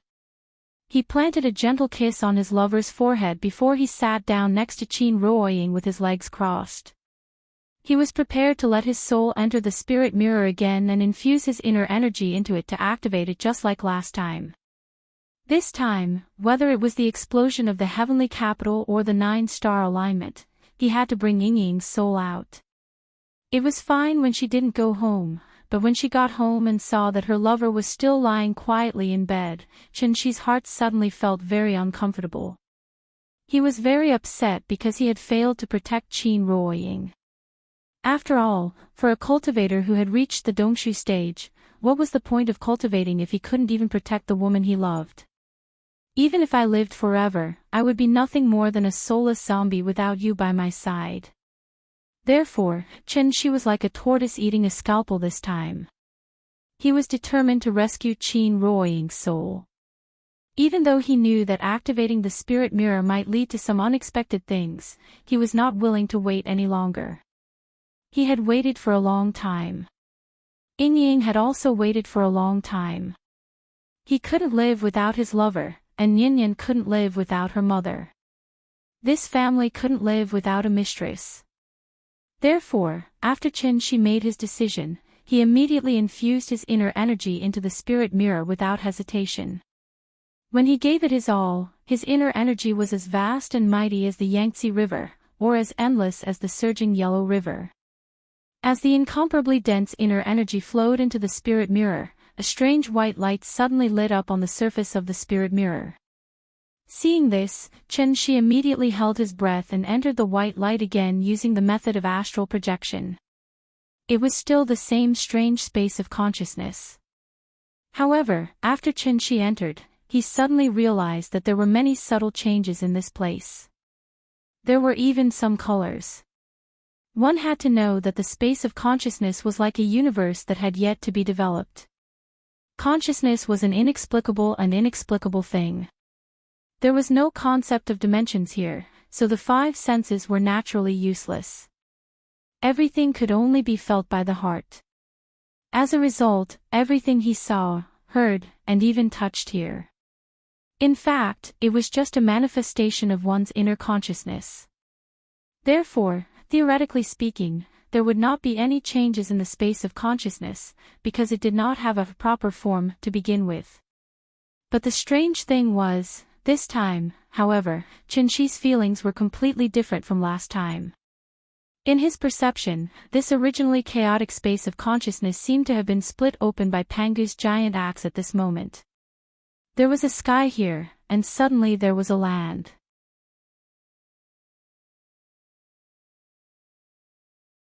There was a dim yellow aurora in the sky and a dark green Styx river on the ground. Shi was now standing in the middle of the river Styx. The river was not deep, barely reaching his knees. She was a little surprised by the changes here.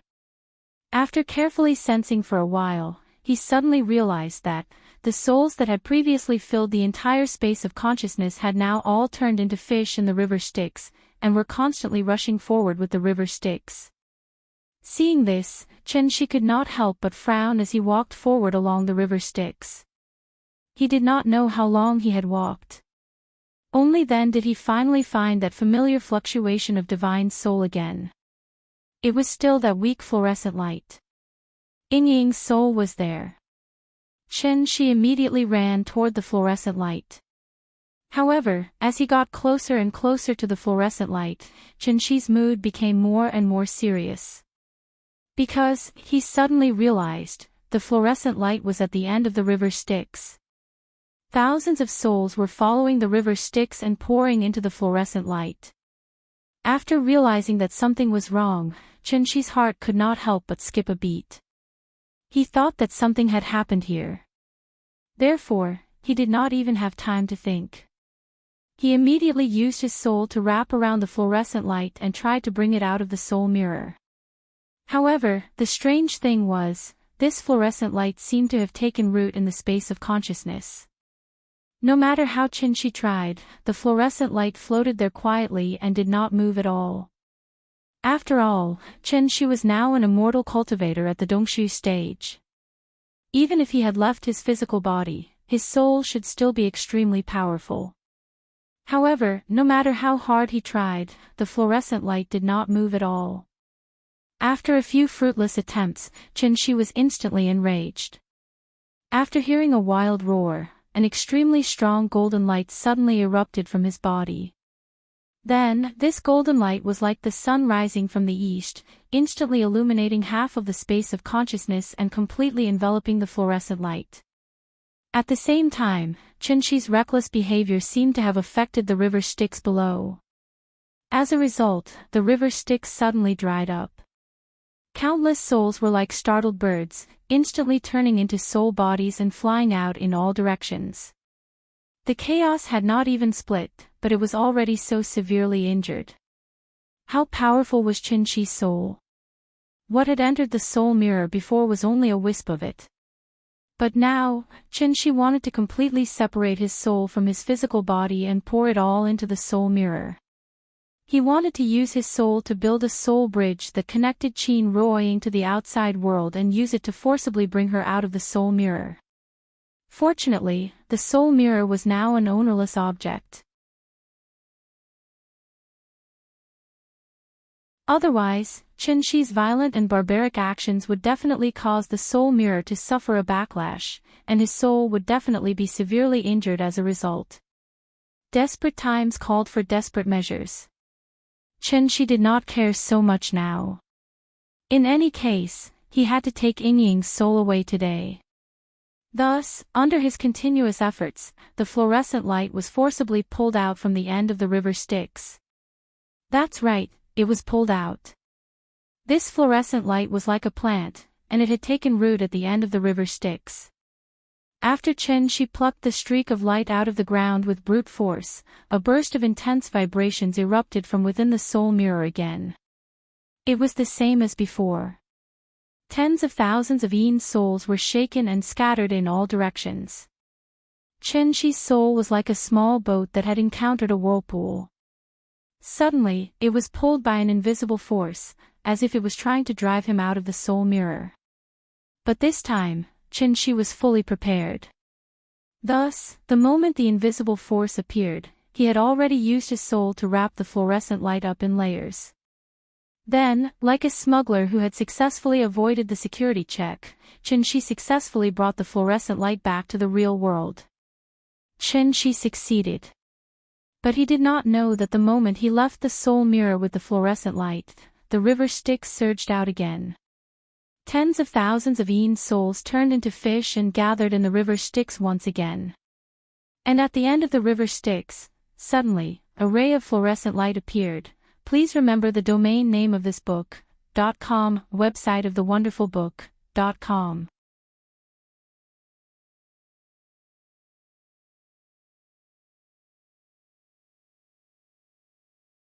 Chapter 449.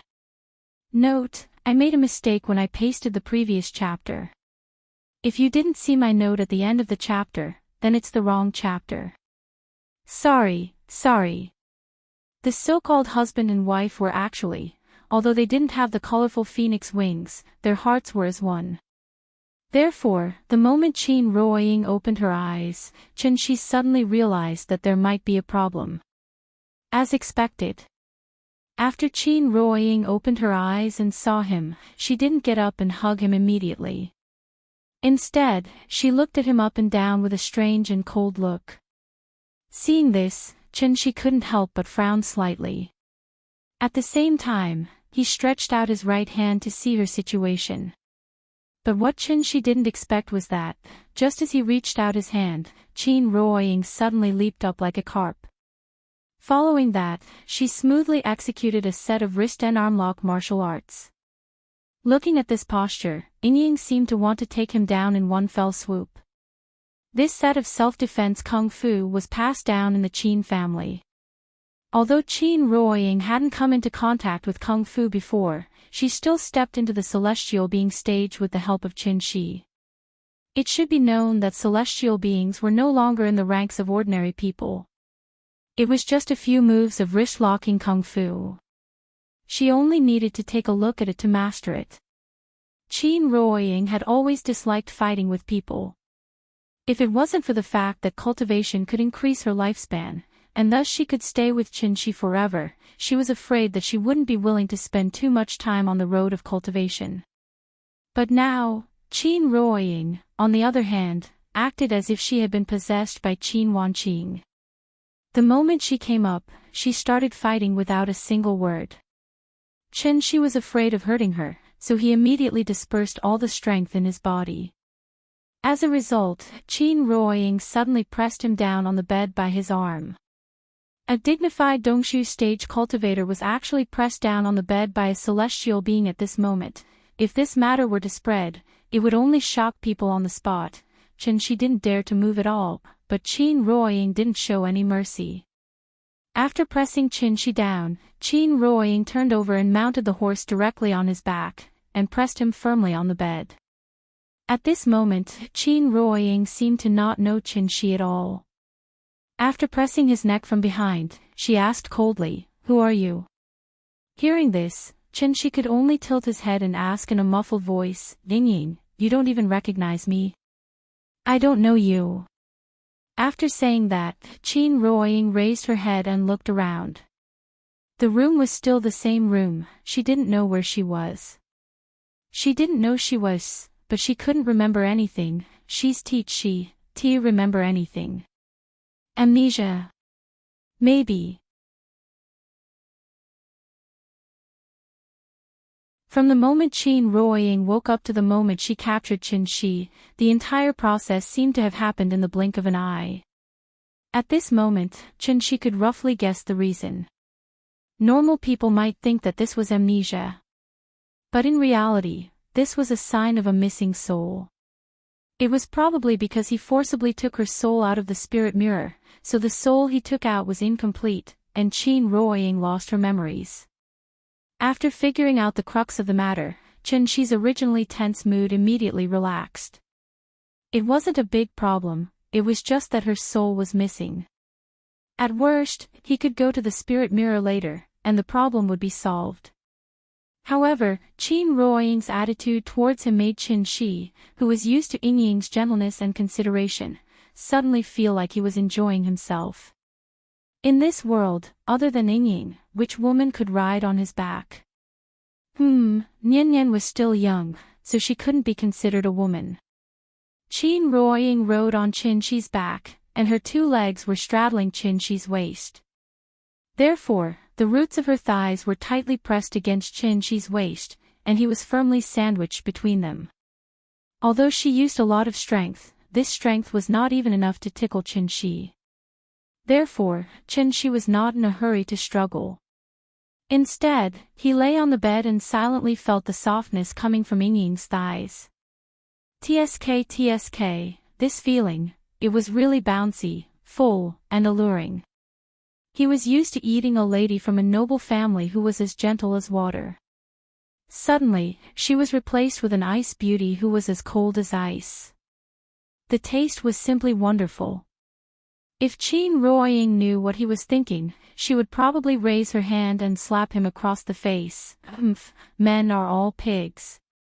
She was like a dead fish, lying on the bed and not moving at all. At this moment, Qin Ruoying seemed to have realized that her posture was a little indecent, so she immediately jumped up from his body and went straight to the door of the west wing. She was busy savoring the feeling, and when Qin Ruoying left, it instantly made him feel a sense of emptiness, so he hurriedly got up and chased after her. Ying, don't run around, where are you going? Seeing that she was chasing after her, Qin Ruoying turned her head and glared fiercely at him. She had no choice but to hurriedly take a few steps back, and then put on an old face, indicating that he would not go near her. After that, Qin Ruoying then turned and walked out of the west wing. When she walked out of the house and saw the beautiful scenery of hundreds of flowers in full bloom, Qin Ruoying could not help but smile. Ying had always liked flowers and trees, so the courtyard had long been filled with potted plants by Qin. When Qin returned home, he had conveniently changed the flowering period of the plants in the courtyard, but he did not expect that it would come in handy at this moment.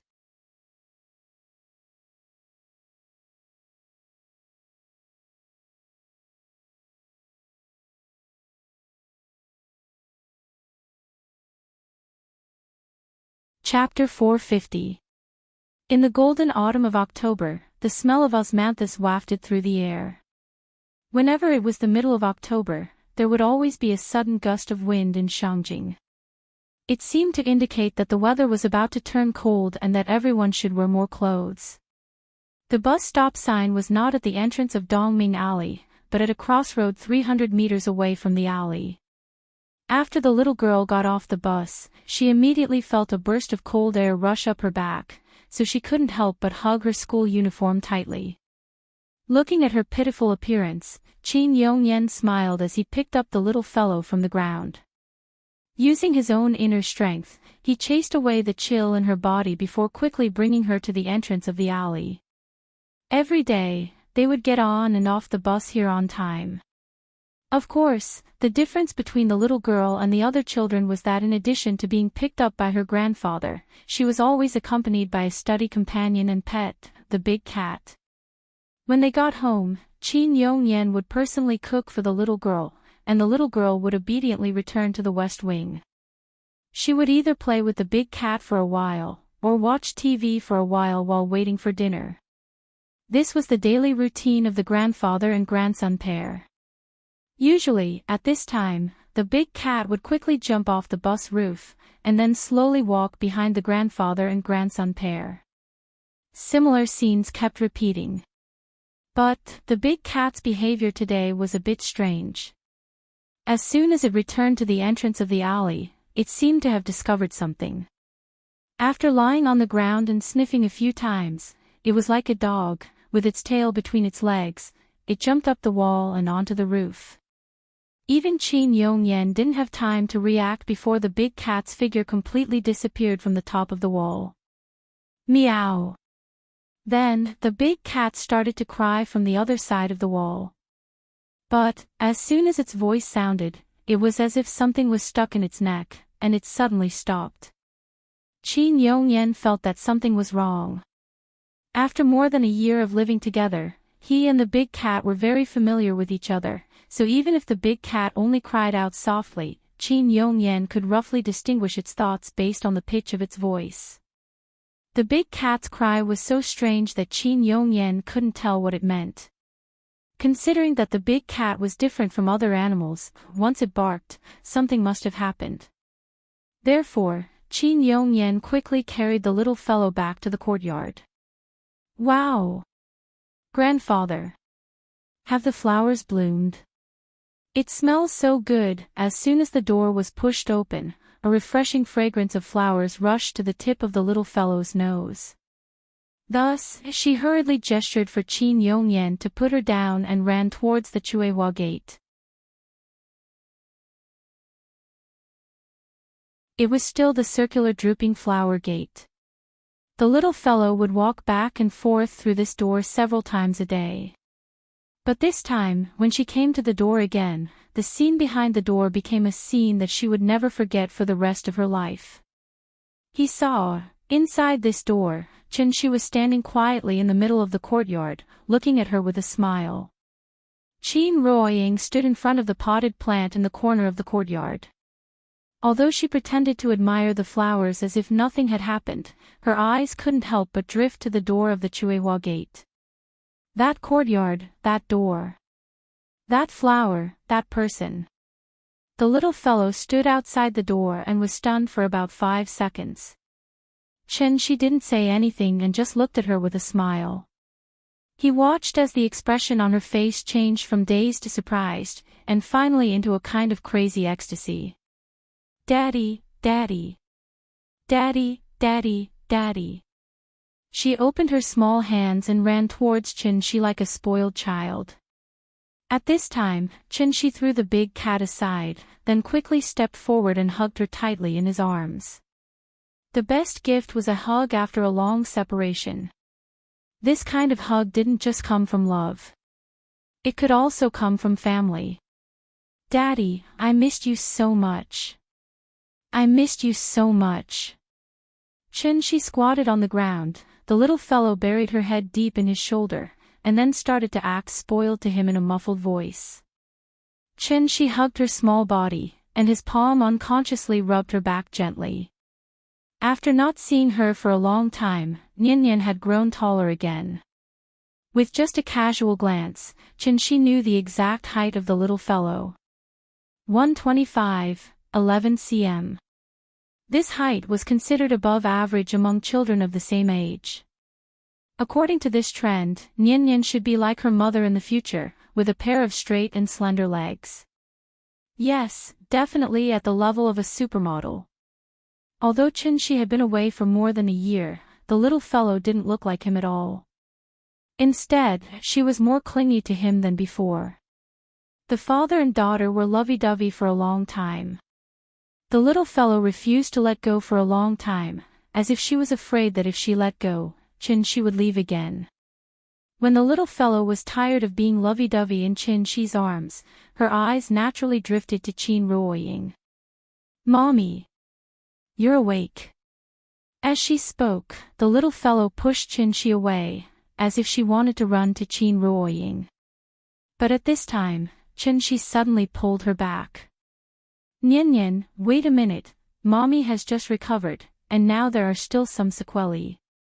She can't even recognize Daddy, just like an injured small animal. If we get too close, we may scare her, and then her old illness will relapse, so you'd better not go over now.